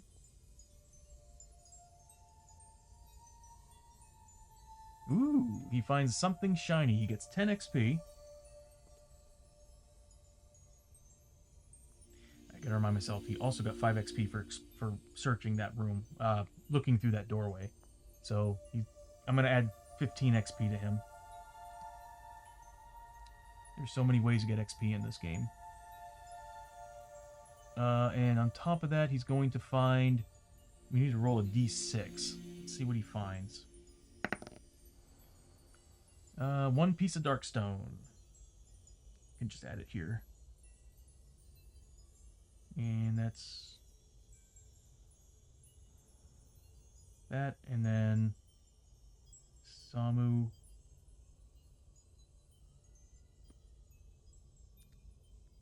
Big time, my bad. And he finds a dark stone. Sorry, that little visit kind of set my mind off in a totally different area right now. I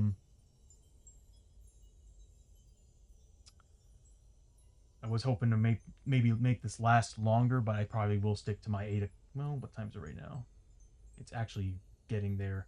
I'll give myself another 30 minutes, and then I'm going to call the stream.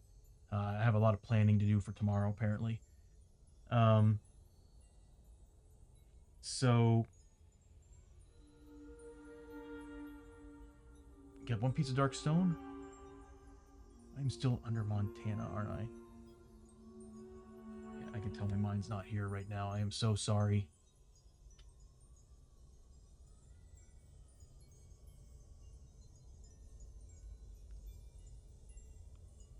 There we go.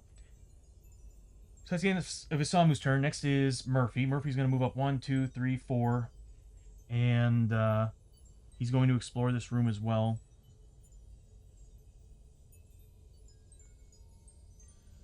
And that's going to be nothing. He finds nothing.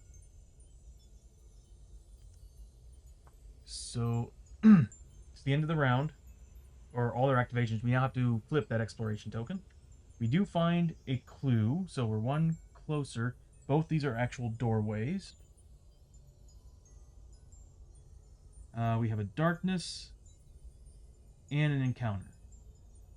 So let's do the darkness first. We've already used that. It's once per adventure, isn't it? Pants. The magical pants. That's it. Probably should have saved that. So here's the darkness card.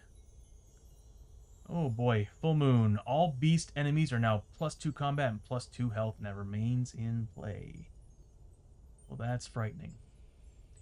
Next, we need to do an encounter card. And the encounter here in this area, which actually, you know what? There's a special encounter for this spot. I'm going to go through the deck. And I'm going to keep that here. I'm going to see if I can find it. Dark Beneath the World.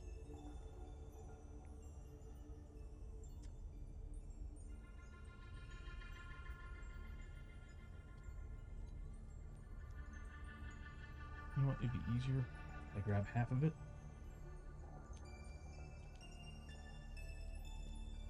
Let's see if I can find that card for this specific area. Dark Beneath the World is what it's called.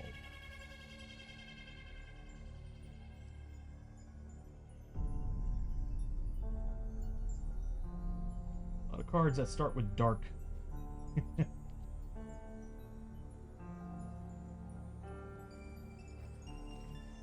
Watch that be the one. And then again, I don't think we've ran into this one yet. And I'm trying to save these cards from the rest of the deck.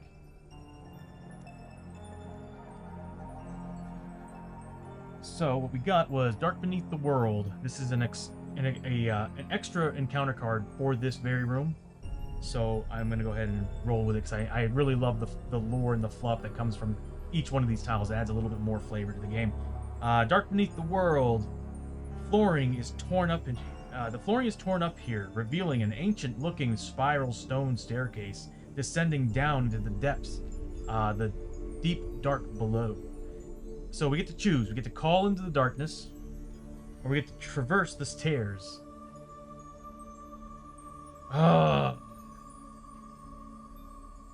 Traverse the stairs sounds like it's going to be a lot of fun.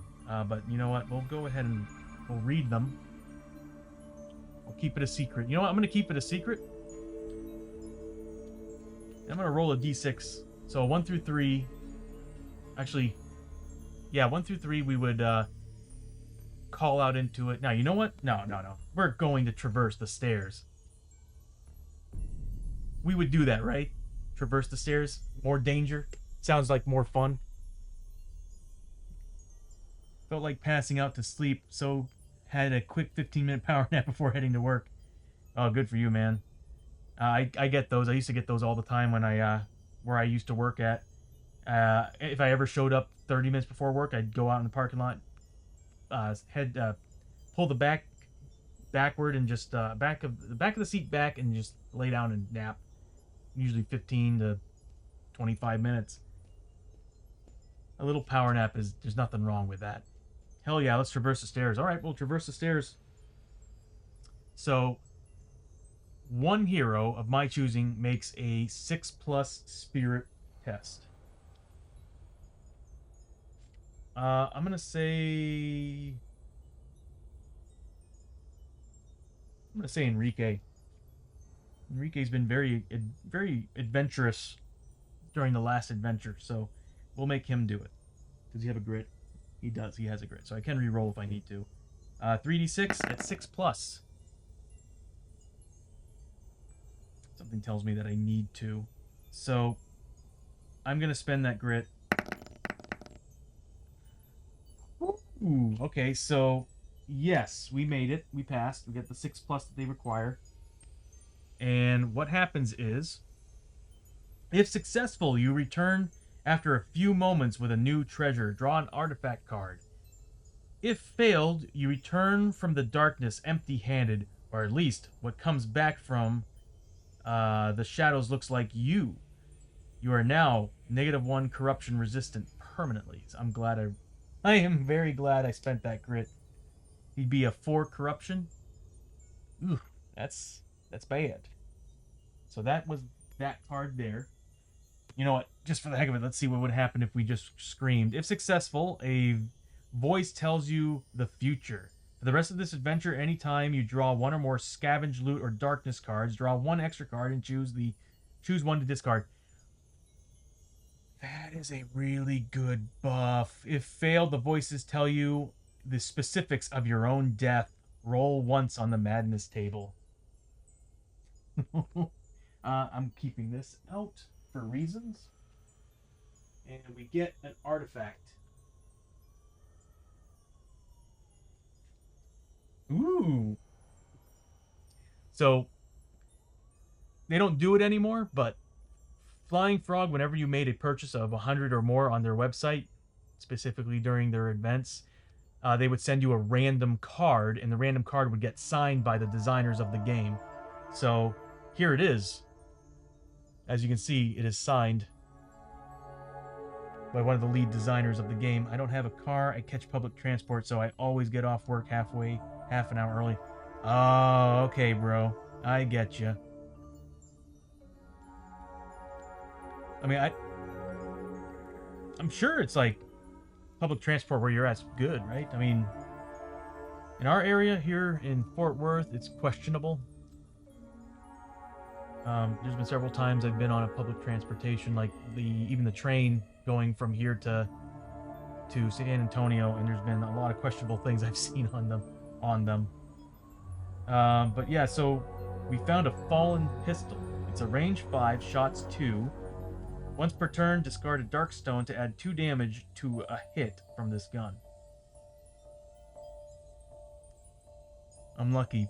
Public transportation here is pretty good. Yeah, good for you. They don't really maintain well here. Some places they do. They clean up their buses. I think some of One thing I do notice is that Fort Worth, VFW, the western side is actually pretty decent with their cleanup on their transports. I haven't really had a problem with that, but trains going around DFW, not so much. I've seen puke, drugs, stuff like that on the actual train. So I guess they just don't upkeep. Anyway, this is a pretty decent weapon. It's got 2 shots, but I can't give it a grip because it's only got 1 upgrade slot. But spending Darkstone to add extra damage, pretty nice. San Antonio, yes. San Antone. I really like San Antonio. Beautiful. The Riverwalk is really nice there. And they have a Mexican restaurant there that has the best white queso, white cheddar queso. It's delicious. That's a pretty decent weapon to find. Go ahead and put it into our inventory of gear. So that's what we found, was that room, and we did 1 encounter for the room, and then we have to do the other encounter as well. Sticky webbing. Ugh. This entire chamber is covered in glistening white webbing, stretched between the walks. Can't read that. It's something in the card. Hold on. There we go. Nope, it's still there. Well, anyway, stretched between the walls, floor, and ceiling, the air, as the air blows through the room, the strands of sticky web vibrate in the breeze, making an almost hypnotic buzzing sound. I really want to scan these. It's so hard for me to read these things. Um, any hero starting their activation on this map tile that rolls a 1 or 2 for move also gains a webbed marker. That is wicked cool to have in a room that has that staircase in the middle. It's almost like as if some ancient spiders came out of here, busted through, and just made a nest here. That's pretty wicked. So, when first revealed, a random player needs to make a 4+ luck test. If successful, gain 10 XP as you pick your way through the webs. If failed, an attack, draw a threat card. That'd be hilarious if there was void spiders in here. That the randomness of that actually happening would be so insane. So, random player. Again, we roll a d8, so the randomness will be in initiative order. 1 or 2 will be Enrique, 3 or 4 will be Montana. I'm gonna put this stuff on the actual plates you're seeing at the bottom, so I don't have to explain it anymore. So it won't even say random. We'll just say, well, it might say random, and then it'll have like a little 1, 2, 3, 4, whatever, to help everybody understand who's randomly getting drawn. Eventually, I will upgrade this whole system to be 6-player.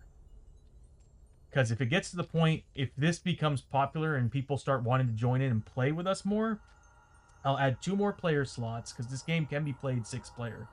I'll add 2 more player slots, and that will actually increase the difficulty of the game even more. Like, we'll be always fighting. Level 1, I think we're still fighting high threat per adventure. Like, right now it's medium threat, but it will always be high threat. And then the final boss is always an epic threat. And it's always an epic threat. So, let's roll and see who's going to be making this roll. Murphy. Murphy's got a 3+, a 3 for his lore, so that's pretty good. Is it luck? No, it's luck. He's got a 4 luck. He's got the best luck on the team. Doesn't say much, considering he kind of has the worst luck. But he's got a 4 luck, so he needs to make a 4d6, and he needs to make a 4+. Yeah, he should get this, no problem. Yeah, he's got it. So, again, if successful, gain 10 XP as you pick your way through the webs. But it does remain in play, and I'll just put it right here to kind of... Oh, it fits perfectly in the spot that nobody can stand in. So, there we go.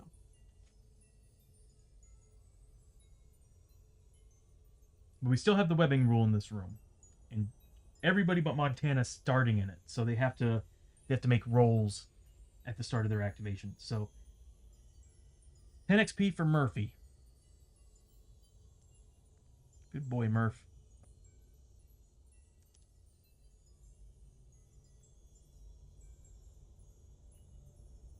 That's right. We haven't been going...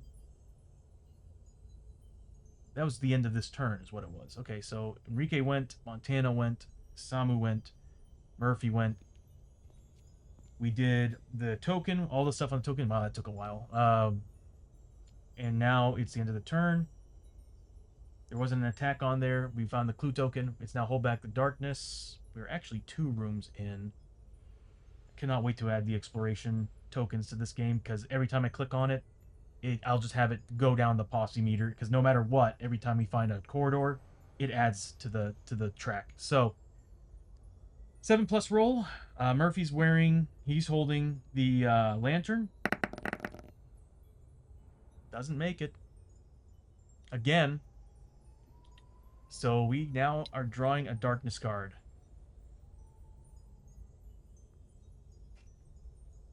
And what we find... Demonic Forge. All demon enemies are now combat +1. So beasts and demons now both have bonuses in this realm.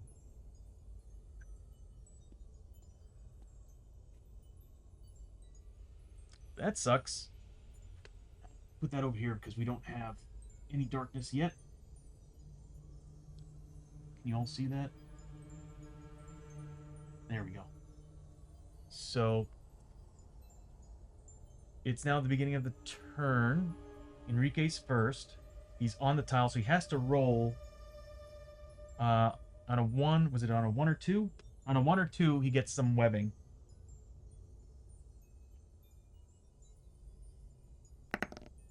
On a 5 or 6, he gets he gets a grit, but he doesn't. So 1, 2, 3, 4. He's gonna inspect that room.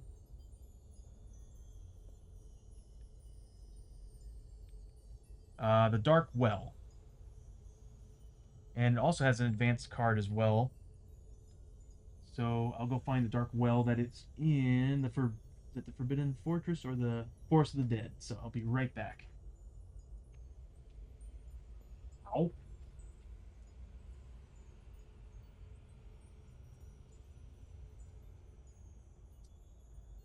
Pretty cool looking tile. So they come out of this room that was broken into by a bunch of spiders and coming out to what looks like just a well. And it generates a... Where are my exploration tokens? There they are.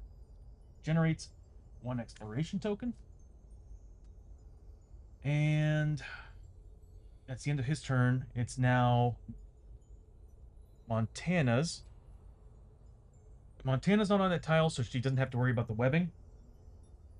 But she's going to move 1, 2, 3, 4. She's kind of stuck in that room. 2. Actually, hold on a minute. Yeah, she's stuck in that room. 1, 2, 3, 4. She's gonna go ahead and scavenge in there, though. Finds nothing. That's okay, though. Next would be Isamu and Murphy, but I'm gonna have Isamu go first. We're gonna roll for his grit. If he gets a 1 or 2, bad things happen with the webbing. He moves up 1, 2, 3, 4, and he's going to... What I'll do is I'll get rid of this, and that'll allow me to move everything so y'all can see the tile and everything that's going on over here.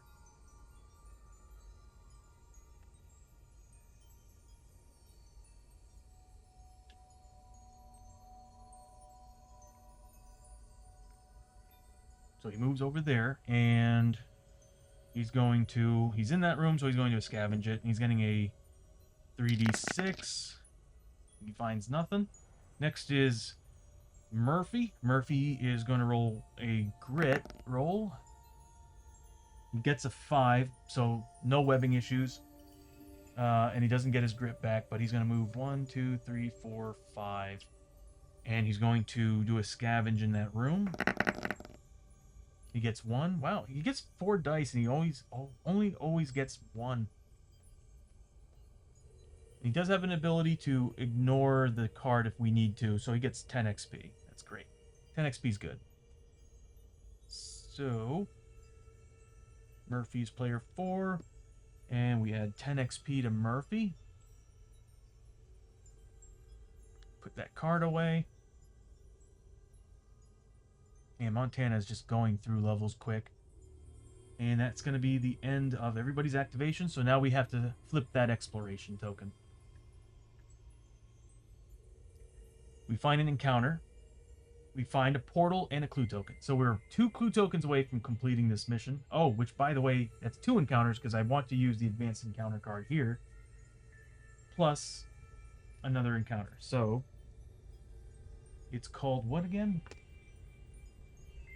Something in the Deep. And I'll just cut this in half because it's easier to find them.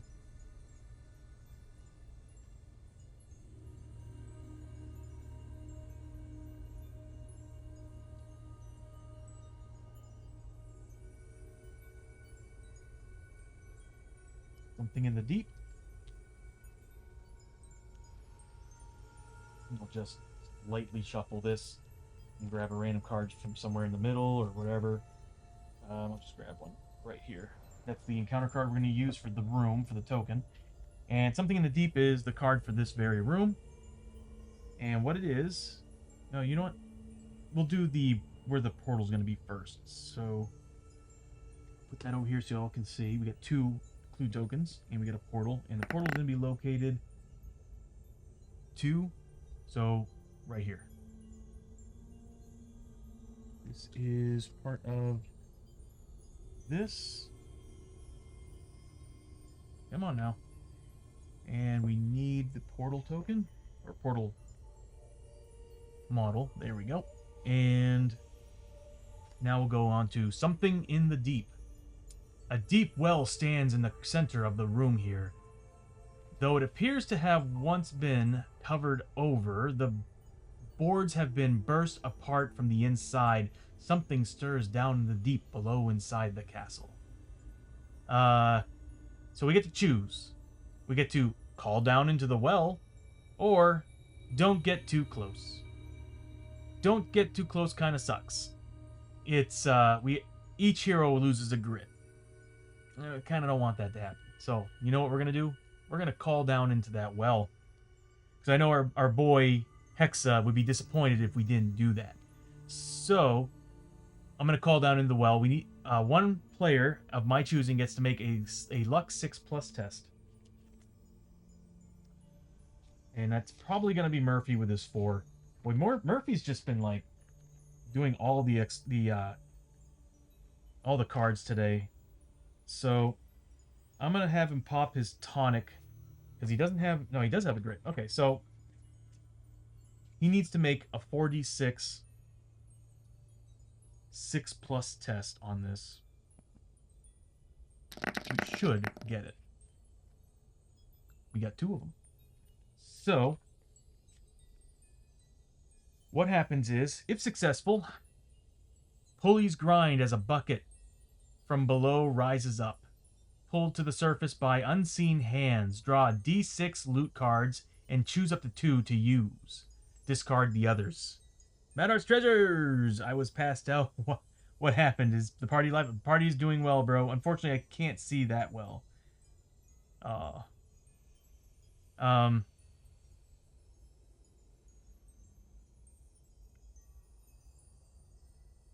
I just had a brain fart. We passed the test. Yes, okay, so we passed the test. I'll read the if failed part. If failed, you stagger back as a terrifying ghost child climbs up out of the hole, tattered and dripping with black water. All heroes take peril die sanity damage, ignoring willpower, and the hero that failed this test is burned by the specter's insatiable hate, taking d6 bleeding markers. Oof, ouch. But luckily we passed. So we have to draw d6 loot cards and choose up to 2 of them.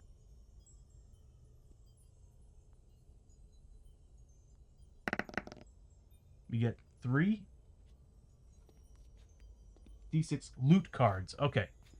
So we draw... We only got 3, so we're going to go ahead and roll for 3 here. Oh... I want the golden nuggets for sure. And luckily, it happens to be Murphy, the one that did this, so we're getting double everything here. So, we'll do the D650 because, you know, we can get a lot out of that. And we totally did. So, that is 300 gold times Murphy's times 2 ability plus 25 for his upgrade. So, we're getting 625 gold from that. We're getting... Okay, so, hold on. 600, 800, 850 gold total from this find. Murphy with 850 gold.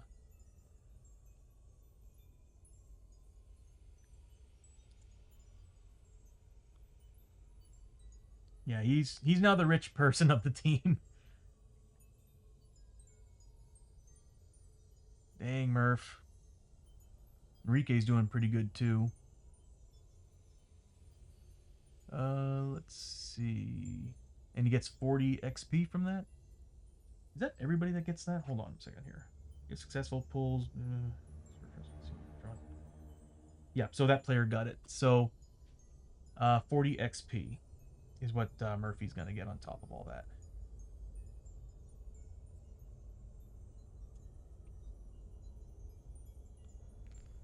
we go. So that's the deep encounter card here.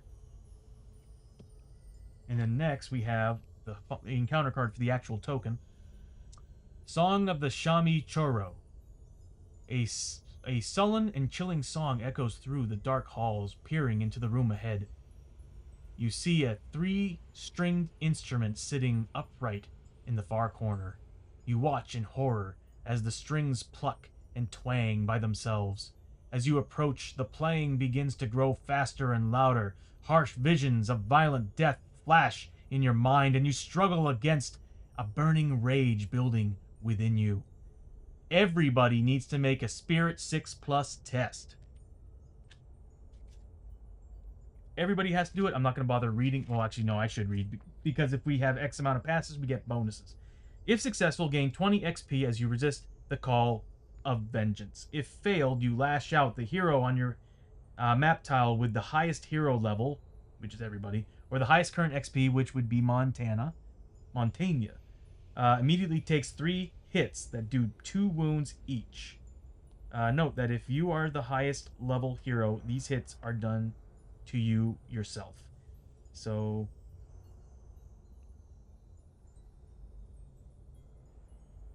wow, Montana might get her ass kicked. So everybody needs to make a 6+. She's usually great with her willpower. All right, so we'll see what happens here. So everybody needs to make a 6+ spirit test. Everybody's got not great on spirit, but okay. We'll start with Enrique. He's got 3 spirit, so he needs to make 3d6, 6+. Does everybody have grit?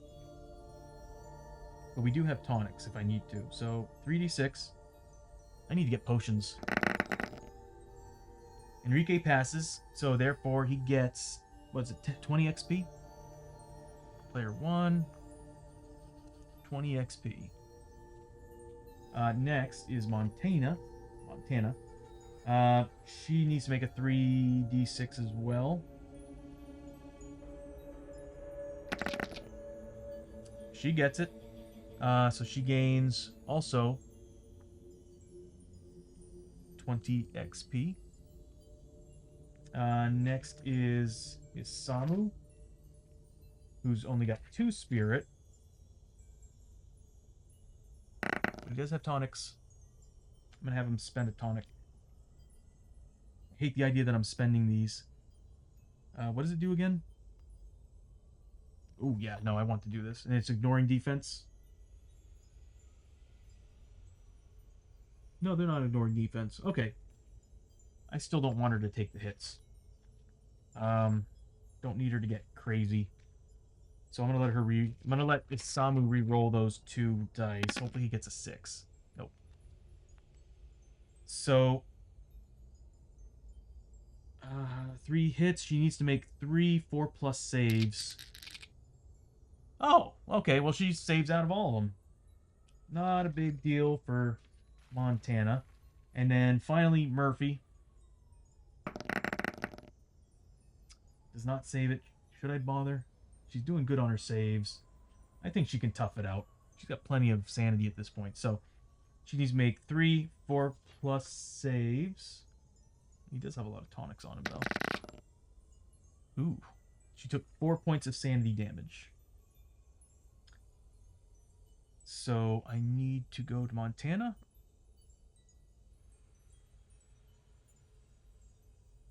And...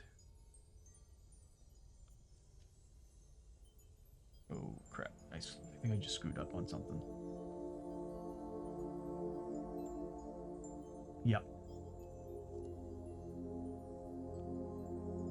I need to add sanity damage. So she gained, what, 4 points, we said? 4 points of sanity? Or, no, she removed 4 points of sanity. Alright. So she got 14 out of 18. She was right here. Let's see. She's still gonna have to deal with the web. Actually, these two are gonna have to deal with the webbing. So that's the end of that. This is the portal. And This here is an end cap. And when we reach that portal, we'll decide what the world is. So we did everything on the token. We did the 2 encounters, did the portal. Every time you say Montana, I think of dust. Yeah, I know, right? That's kind of what comes to mind now whenever I hear that name. I think that's probably also why I chose the name. I think it just popped into mind. I was like, oh, Montana's a good rancher name.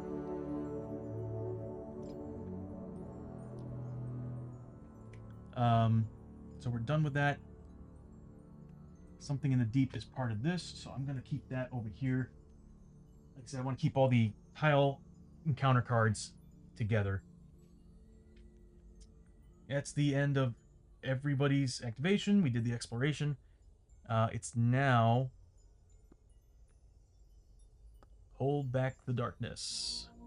I need to do that. What I'm going to do is I'm going to make it so that when you reach 0, it comes up with exploration or whatever the next phase is.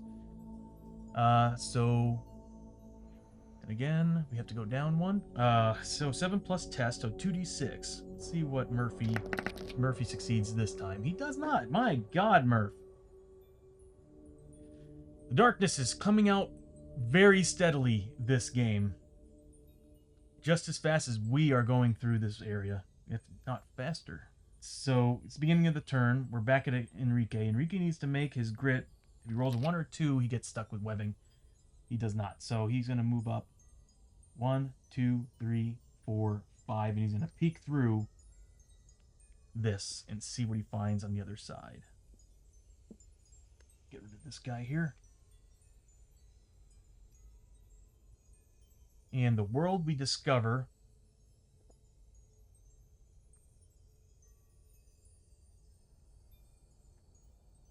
is the Spanish fort. Very cool. Have yet to gone to the Spanish fort, so this is new to me. So let's move this over here. You all see it? No. Maybe it'd be better if I had this direction. Yeah, that works. So we got that. And he peeks through, and I need to go get the Spanish fort decks. And I'll be right back.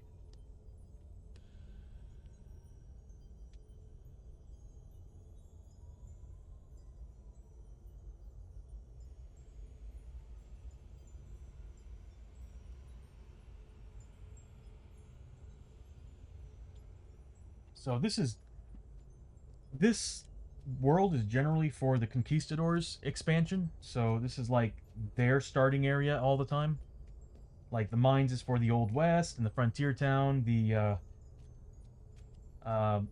Forbidden Fortress is for the Forbidden Fortress part of the game, the feudal village. And so whenever the Conquistadors finish the mission, they go back to their campsite, and then the first thing they do is they go back to the Spanish fort when they're going on an adventure. In this case, there's no campsite because I'm playing as independent characters, or the independent classes. So what's going to happen is that after this, I'm trying to think. Time Roller, how you doing? Welcome to the stream.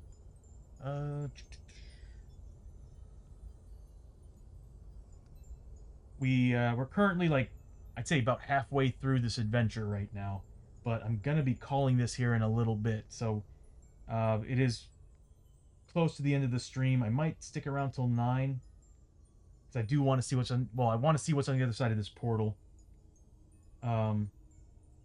But let me go ahead and there we go. Yeah, everybody, Time Roller's another board gamer. Definitely worth checking out. Checking out his stream, or checking out Time Roller's stream. I'm definitely planning on doing that one of these days when I see you popping up on my followed section. Because usually when I'm working on this stream, which is quite often. I usually just pop in and watch what everybody's up to and what they're doing. I always like keeping up with everyone. Like was telling you the other day, there's games that I don't know about that could be a lot of fun to pop on here. Um, so yeah, definitely looking forward to jumping into one of your streams and seeing what you do, what games you play. And one of these days, I will actually make better stream elements for the shout outs. So what we find on the other side of this portal is a dining hall. So this portal goes straight into a Spanish Fort dining hall. And it even has an advanced card. So let me go ahead and pull that out. Ow.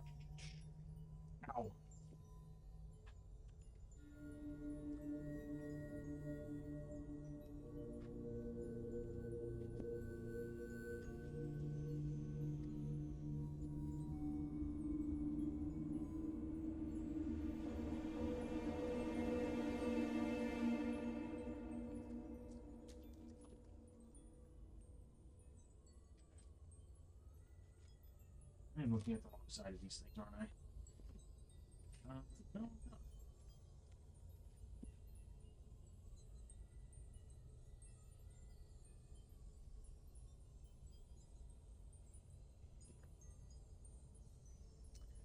I don't have them set the correct way. That's what's happening. I need that, and I need a end cap.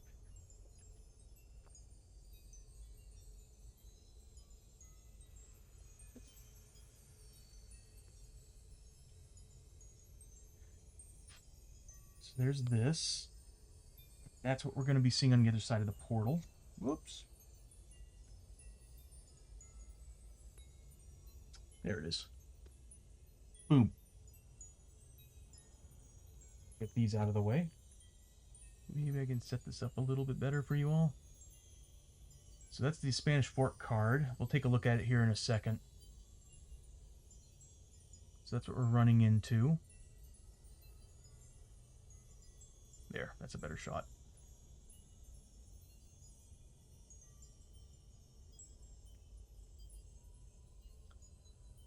So again, it does have an advanced card for this room. And it does generate an exploration token. If that is a combat room, I might do it. Combat situations tend to take about an hour, hour and a half. They take about an hour to do.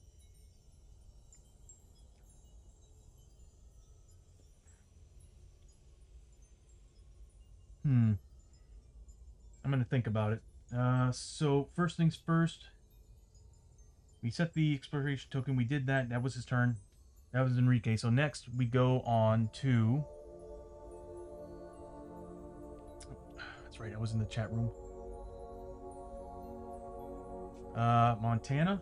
Montana needs to do a grit roll. If she rolls a 1 or 2 because of that room in particular, all that webbing, she gets a webbing marker on her. She doesn't, she's good. She doesn't get her grit back either, but at least she didn't get any webbing on her. 1, 2, 3, 4. And she's going to scavenge that room. She doesn't find anything. Next is going to be...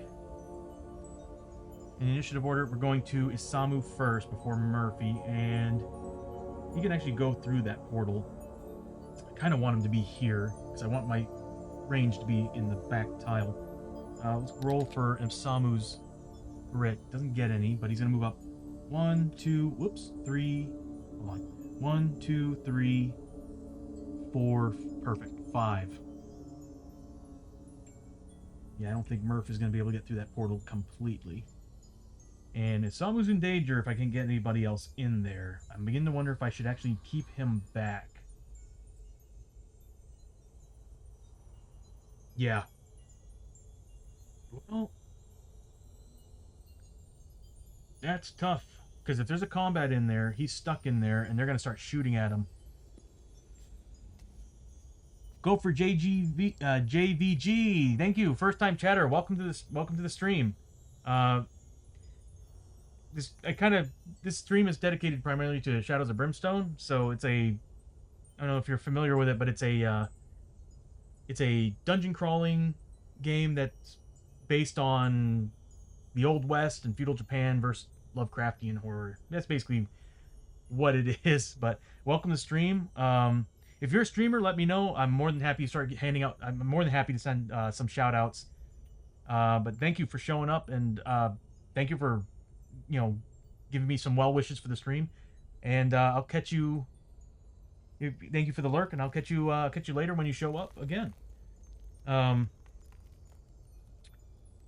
what am I gonna do? I guess it doesn't really matter because either way, next turn I'm gonna move them up and have them shoot. So I'm gonna keep Isamu there, and I'm gonna have him probably do a scavenge in there. Doesn't find anything. I wonder what the Spanish fort would have. You'd probably have some good close combat weapons. Next is gonna be Murphy. Murphy's gonna roll for his grit. Doesn't find one. 1, 2, 3, 4. Yeah, as I figured, 5. At least they're blocking anybody off from getting through the portal. And then Murphy's going to roll for scavenge in here. He does find something. I always get nervous, though, when Murphy rolls for scavenge, because he's always doing poor. He finds 10 XP. That's good. I will gladly take Murphy getting just 10 XP. Then there was one adventure where he was just nonstop getting horror checks. It was just crazy. So good on Murph. So Murph got 10 XP. He's now in that room, and it is now everybody's activation's over. So now we have to actually flip that exploration token, but we'll add that extra exploration or that extra advanced encounter card to this. Oh, so we're going to be doing, these are both doorways. There's no clue token, but we have 3 encounters we're going to do. 1 for that room and 2 extra. So let me first go through the encounter deck and find last meal. Oh, there it is. And then 2 encounter cards on top of that. So let's see what happens here. So both are doorways, so we don't have to worry about rolling for that. No clue tokens. Last meal. The large banquet table here is still set with food for supper and burning candles, but the hall is empty. As the firelight flickers, shadows dance across the walls and columns, and you swear they form the grotesque shapes of soldiers feasting and carousing around the table in demonic merriment. What delivery is this? Or what devilry is this? Sorry. Again, kind of hard to read these. I would like to scan them because it would be easier for me to read them on that monitor than on these cards. Vision's not getting any better. So we can't roll the grit, but everybody needs to make a Spirit 5+ test. So let's read what happens. If successful, gain 20 XP as you turn away from the dark temptation of gluttony. If failed, you follow uncontrollable urge to join in the revelry, lunging forward to gorge yourself on the tainted feast. Take a number of basic hits equal to the total value of all dice you rolled on this test. If you take 3 or more wounds from this, you must also unequip all clothing items until the darkness enters a new stage of the depth tract.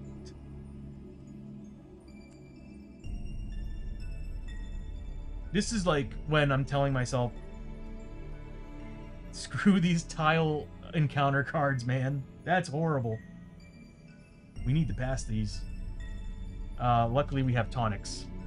It's just, this is when I'm telling myself potions are very, very, very, very useful. So, we'll start with Enrique. How many tonics do we have? We need to pass this. Everybody needs to hold on to their gear. We got a 3, 4, 5, 6. We got 6 tonics, so we can re-roll 6 times.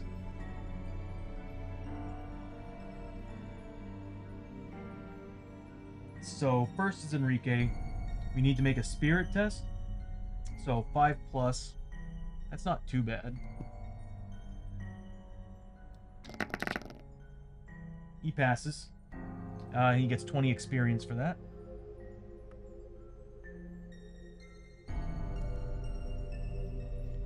Next is Montana.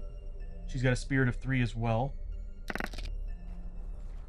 Does not pass, but she does have a grit. Oh, you can only re-grit once, though. That's the problem. So, she needs to make this. Are you freaking kidding me? Okay, so all of her clothing.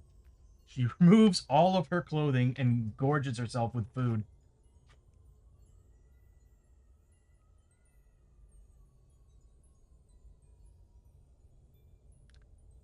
I mean, we're close to the darkness getting to the next side of the track, but that means I'm losing 4 health, 1 sanity, and I'm not getting the sandal bonus. So she is now at max health of. Where is she? She's an 18 max health. I thought she was higher. Oh no, she's a 23 max health. So she's now back to a 19.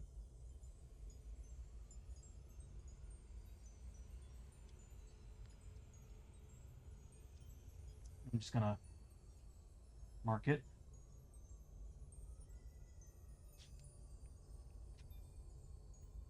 And that sucks. Did I do that right? I am in the wrong character.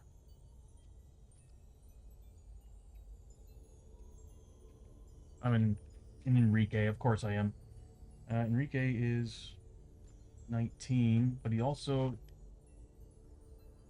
Yeah, he's at 19 health anyway. So she should be at 19. Let me go back to Montana here.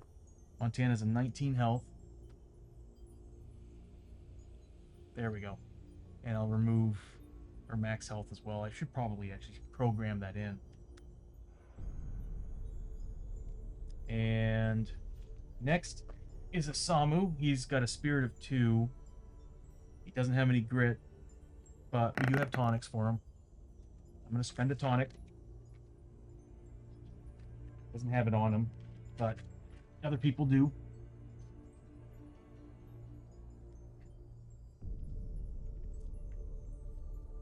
So Isamu's re-rolling. He just needs a 5+. He gets it, so he's good.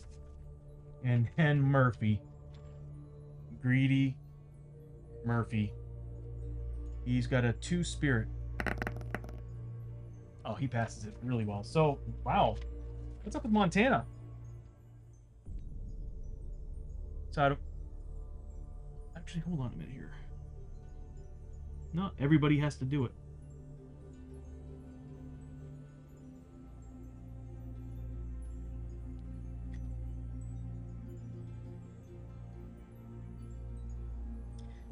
You know, what's crazy is that in the rules book it says that when you get a card that has an everyone marker on it, everybody has to do it. Let me reread that because it's like, how are they doing any of this when they're not in that room?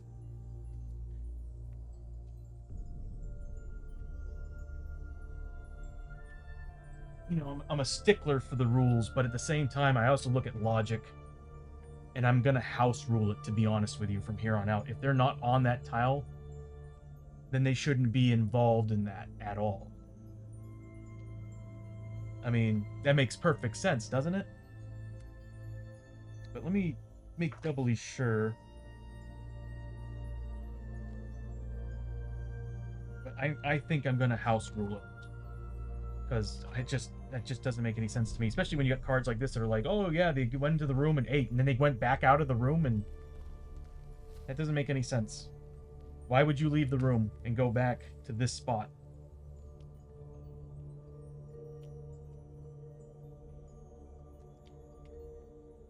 There should be a checks section. There it is. Skill tests on an encounter are marked with an icon shown. Must take the test. All heroes must take the skill test.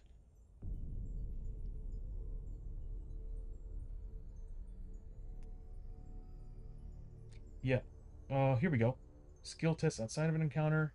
Sometimes heroes will be called on to make a skill test outside of the encounter. This most often occurs between mission and traveling or while in town. These skill tests work the same way and should be clear that the event or card text needs to make the test. Hmm.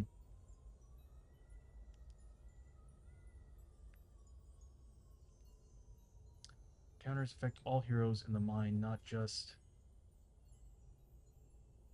counters. When the heroes find an exploration token that says encounter on it, they must draw a card from the encounter deck and see what is found. Uh, Encounters are situations. Ugh. Now to sit at work and wait to start. Oh, bro, I'm so sorry. Your day is just starting, huh? I mean, yeah, you told me that earlier. Uh, God, I'm so sorry. I remember having those days where walking in and just realizing, how it's just starting. And for me, I remember 8 hours was quite a. Thinking about 8 hours of work was quite a lot. But that first hour, that was, or actually, the first 30 minutes for me was that thought. And then once that 30 minutes was over, we were so busy that time went by like that. So I'm hoping. Oof. Oh man. I am so sorry, bro. Yeah, it's a long shift. But you'll get through it, man. Per usual, you stay excellent and you know what you're doing, and you'll get back home in time to. I'm sure you're probably gonna be you're doing your stream tonight too, right, bro? So there's that to look forward to. 8.5 hours is about average. Yeah.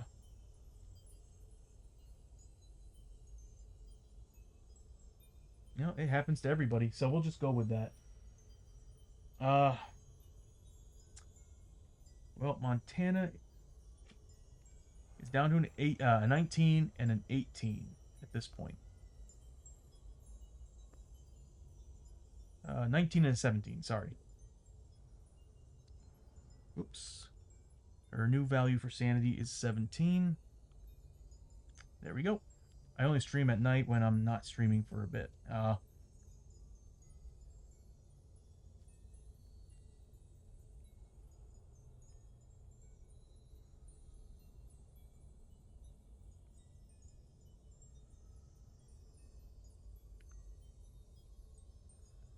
I'm not gonna lie to you all. I am exhausted. On top of that, like, got a lot to think about for tomorrow. So, I do kind of want to complete this room first,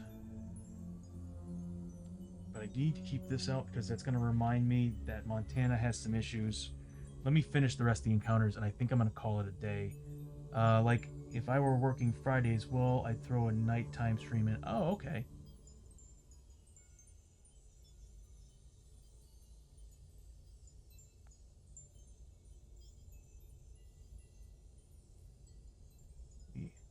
Scroll back up. Wednesday and Thursday. So tomorrow. Okay, I see what you're saying.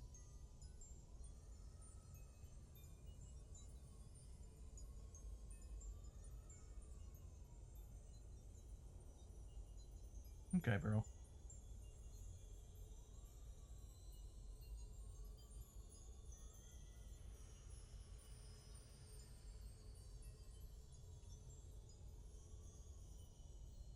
I remember like when I first worked for my job, they had me work.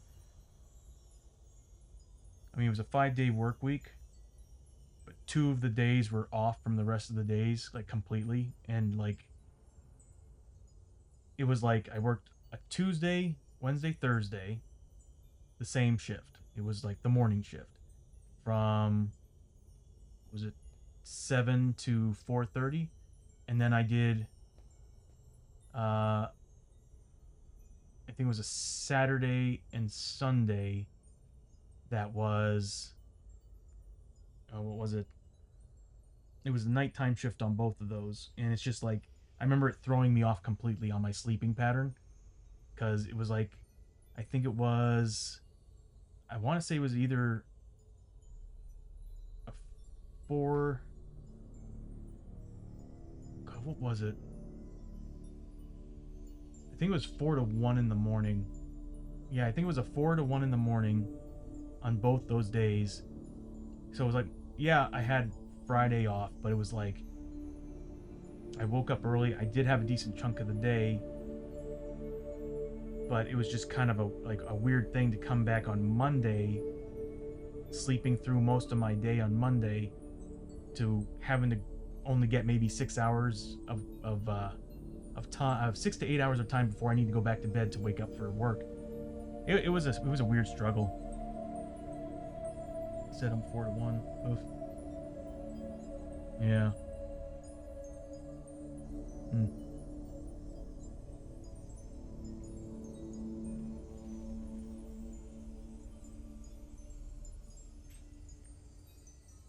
And work can be rough, bro.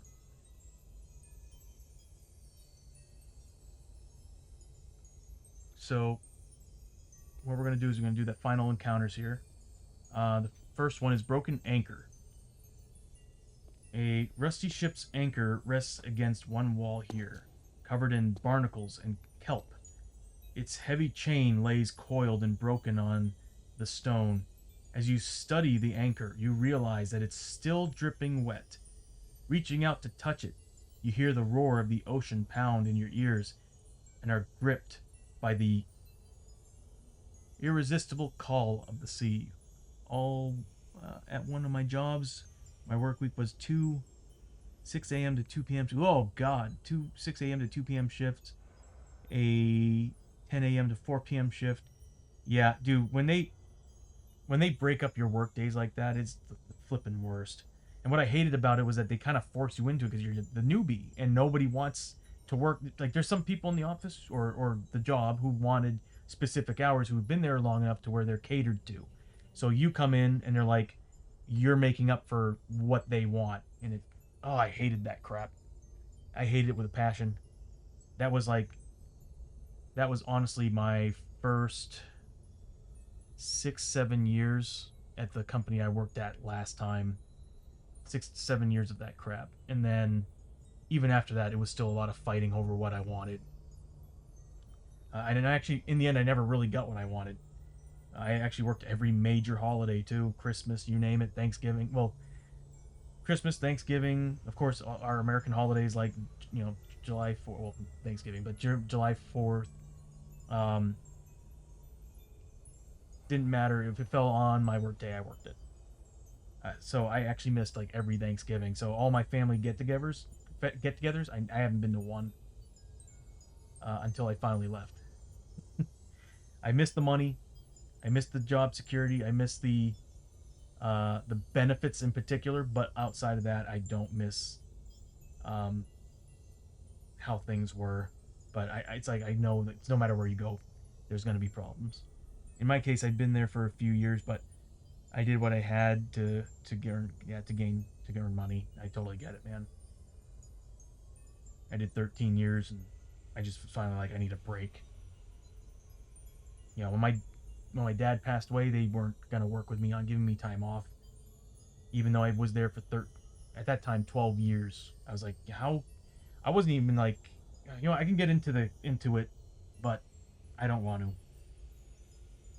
It just bums me out because I just look back at that and go, man, if I would have known what I known today, I would have left then, so I could have spent some time with my dad. So select a random hero to be reaching for the anchor.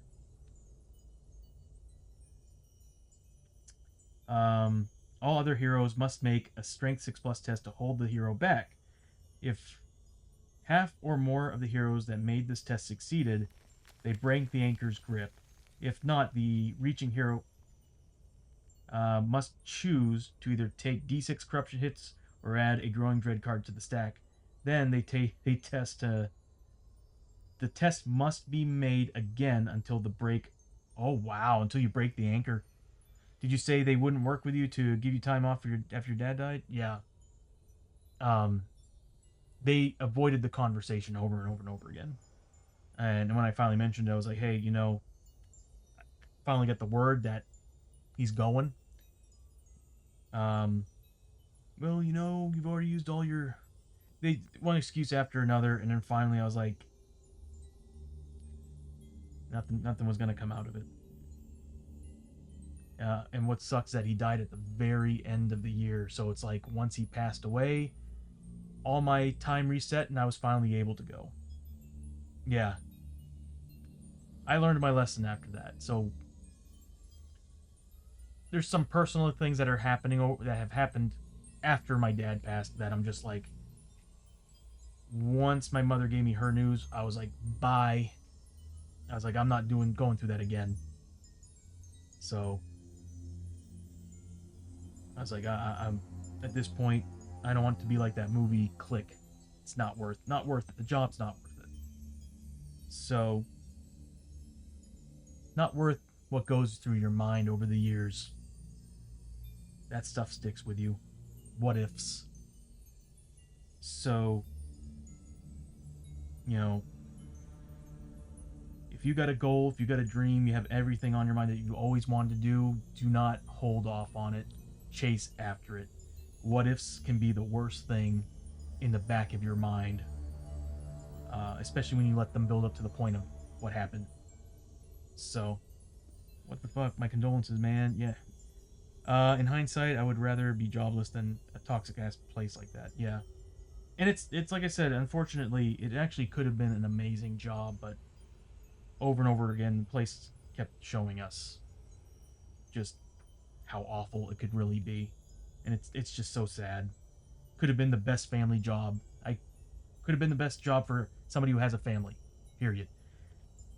But you miss a lot of holidays. You miss a lot of time with family because of that. And then on top of that, yeah, they might have given us some extra days here and there for what they call comp days for making up for that.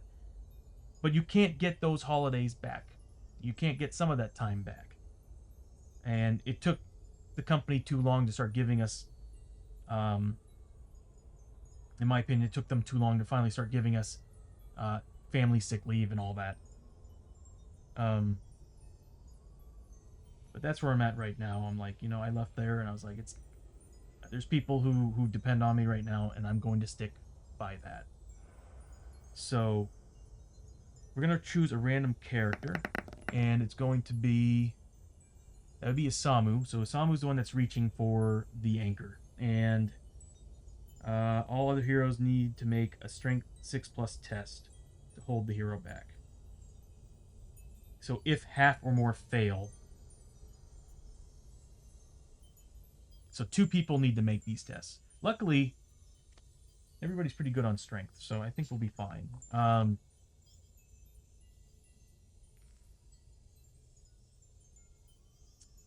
That is Isamu, so he's grabbing onto the thing.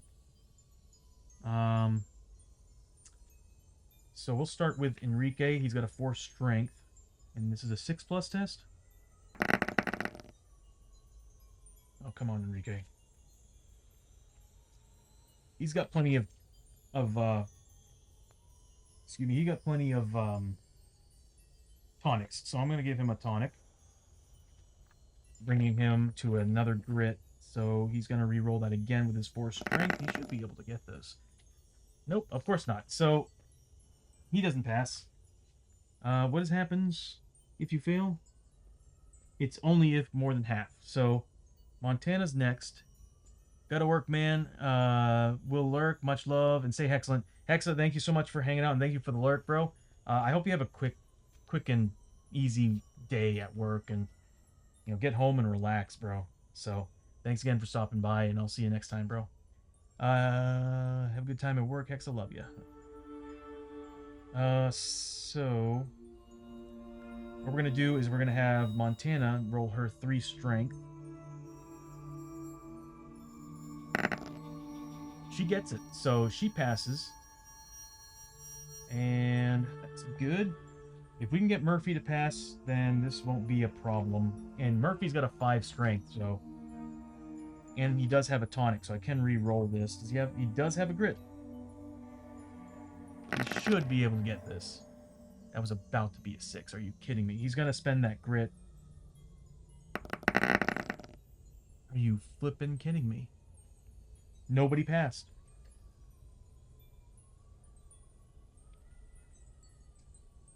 Oh, we didn't pass enough. On 10 rolls, he should have gotten 1 6. That actually pisses me off. So, what that means is, all other heroes did that. If half or more of the heroes that made this test succeeded, Oh, half or more. We didn't do that. Uh, if half or more of the heroes that made this test succeeded, they break the anchor's grip. If not, the reaching hero must choose to either take D6 corruption hits or add a growing dread card to the stack. Then the test must be. This just keeps going until we break it. Who is it? Is it Samu? Samu's the one holding it? How's he looking on corruption? Ooh, okay. And he's got a 5+. Does he have any mutations on him right now? No. But he's got 3 points of corruption before he turns. I guess we'll just do a growing dread card. Oh, I hate these damn cards, but the darkness is going down so fast. I guess we'll do it. And we got to do it again. So Enrique once again needs to make his 4 strength. He gets it. Montana with her 3. She gets it. We don't really need to roll anybody else after that. So we gained a growing dread card from that. We pull a Samu back. That's the end of that card. Man, that broken anchor is a horrible card. I mean, if you're not good at rolls, that could just keep adding and adding and adding to the stack or corrupting the player. The final exploration card, Shadowy Stranger. Spreading out to explore the dark corners of the hall, you come across a shadowy stranger locked in a cell. With a slippery voice, he calls you closer and introduces himself as Mr. Scratch? Yeah, Mr. Scratch. Without hesitation, you step up to the bars and listen intently as he offers you a dark deal that might be hard to refuse. So one random hero must choose. So let's go ahead and roll who this is going to happen to. I'm actually kind of excited. What's this going to do? 6. That would be a Samu. Boy, Samu's just one after another. So, okay, so let me get this straight.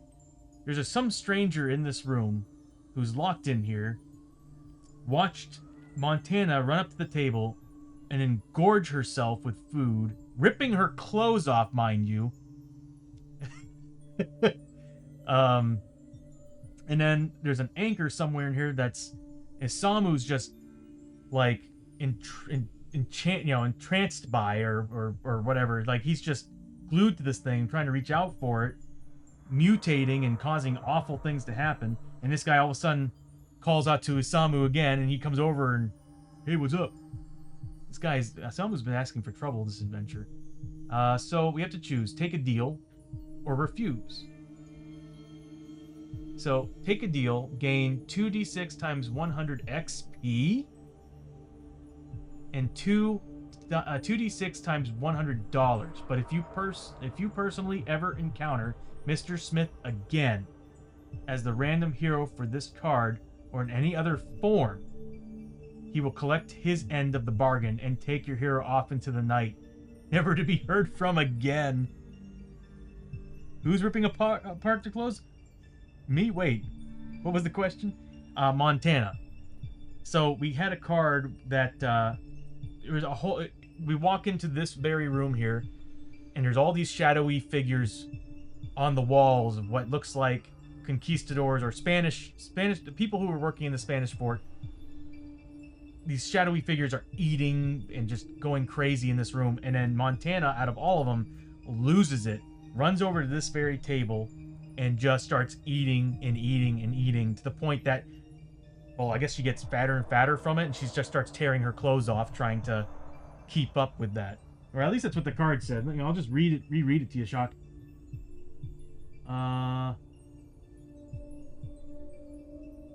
Broken Anchor. Was it one of those? Yeah, that's right. It's a special card for that room. Broken Anchor. The shadowy one right there.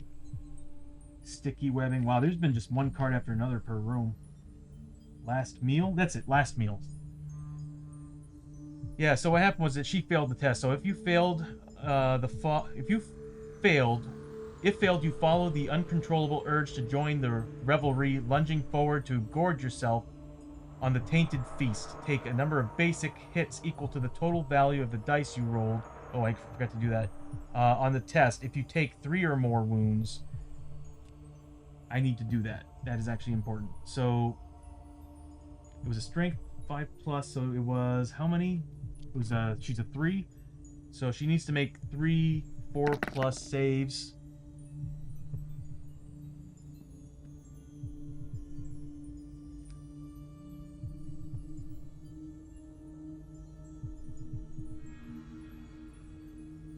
If you take 3 or more wounds from this, you must also unequip your clothing. She doesn't rip her clothing off. We're good. So it's against here again. So she doesn't actually rip off her clothing. She does actually get hurt from eating too much.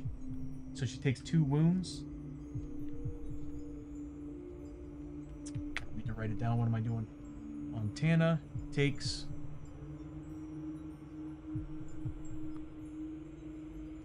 2 wounds. So her stats are actually okay. So she should be back up to a 23 on her max health. And a 18 on her sanity. I didn't read the card fully. So she took 2 wounds. She should be at 21. So we add those 4 points in there. There we go. So her clothes weren't removed. I forgot the rest of the card actually had other things in mind. So don't mind me, I am drained and I'm ready to call an end to this for today. So the shadowy stranger. Oh, that could be really bad for Osamu later. That would literally kill the character, meaning he would not be able to come back at all. Because it straight up says in here, he will collect his end of the bargain and take your hero off into the night, never to be heard from again.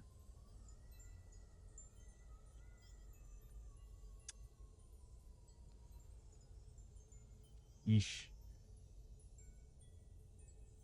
That is a lot of experience. And that is a lot of money. But I'm going to be honest with you. No. He's going to refuse. Discard all grit ambition you have. Then make a cunning 6+ test. Oh, he's bad at those. If successful, gain 50 XP. If failed, take D8 corruption hits. I will gladly take that over him straight up dying the next time we run into Mr. Scratch.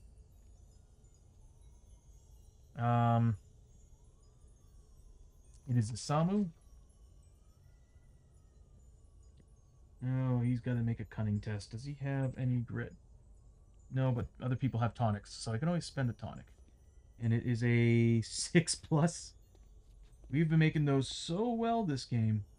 So I need to make a 6+ cunning test. I have to get rid of all his grit.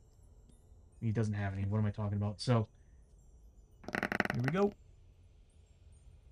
He's going to pop a tonic. He's going to steal one from Enrique. Dude, we have been going through tonics left and right this adventure. This has been like the last one. No combat, just a lot of encounters. Please give me a 6. I saw that flipping. Okay, so D8 corruption hits. Let me roll. I get 1. Okay, so yeah, that's not bad.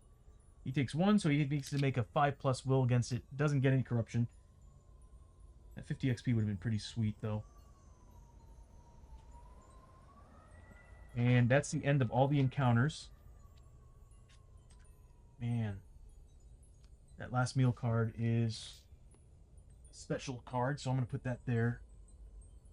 And that was all for that room, the encounters and that. Okay, so, like I said, I think I'm gonna call it here. Oh, Chuck, by the way, I don't know if you've noticed something on this tile. There's an Easter egg here, if anybody can see it, hidden somewhere. This happens. We happen to have made it to a tile that has an Easter egg in it. Can you all see it?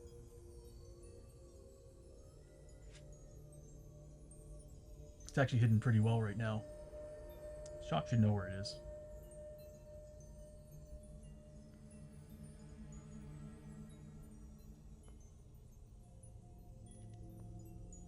Oh, you do? Yeah, it's got the shock blazer helmet in the corner, bottom left-hand side.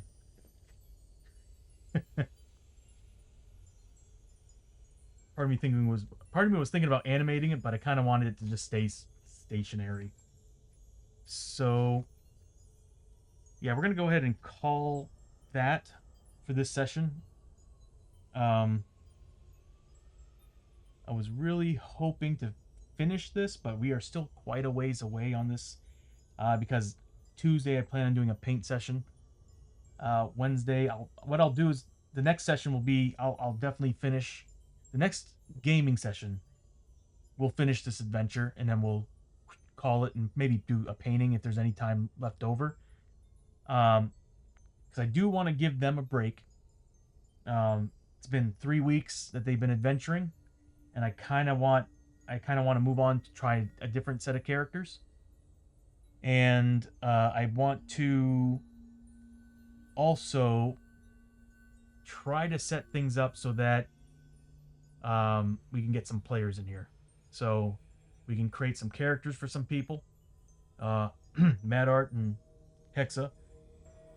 Anybody else who wants to join in? And we'll try to set up a game session, a streaming game session where you all can take control of the characters, and I'm just kind of like directing everything because I don't want to. I don't know if I really want to play a character while doing all this. I just want to kind of sit back, tell you all what you can do, the actions, where things are going. We can pull out the cards and all that. And I figure I'm hoping I can get that started next week or the week after. I would like to do it by October because I would like to have that like a Halloween themed thing. Because this is like with all the worlds we're going to, all the horror that we've been seeing.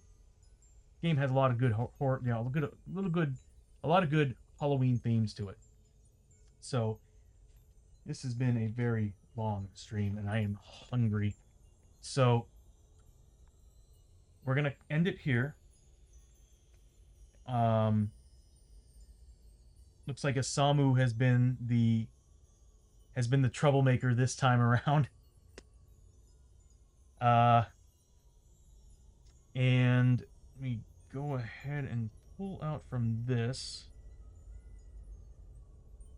So again, thank you all for showing up. Thank you for the raids. Thank you for the follows. Thank you for the lurks, coming out and hanging out, watching the stream, watching the team and Murphy go through the chaos that they normally do. It's always a lot of fun to see all the crazy random encounters and see what happens to each one of these characters. It tells quite a fun story. Cosmic again. Also, thank you so much for showing up. We're gonna go ahead and raid out. Let me see who we have for board games today. Ooh.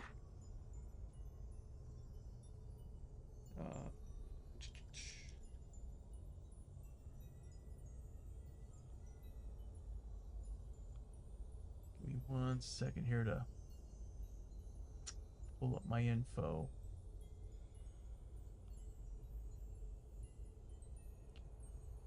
Raid channel. Oh, board game Steph is playing. Okay. I guess it looks like as if they're probably talking about their past board games. Oh, actually, they got some games out right now. They might be playing. We're gonna go ahead and raid into board game Steph tonight.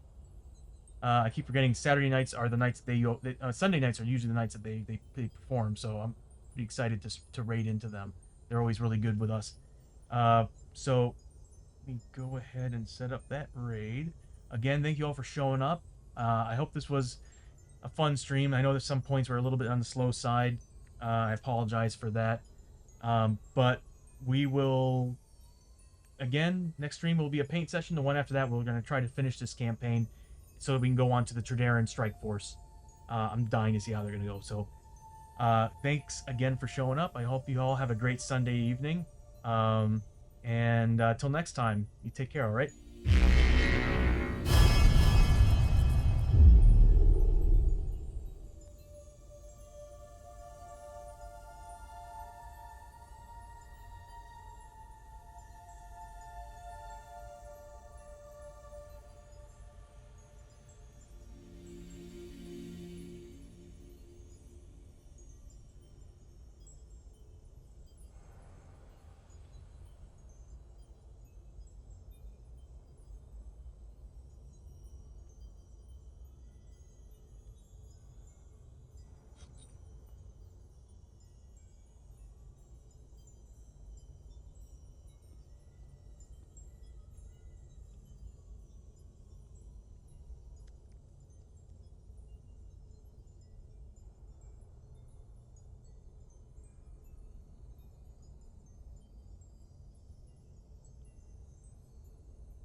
your bit. No, it's not.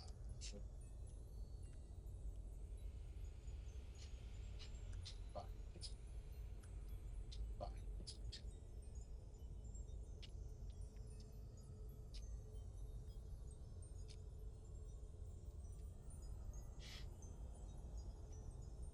Cincinnati 2-5.